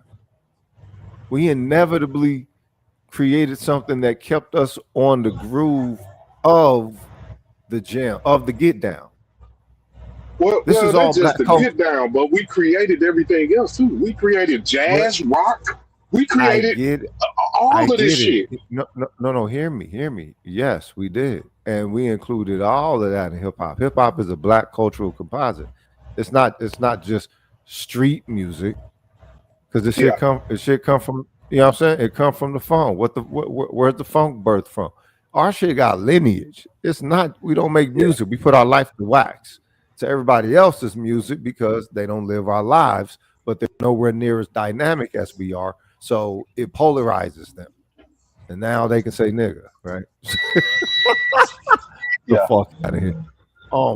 So Black is a power. Black is a power. It don't just mean power, but it means a lot of other things. But I think it actually is a power. The way that they try to utilize us as a fuel source, the way they utilize us as some type of social class portal for non-whiteness, and other motherfuckers is able to participate here, and within this objectified subclass of minorityism, but still at the same time be able to keep all of their cultural connectivities and honor intact and all this shit, right?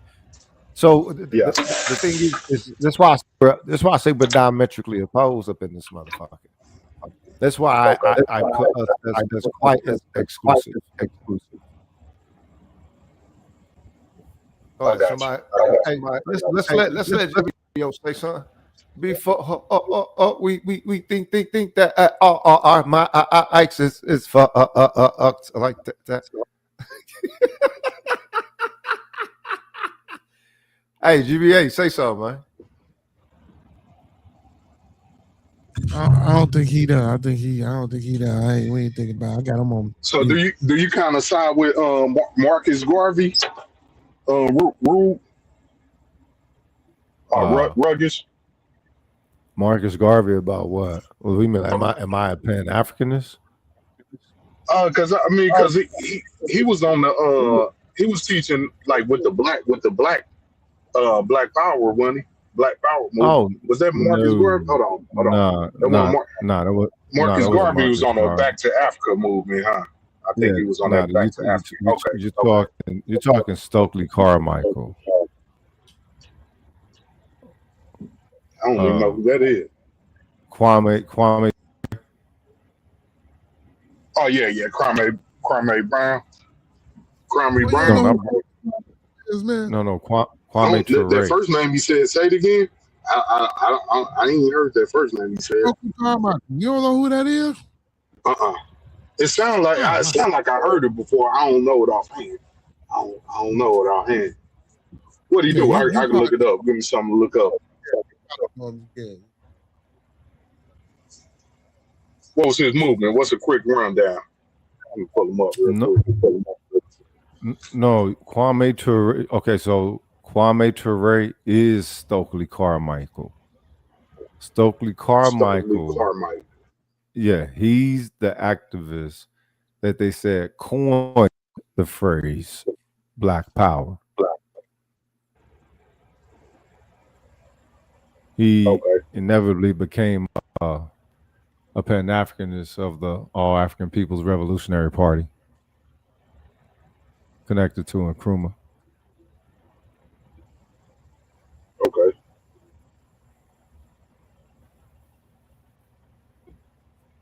But no, I'm not a Pan-Africanist. I understand Pan-Africanism. It makes sense if you believe you're from a diaspora or of a diaspora. I mean, that only makes sense. The only thing is that the earlier tribal obligations that are established before this new diasporan identity, if you will, those tribal connections are potentially thousands of years solid. This diasporan one, maybe 300, 400 at the most. Nowhere near thousands and thousands of years. But for Black people over here, we ain't really connected to nothing. You know what I'm saying? Straight up free agents. In the words of John Henry Clark, we out-poped out Muhammad. So when we participate in something, you know what I'm saying, we go all out because that's all we know. Well, we didn't have those cultural ties, those tribal binds like everybody else did. So we could see ourselves as Black, just as Black as we are, and connected to the diaspora, those Black people who were of the, I guess, Pan-Africanist, perspective, whatever. But all those earlier tribes before those people became diasporans, and even some from their diasporan identity became very tribal, right? And so it's like, all right, then it's a cool idea, but as far as it being the solution for Black Americans, no, because we got to focus on what we going through over here. And it seemed like everything is Stokely was not a Black American. He was Trinidad. Yeah, he's Trinidadian. He was Trinidadian. He was participating. Well, I mean, Carmichael, shit, what the fuck? That's a Stokely, Carmichael. That don't sound Caribbean to you. No one got them names. I mean, I think he was it's like he was still an American too, Trinidadian and an American. So probably one of his parents was a Trinidad, and one was Black American. No, they just saying that shit because he wasn't even born. They say they was sure. Nah, I forget what age they said he got here. He arrived here. I wonder if FBA's consider him and Marcus Garvey tether. You know what?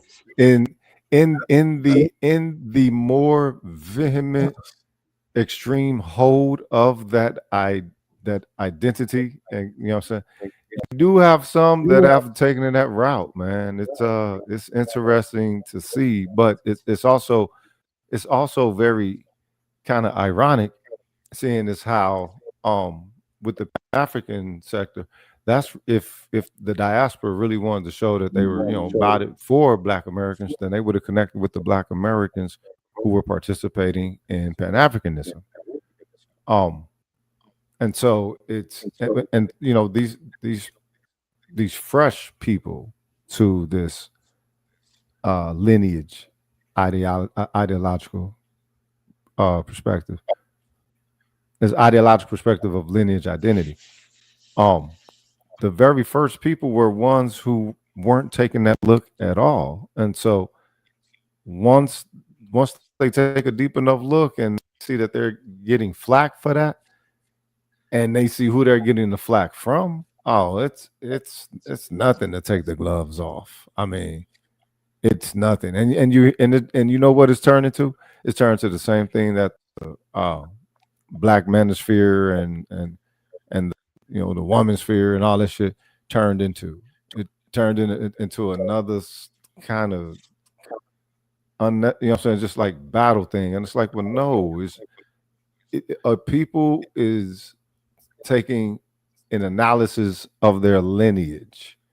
No one gets to speak against anyone doing self-analysis, introspection, all of that. You know what I'm saying? Communal, historical wise. Nobody, you don't get to be against a people who is researching themselves and not expect to motherfucking act right.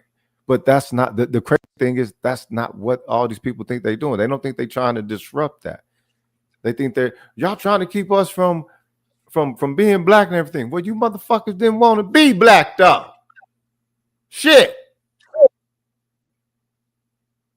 Y'all ain't want to be black. Y'all want to be niggas.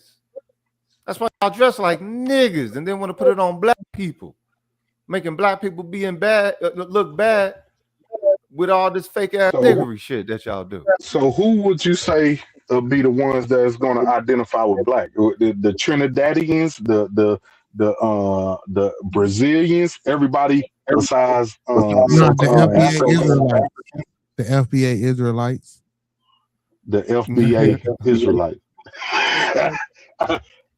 I mean, it got to be more. I'm trying to see real shit. Like, who would be the like? I don't. The thing is that's just some skin color shit with them though.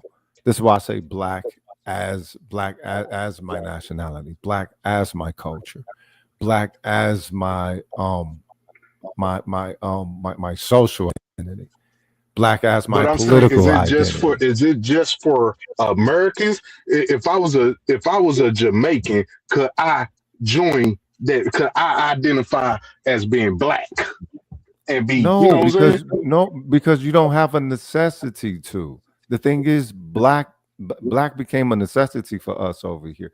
This is all conditional. It wasn't conditional for Jamaicans. Let them make of them what they need to make of them. Let us make of us what we need to make of us. They suffered the same way that we did. Damn near Jamaicans, Haitians. Well, not so much as the Haitians. Well, the Haitians, yeah, they still suffer. But hold up, identity was never a part of that suffering.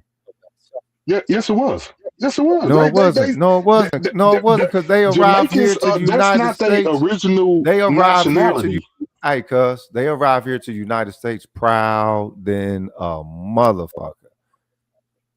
So if you tell me what's up, because all of us have experienced the pride of a Jamaican, the pride Haitians and Jamaican Africans, bro. Identity ain't a thing for them. Identity is only a thing for the so-called black African Americans or black folks, Negro folks that's in America. Yeah.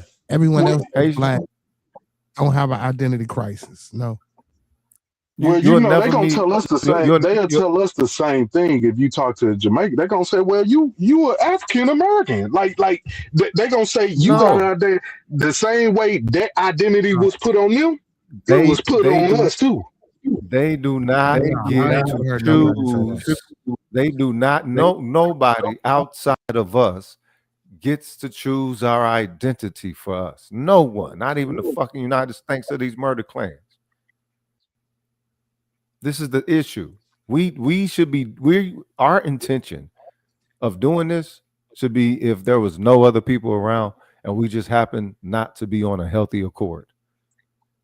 If that was the case, no adversarial factor in the form of another nation, another, you know what I'm saying, another group, another person, or whatever. The only issue that we had, we wasn't on a healthy social accord, but we were still, you know what I'm saying, amongst one another as we are. We would still destroy one another inevitably. So the point is the intention of what we see of ourselves as a people, not as just Americans. That's why when it comes to the whole foundational Black American thing, I'm not so quick to, you know what I'm saying, probably be American, all that shit. Man, fuck that, because America also put crack in my motherfucking neighborhood. And you know what I'm saying? And one of my shit to die when my people didn't want no type of flag, no kind of smoke or whatever, just for the, you know what I'm saying, just for the fuck of it. America didn't put crack in the neighborhood. The white folks did. Look, as far as I'm concerned, they try to claim it. I'm gonna let them claim it. They 230. They 230 million here. They the bulk of America. So I'm saying, and everybody else who is not black, them motherfuckers either did some benign neglect, or you know what I'm saying, try to go neutral, or they participate. So and let's get this straight. They didn't put crack. They put coke in the hoods, and we turned it into and crack. UCLA turned it into crack. So no, we didn't turn. They shout turned it into shout crack. out to the. We didn't do. They shout did out that to the shit in the brewer. lab. That crack. They taught that UCLA. shit. They did that shit in the lab. That came out. UCLA. I heard that. UCLA I heard that. Yeah. Not too long ago, I just heard that shit. Yeah. Not too long ago. Damn, you didn't hear it when it happened? No, him. I mean, I just heard the UCLA would play the part in it was in the lab.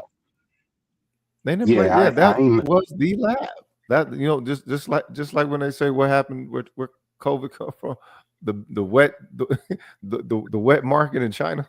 Yeah, that was the so-called wet market. Think about it. Them motherfuckers plotted on the people that had no intention to do any get back, no intention of every song is still about the love and we love everybody and all this shit. And then they said, nope, put it on them.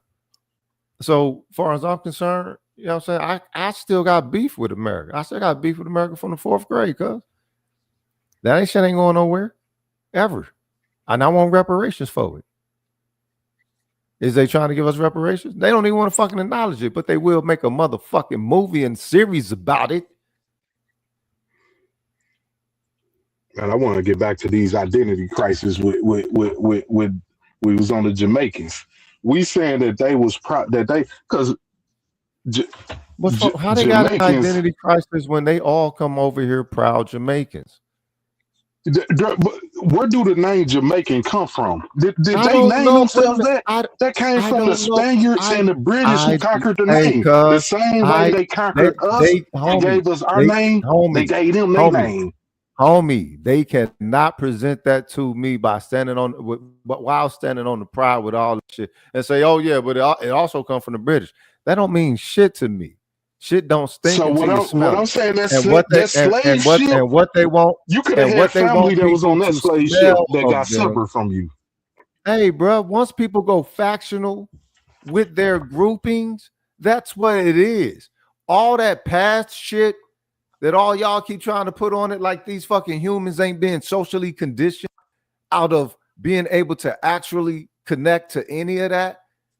Y'all, these are not the same people. Thousands and thousands so that mean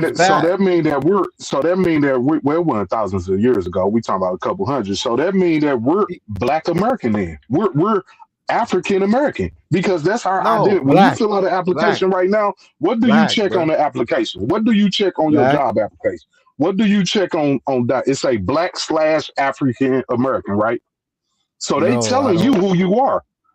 If they slash out Black, you're going to check African American on it. I use a resume. So my resume. All right, well, your ID. When you go get your ID, what do your ID? Your ID say Black. Our ID say Black. So let me think of something else. We go down the list. When they identify you, hear me out. Why are you trying to nullify Black? Because what I'm saying is a lot. If we identify with Black, do you know Black it's a lot of other people that look Black. I see some Indians. It's not. We don't say that because of looks. We don't say that because of looks. We do not say that because of looks because we got all so kinds I wouldn't of different think that'd be the our Black American selves. Black is culture. It don't matter what other people think. It don't matter what they've been through. That got nothing to do with our identity here. I think we've been there, done that. We need to move on from that. My opinion, I think we've been there, done that. Hey, bro, you ain't even know about it. You just learned what a little bit about you. That was the person that created. That was the original. I don't need to know who the original. I'm with you. I'm talking about somebody. You don't get to decide somebody been there, done that. That's not. So this is a group of people that's discussed. What's your take? We got this 4 people up here. But here you are trying to include other people as well. I'm not trying to. I didn't. Are you speaking for color? Are you speaking for colored people? You speaking for I didn't. I was trying to get I was trying to get your understanding on another race of people that's suffering identity crisis.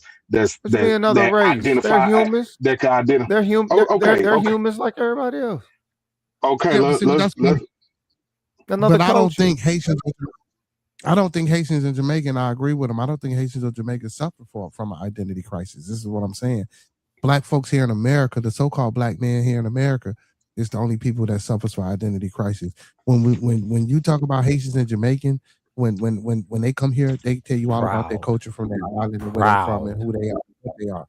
You don't get that from no Black man in America. That's why I always say all skin folk ain't kinfolk. They don't identify with us.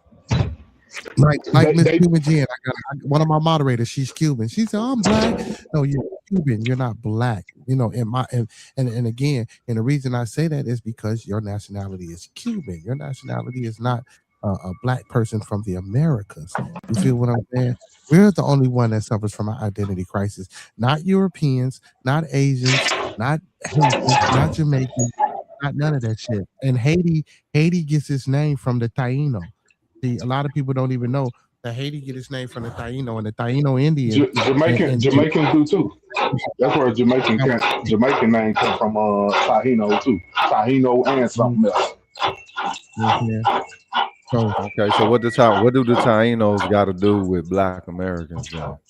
No, he was talking about. What I'm saying is that name was put on them. It was put on them just like nigger, color, and everything else was put. Now the culture is totally different. We got a culture in America. Haiti was not put on them. It's a they were the Taino were indigenous to that island, bro. What I'm saying is it was still Taino. It means the name Taino means 80 or 80. Look it up, Birdie. It was still put. They didn't name themselves that. The colonizers called them that, and it stuck with them. They didn't say this is our name. Listen, they were that name before the people who lived there on the island, before European colonization. This is what they were before they were colonized. So you saying they was calling themselves Haitians? No, they were Taino. Right. So again, I'm saying when the colonizers, because Taino and Haitian is not. Is that hold on? Is that who defines you? Is that who defines you? The coloners or the colonizers? That's who defines you. That's what I'm trying to tell you. In Taino language, that's what it means. It means 80 or Haiti. So due to Europeans fucking colonization and don't know the tongue of the language, they just took Haiti and did away with the Taino part. You feel me? You know what I'm saying? But Taino is still 80 or Haiti. However you look at it, it's still the same thing. Yeah, and the colonizers don't define people. It don't matter whether it doesn't matter what you put on any of their documentation. That's just for navigation within their system as they set it up. I don't mean that within that is how one identifies. So you're talking to someone that remembers when they tried to turn us African American.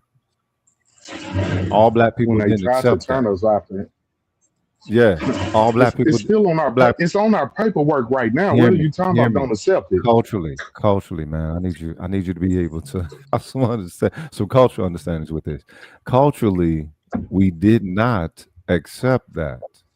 I was in the 3rd grade when it happened. A latchkey kid, and you know what I'm saying, Reagan time, 3rd grade. I heard that shit on the news, and they just changed it from black to African American, and it's like, right. What the fuck is this? And black people wasn't down with it. They wasn't not right away. Right. Who it come from? Al Sharpton? Just like with integration. Just like with integration. Those are the ones that only told the tale of being black in America. They never really got the scoop from the black people who were cool being amongst their own primarily.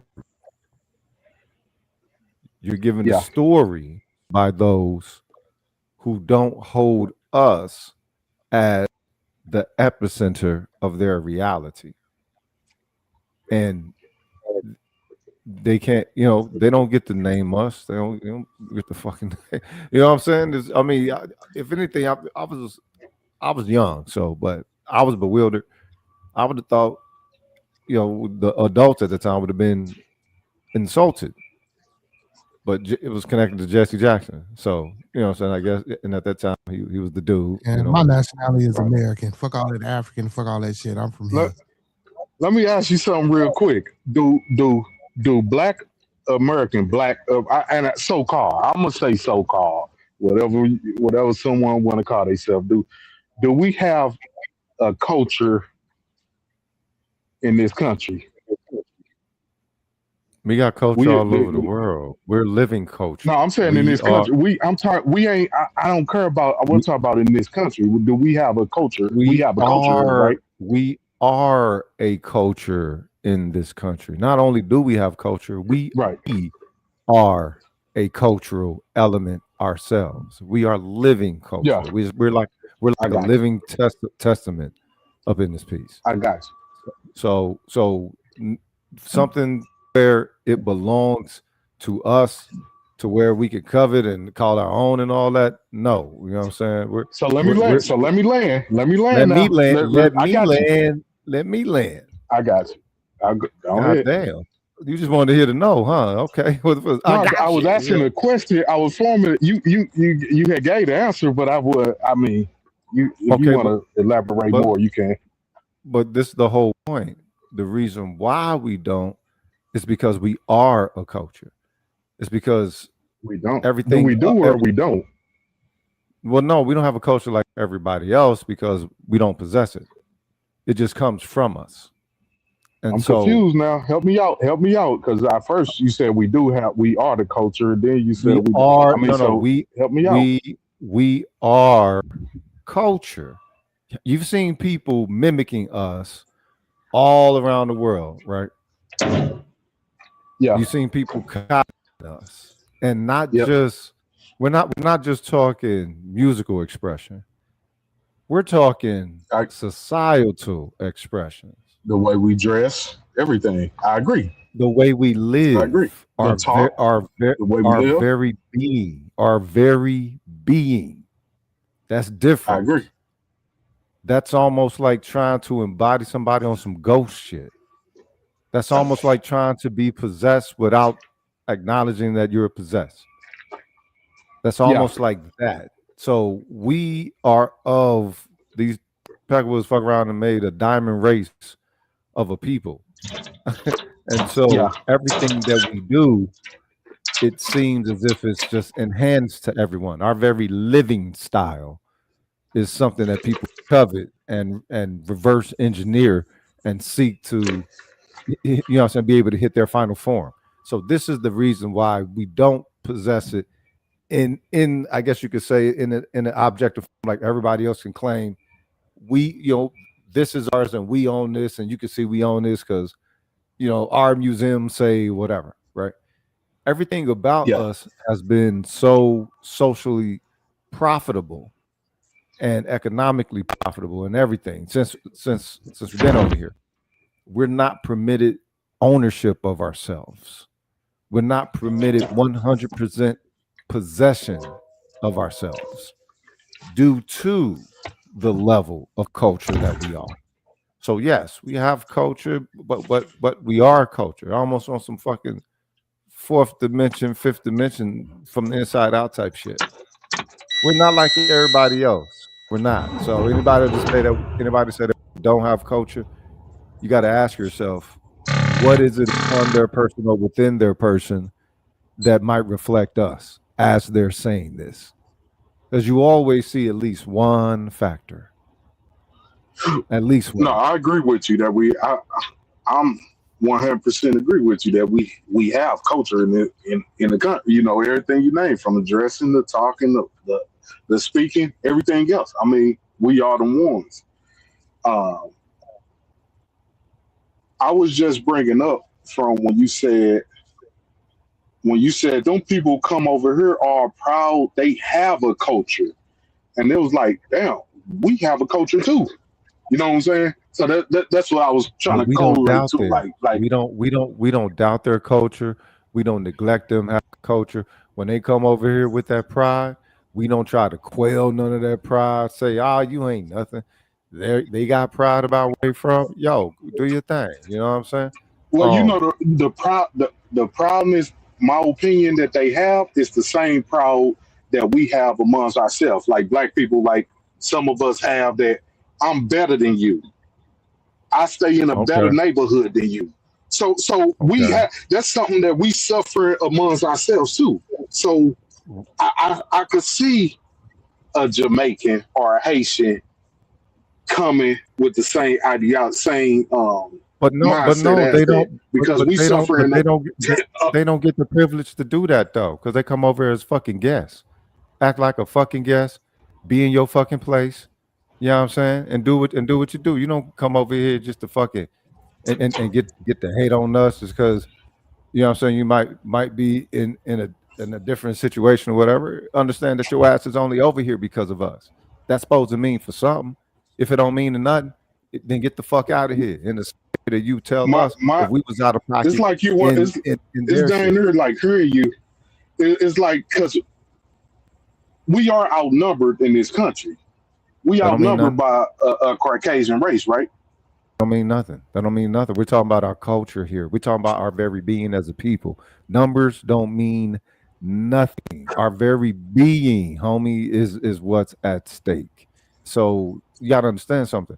If this motherfucker is still trying to possess us while we're not slaves still, then that means we might as well still be slaves. That means nothing has changed.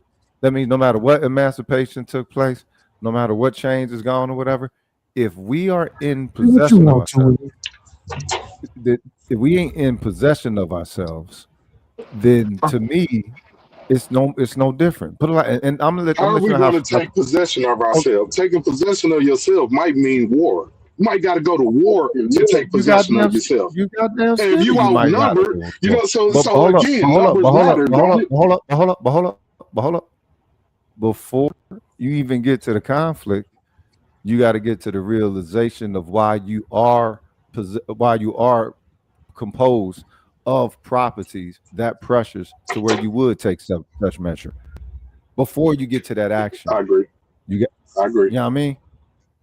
Yeah. So it comes right back. It comes right back to us, our very being as a culture, as a group, as an as an identity, not just here in America, just unto the world. And again, I find it very interesting that the moment that Black people take such a look, as any other people in anywhere in the world, in any nation, any culture, wherever, would be afforded to take such a look, the whole world jumped up out of pocket.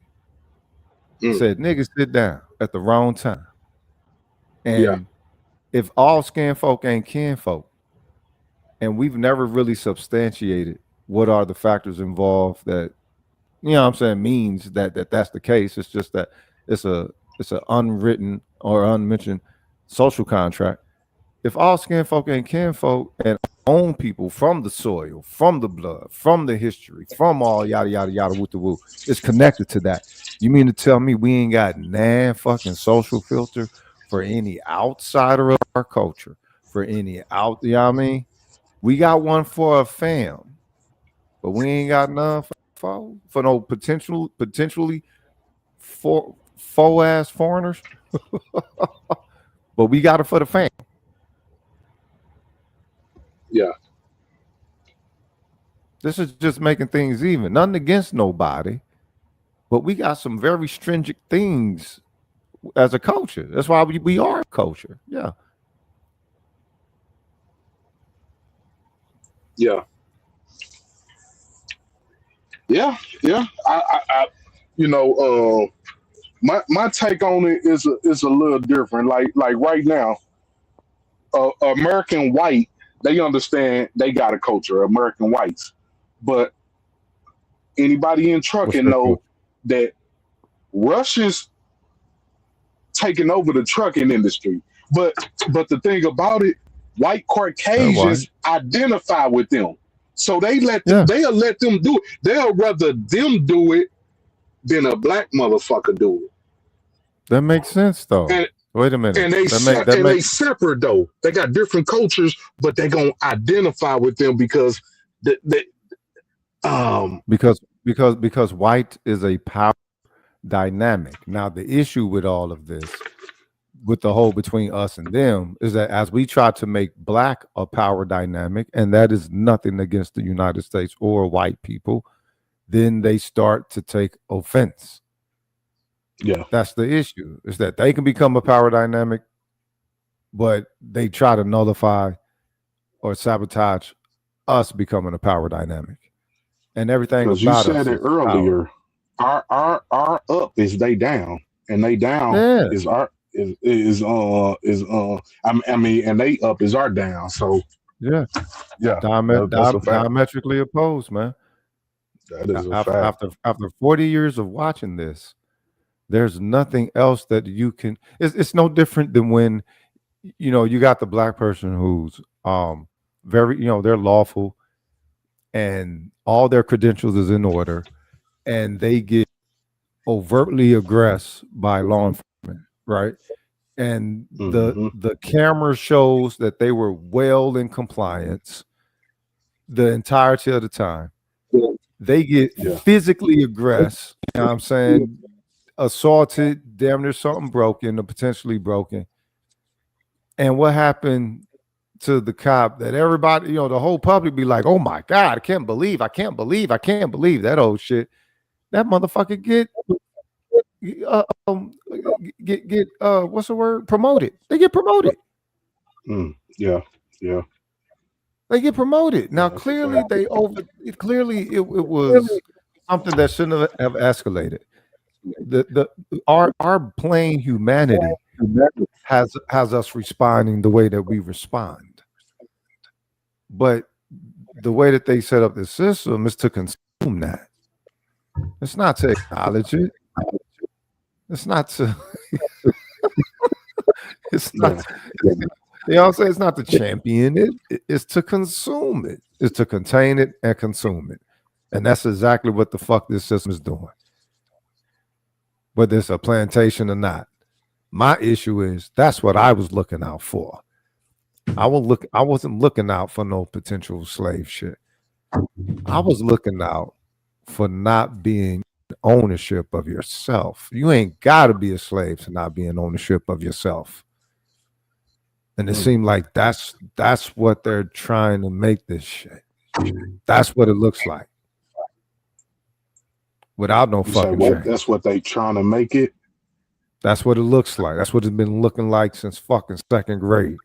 Now Trump's in there. They wilding the fuck out. They turning the fuck up. You know what I mean? Bodies swinging from trees, no different than when it was fucking 1911. Yeah.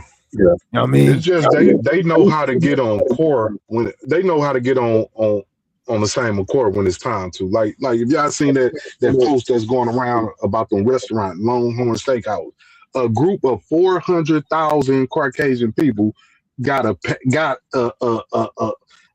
Confederate together to, if they see black people serving black people, spit in their food from the shelves to the servers. So they all spitting in black people food who they see. You know what I'm saying? But 400,000 people in this group. No, that's working at these restaurants.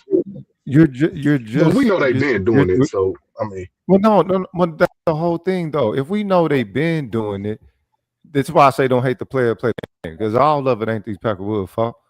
If you know, if you know that they motherfucking been doing it, no, then why not adjust how you engage them, how you engage the system? First, you got to start with your valuing standard. If these motherfuckers got what you want, or if you believe that they are in possess of what you need, then okay, that that's their relevance in your reality, and then they're going to damn sure make sure that they remain in that fucking position. And it all comes from valuing. But if we value it in a very distorted manner and very unhealthily when it comes to being self-focused, we think that means self-centered. Self-centered ain't a bad thing, but okay, self-focus as a culture, self-focus upon our own harmony. You could tell that the state don't want you to have none. You could tell that other people with other cultures don't want you to have it in the way that we want to have it. And as far as I'm concerned, plant, animal, mineral, dinosaur, deity, I don't give a fuck what it is. Nothing in existence can fucking stop the pulse of the thriving state that me and mine can get ourselves to with the ease of harmony that we're able to get on. Fuck America. This motherfucker is just a goddamn country. Where the fuck it fit in any of that pantheon? It ain't a deity. It ain't a dinosaur. All right, where the fuck it fit in? Fuck that. Got to deal with these fucking Peckerwoods forever. got to deal with America or United States, wherever the fuck these nations want to call themselves. I don't give a fuck about these names. Yeah, I want my people. I want my people in some harmony, cuz I don't give a fuck about no but country. do you believe that? Do you believe that black people was here prior to the transatlantic the slave Spaniards trade? coming? Right. Do you believe that black people was here too? Yes, of course, somebody who had woolly hair and had earthen hued within their skin tone was here, just like everywhere else around the world. Gotcha. Around the fucking I'm listening. world. Let me start this pump up real quick. I'm listening though. Around the world. I mean, look, this black shit is with us over here. As far as it goes with the humanity and all of us going through the acknowledgement, okay, yeah, we got a connectivity with that and everything, but my people got all right to take whatever energy, tone, effort, time that we need in order to reestablish ourselves as we fucking culturally define and see fit. For real. Yeah, but we ain't This doing shit it is though. this shit is getting yeah, cause motherfuckers waiting on America. They want these pilgrims to show all that love that they hiding from them. Hey, you on mute, GBA? We can't hear you. You on mute, GBA?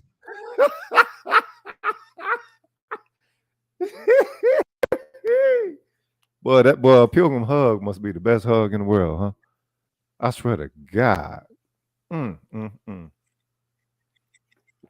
I swear, look, I just know anything have my family member, I'm burning everybody involved.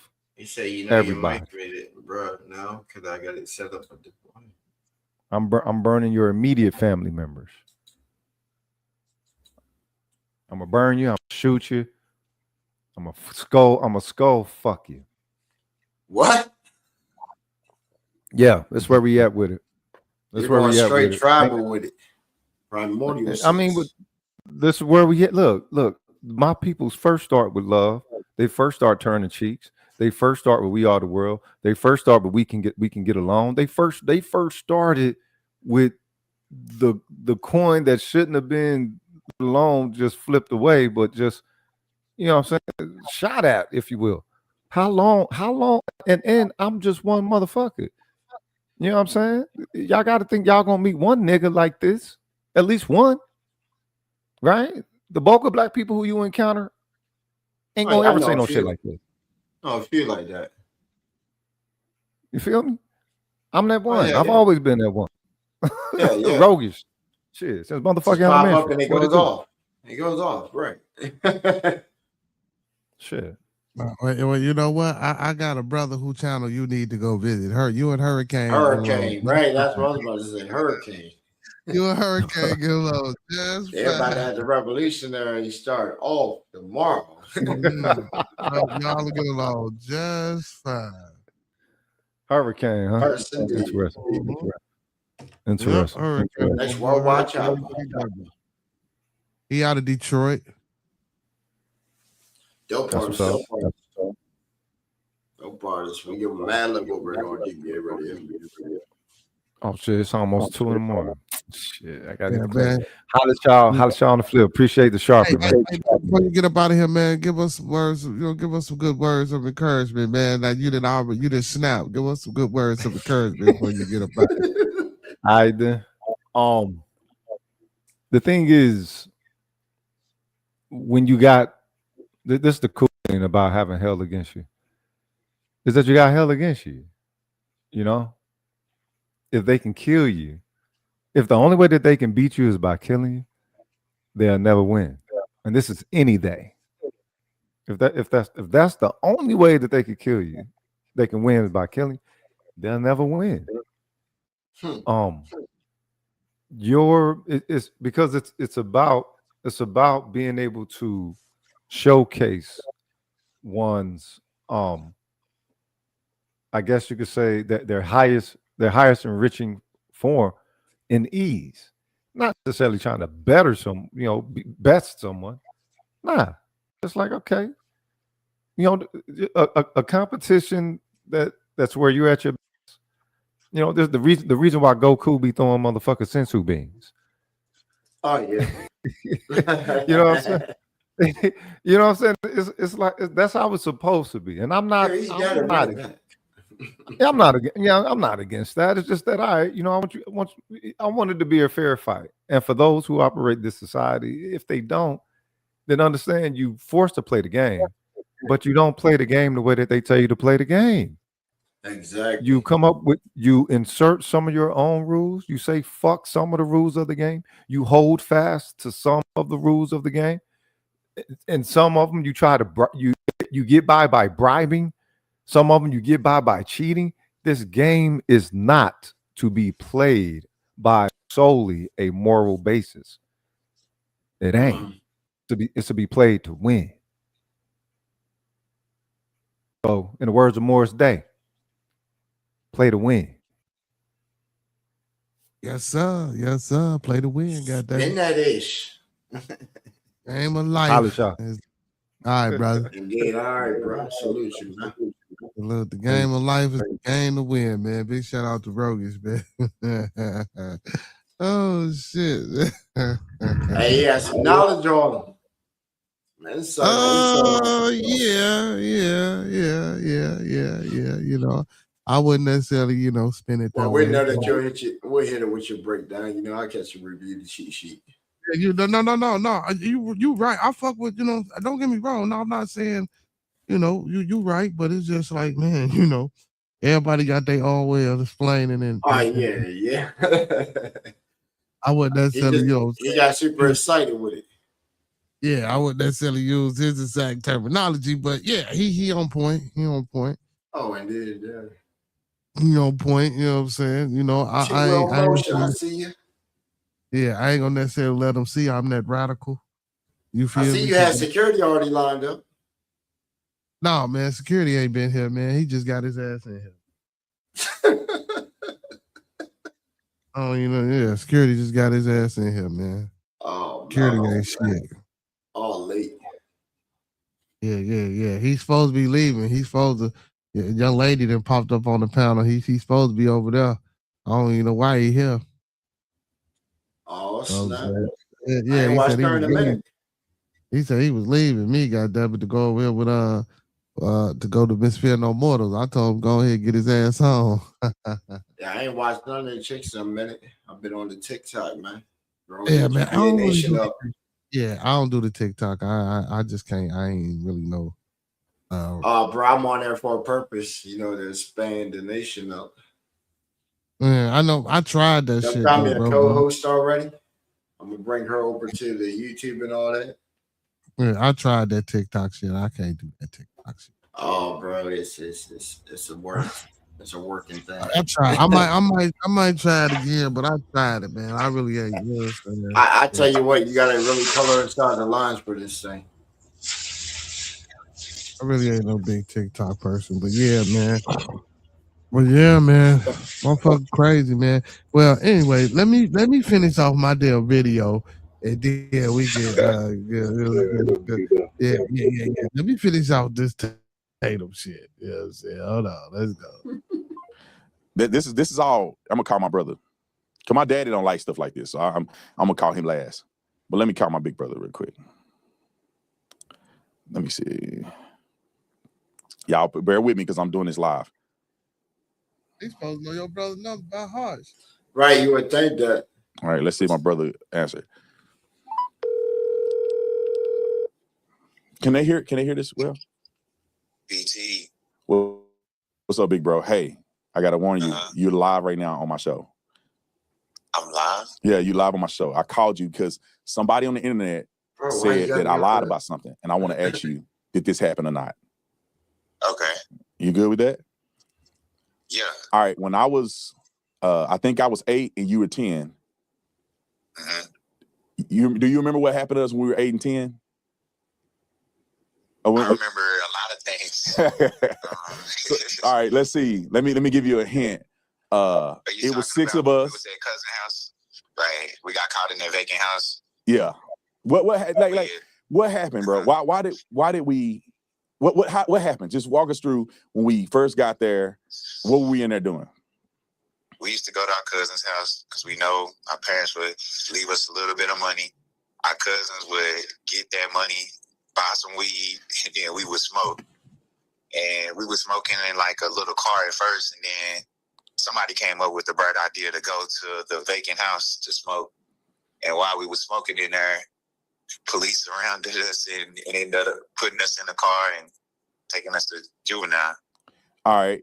When we got to juvenile, explain that. We were in the same room or two different rooms?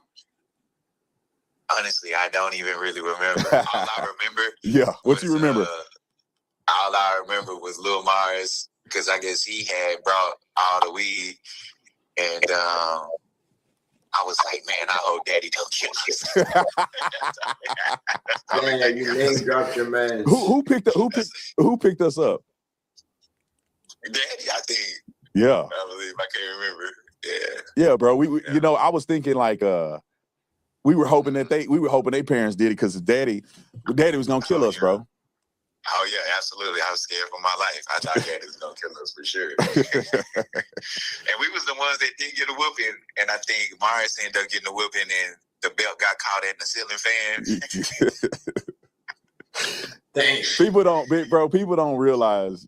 They think I'm making this up, bro. We went over their house and the ceiling fan was sitting on the pool table. And we're like, why the ceiling fan sitting on the pool table? Because when he got a whooping, his daddy, the ceiling fan, his belt got caught in the ceiling fan. He pulled the ceiling fan down. But anyway, that's all I wanted, bro. That's all I wanted, bro. I ain't even that back, people so fake out here, bro. I just had to throw it out there. Right, absolutely. It's funny. I wish you could see what I was doing right now. Oh, you live on my show. I hope it ain't nothing crazy. Nah, I'm on the toilet. Wow, what? I wish I'd have Skyped you in. Right, nah, nothing but facts. I'm trying to keep my daughter from talking, and then Yeah, it's so funny. That's funny. All right, love you, bro. I'll talk to you later. Love you too, bro. All right, peace. All right, last person I'm gonna call is my daddy. Man, we all. And I told y'all, my daddy don't like doing stuff like this, so he might be mad. But I'm gonna call him anyway. I'm mad. I'm surprised everybody for Thanksgiving. Yeah, he ain't go to jail. He went to juvenile. That's Hey, Daddy. What's up? Hey, I'm live on my show right now. Don't get mad. What's up? I just need you to verify something because somebody came out and said I lied about something, and I just want to verify it. I think I was 8 and Bobby was 10. Oh. I wrote about this in my book. Did we get detained or arrested when we were young for that vacant house thing? Yes. Who came to pick us up? Had to be me. Were you mad when you picked us up? I was mad as hell. But because somebody on the line said it never happened, I made it up. That in Tarrant County they wouldn't have. If something happened, they would have brought me home. No, they took you downtown, and I picked y'all up, and I talked to the detective and told him that you guys were good kids, and I didn't know how y'all got involved in that stuff, but he let you go home to me, but y'all still had to pay for it. Yep. What was the? Remember we went. Was it the next day or the day after we went and talked to the detectives or something like that?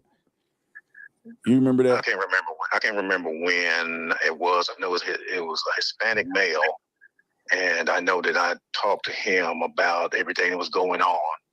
And said y'all were good kids, and I just explained the situation. Y'all with your cousins, and y'all are out, and I let y'all stay over there, and y'all did that, and I didn't know about it, but so y'all good kids, and so I can't remember exactly what how it played out. It was a ticket, or we had to pay something down the line. I don't remember all the details, but I do remember that did happen. So if somebody's asking that question, it definitely happened.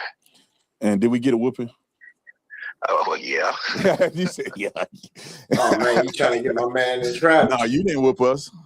I mean, I thought you were gonna kill us, but I can't remember I probably blacked out. I don't remember that. I was mad as hell. I didn't know that it had took place, but I was upset about you. Where were you working at the time? I was with the fire department. Was it the same city that we got in trouble in? Yes, it's Fort Worth. All right, that's all, man. I don't mean to put you on the spot. I just somebody was saying something on the thing, and I said, he put on this platform that I lied about it, and this is how he know I lied. Oh, yeah, he got all off. that. So I just want to clear it up. I'm sorry I like didn't warn you before I called you, but well, that's 100% true. I mean, there's no lie there at all. There's no exaggeration. It actually happened. I know that for a fact. I was there. Yeah. I mean, I had to come pick your name Bobby up. Yeah. So, all right. Well, love you, Daddy. I'll call you back, but I appreciate your answer. okay. All right. Bye-bye. Yeah, he got off. Daddy was a firefighter, worked for the city. He got off. All right. Now, we can condense that down. But Mr. Fake doctor, clinician, or whatever he claim he is, he needs to stop lying about me, brother. If you had a question, he could have DM'd me. I got the DMs right here. He DM'd me. He should have said, bro. Yeah, they don't always take you to the station and do all that shit. Sometimes they do take you home. But I ain't saying he lying. This shit could have happened. You feel? It could have happened. I didn't believe your story about you got arrested when you were 8 years old.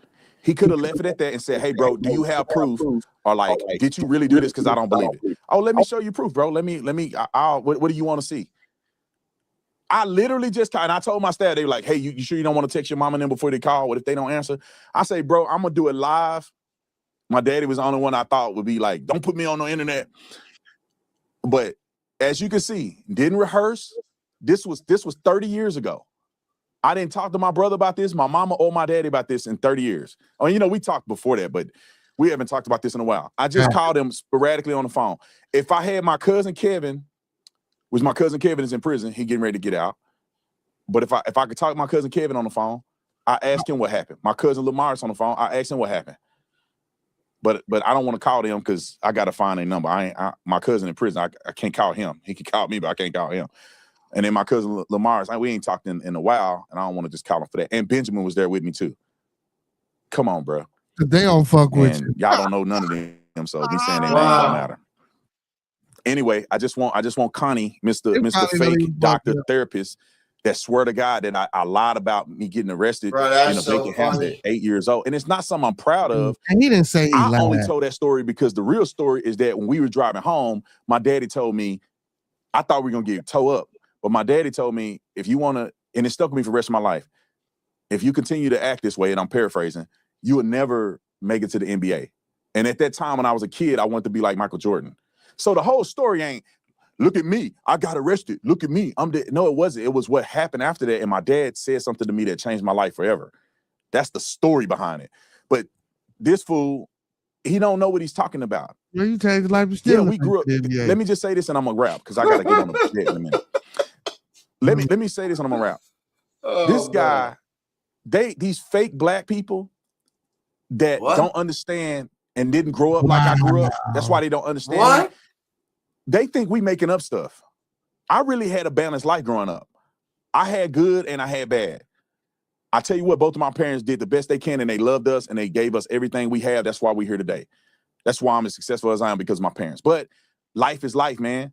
Everybody in our family wasn't perfect, and we weren't perfect. But we got access to see things on both sides of the spectrum. You know what I'm saying? We were trying to be gangbangers and stuff when we were young, hanging out with our cousins. That's all they knew. You know, me and my brother, my daddy and them probably don't even know this. My mama know because she made us throw our flags away. We got jumped in a 5 Deuce Hoover Crip when we were little. My cousin Mikey and Raymond jumped me and my brother on my Aunt Linda couch, jumped us in the 5 Deuce Hoover Crip. And we had our little flags hanging in our pockets, because we used to do it over their house and act and do all the things. We went home. Mama saw us with the flags, made us throw our flags away. Said, y'all ain't gonna be gangbanging and all that other stuff. Y'all better cut that out. But we got jumped in the game. Our cousin them jumped us in. They just hit us in the face, so our parents didn't know we got jumped in the game. Bro, come on, bro. Okay, if I've been around people selling drugs. I've been around gangbangers. People in my family have done life in prison. I didn't see a lot in my life, and I'm thankful for it, because it made me such a balanced person to be able to understand when I was a cop, to be able to sympathize with people, and at the end of the day, I had great parents, and that's why y'all love me today. All right, appreciate y'all. Connie, you better take that down unless you want me to sue you or something. I don't know what else to tell you. I already called my family and confirmed it. You can go and do your research and ask the Tarrant County or Fort Worth Police Department if it happened or not. Do your freaking research. And this is my last warning. I sent you a DM. I just verified that it happened. You take it down, or I'm gonna come after you. We out of here. Hey man, this shit is crazy, man. Now he trying. Yeah, he wild as my hell. mama, Man. my daddy, and my brother. He wild. Now he talking about suing the man. He wild as hell. Hey, bro, he can at this point. He can at this point. He can hit him for defamation. But then they'll come back and say, "Well, you gave that man that information." Right, you did. Right, you the ones. You came on his platform and his show and gave that up off of the questions he was asking Willis. And now you come back and do a whole rebuttal to try and like crush him when it's like your staff is there, like, yo, should we call them in advance and warn them? Yeah, but he can't do that. That ain't defamation, nigga. Just because you say something, nigga, I got the right to say I don't believe you. Because he's a public figure. You know what I'm saying? But that still ain't defamation. He would be like one of them, like defamation would be if he ain't know nothing about it and he just came up and made them claims up on his. I'm like, well, you know, it's of course they got a hell of a lot of shit to go with the defamation, but yeah, you know what I'm saying. But the defamation for me would be like if he just making up shit and saying you did shit, but you came on and said, well, you know, I smoke weed. I can say, I can say if you tell me, man, I was smoking weed at 6, then I got the right to say, man, get the fuck when I was 6, you know, my cousin. But I got the right to say, get the fuck. You ain't smoking no weed at no 6. That ain't no defamation of character, man. All that man said, he just said he was working with the departments, and he just said that they don't do that. Now, mind you, yeah, they maybe they wasn't, or maybe they didn't or done, but I'm not. Again, police do a lot of shit they ain't supposed to do. So you know, I mean, it is what it is. Yeah, but I was a Tatum, man. Hey, man, that man is hilarious. That was off the stolen set. I was a Tatum is fucking hilarious, man. He said we hit their dad up for his set. Yeah, that must have been some strong stuff that he just brought him straight to you. I don't know, man. I don't know how. I don't know, man. But we finna get up out of here, man, because I've been on this bitch 5 hours. Man, big shout out. That's what I'm talking about. That's what I'm talking about. Yeah, man. Been on this bitch for 5 hours. Time to go. But listen, man, big shout out to Rogish. Big shout out to Tribe. Big shout out to Two Wheel. Hey, big shout out to GBA. GBA, close us out, man, with a few words, inspiration or something like that, man, before we get up out of here, man. And where did you hold on before you do that, man? Where the hell did you go, nigga? You was on the screen. I'm thinking, and then when you come back, you was talking, you was on mute. Your ass, what you left for a minute? Oh nah. I told you we started the platform on TikTok now. No, I'm saying no. Earlier, man, you wasn't on the screen. Motherfucker, you left. Oh no, my camera had blinked out. Some of my stuff got damaged during the travel, so I'm getting new replacement stuff through the insurance now. Yeah, I lost 2 monitors, man. Yeah. 2 monitors and my tower speakers. They got punctured. That moving company. How the fuck all that happened? The moving company truck, man. It did a bad job. They didn't package my stuff up correctly. Oh shit, you ain't pay them, did you? Yeah. That's why I'm waiting on the insurance stuff to come through now. Yeah. They're doing it like in multiple phases because they can't do it like as a big amount. State Farm for you, man. Right. I was hoping my boy Jake would have came through with that, you know, so I could have pop. But yeah, I'm based. But we based down in Florida now. You in Florida now? Oh yeah, I got a lake in the backyard. No more Baltimore or Maryland or whatever the hell. Maryland? Yeah, that's done. How long you been in Florida? I've been here for 10 days. I'm a first time landowner. Okay, you fucking with it? You like it? What part of Florida? I'm down in Kissimmee. Oh, Kissimmee. Okay, all right. Yeah. Okay. I got a time Yes, shut down indeed. there. Oh man, hey, we're gonna have to link when you come through, man. I got a time shut down there, man. That Universal and all that, like within 15 minutes away. Kissing me, man. You feel me? Shit, I was down there, a couple of years ago, shit, when my son was in his football tournament down there. I ain't been down there. Yeah, man, but shit, at least the weather nice, man. You out there with the weather, man. You know what I'm saying? Hey, 80, it's 89 degrees right now. It'll be 98 in about 30-something minutes. Yeah, that's what I'm saying. And when the sun fully comes out, it'll be like 115 feeling. Yeah, that hot ass weather. It's 67 right now. Shit, I'm glad. Hey, bro, I done shade. You seen how I was before? I done gained shades. Literally shades. You say you get Right. darker. Right. Yeah, Hey, look, and I go outside when it's at its highest point too. Yeah. What made you move to Florida? Oh, I bought me a house. That's right. You did say you was buying a house. That's right. That's right. All the little proceeds and everything, you know what I'm saying, finally clicked off and I had enough. Yeah, but shit, what you gonna do with the store and shit that's down there? Oh man, I got a bunker inside the house. No, I'm talking about the store you had in Maryland. What you gonna do? What about all that shit? Oh no, I was co-partner. He bought me out. Okay. Yeah, he bought me out. So now it's completely his. All we had to do was the paperwork, and he sent me off with a check. Okay, shit. Hey. Yeah. Hey, like I went to the closing table for the like closing of the house, and it surprised the crap out of them. They weren't like I hit them with $100,000 check. That way I can get everything set the way that I want it for like mortgage and all that. Mm-hmm. Right, they were surprised to see that. That woman looked at that thing, turned it all kinds of ways, hit it with a pen and junk, and was like, "Yeah." yeah.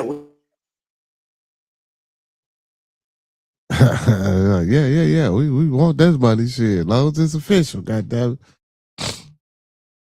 Oh, you broke up. Oh shit, he done froze. He done froze on us? He done froze on us, y'all. Hey, well listen, man. He done froze on us. Let's see if he can give him a second or two, see if he pop back in. Or if he pop back out, he probably gonna pop out. But with that being said, man, y'all know what it is, man. You feel me? Oh, wait a minute. Let's see if he come back. Or if he pop out. My shit was doing me like that. StreamYard. How the hell StreamYard gonna kick me out? Kick me out twice, y'all. I was like, what the hell? I'm trying to give him a minute. You know how this shit go. If he pop out, we gone. But anyway, yeah, we're gonna get up out of here, man. Listen, man. Y'all know what it is, man. Don't forget to keep everybody your thoughts, prayers. Oh, there you go. That's two wheels. I don't know what two wheels coming back for. We finna get up out of here. But listen, man, y'all, I'm gonna leave y'all like I came to you, man. Keep everybody your thoughts, prayers, views, and meditations.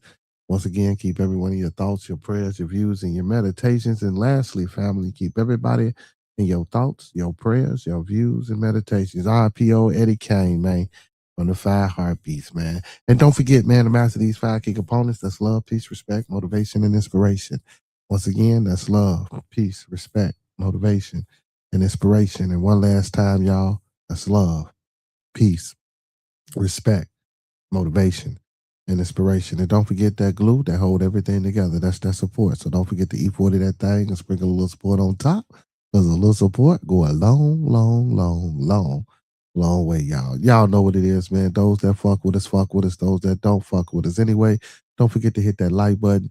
Share your boy out, man. Big shout out to all my Twitch, Kick, Facebook, and YouTube supporters, man. Appreciate y'all. Big ups to all my kings and goddesses that's moderators for the channel. Without y'all, we couldn't do this. Peace and blessings, man. Y'all know what it is. Same brown time, same brown channel. Y'all come brown now, you hear? And don't forget, all superheroes don't wear capes, but they still need their theme music. So to all my superheroes, all my Beardonians, and all my beautiful people, we out, y'all. Peace. gas, gas, gas, gas, gas, gas, gas, yeah. gas. My name is Cito. Gas, gas. You already know that, dog. Gas, gas, gas. This the hottest show you gon' find around. If young niggas ain't known, you need to ask around. This is beer conversation. It's all love and no hate. Around here we good, but we aim to be great.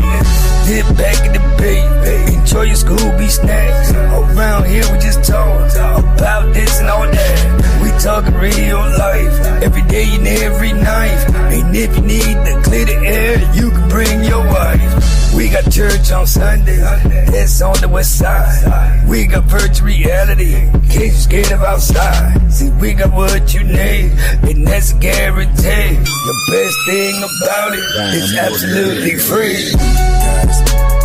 Beauty conversations, all love ain't no haters.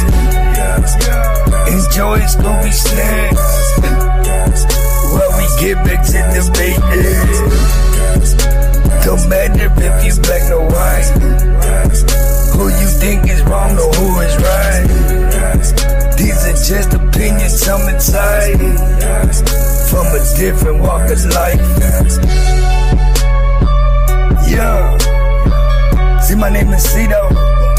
Hit that like button, share, subscribe, buy this man a coffee. Don't forget to lead over follow. Don't forget to love those that love you. And don't ever forget that you ain't never been richer than you are right now.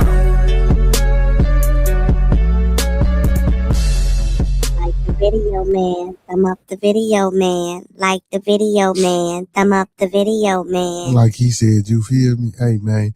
And don't forget, before I listen, don't forget this too, man. Go support those who support me, because I support them until further notice. But listen, y'all know what it is, man. When we come together, man, we always meet on a level. Once we in each other's presence, man, we always be humble and plumb. And when we leave each other's presence, man, we always part on the square. Some more to be, some more to be, some more to be. So may it be, family. Peace, y'all, until tomorrow, man. Toxic Tuesday. See y'all tomorrow, man. Peace.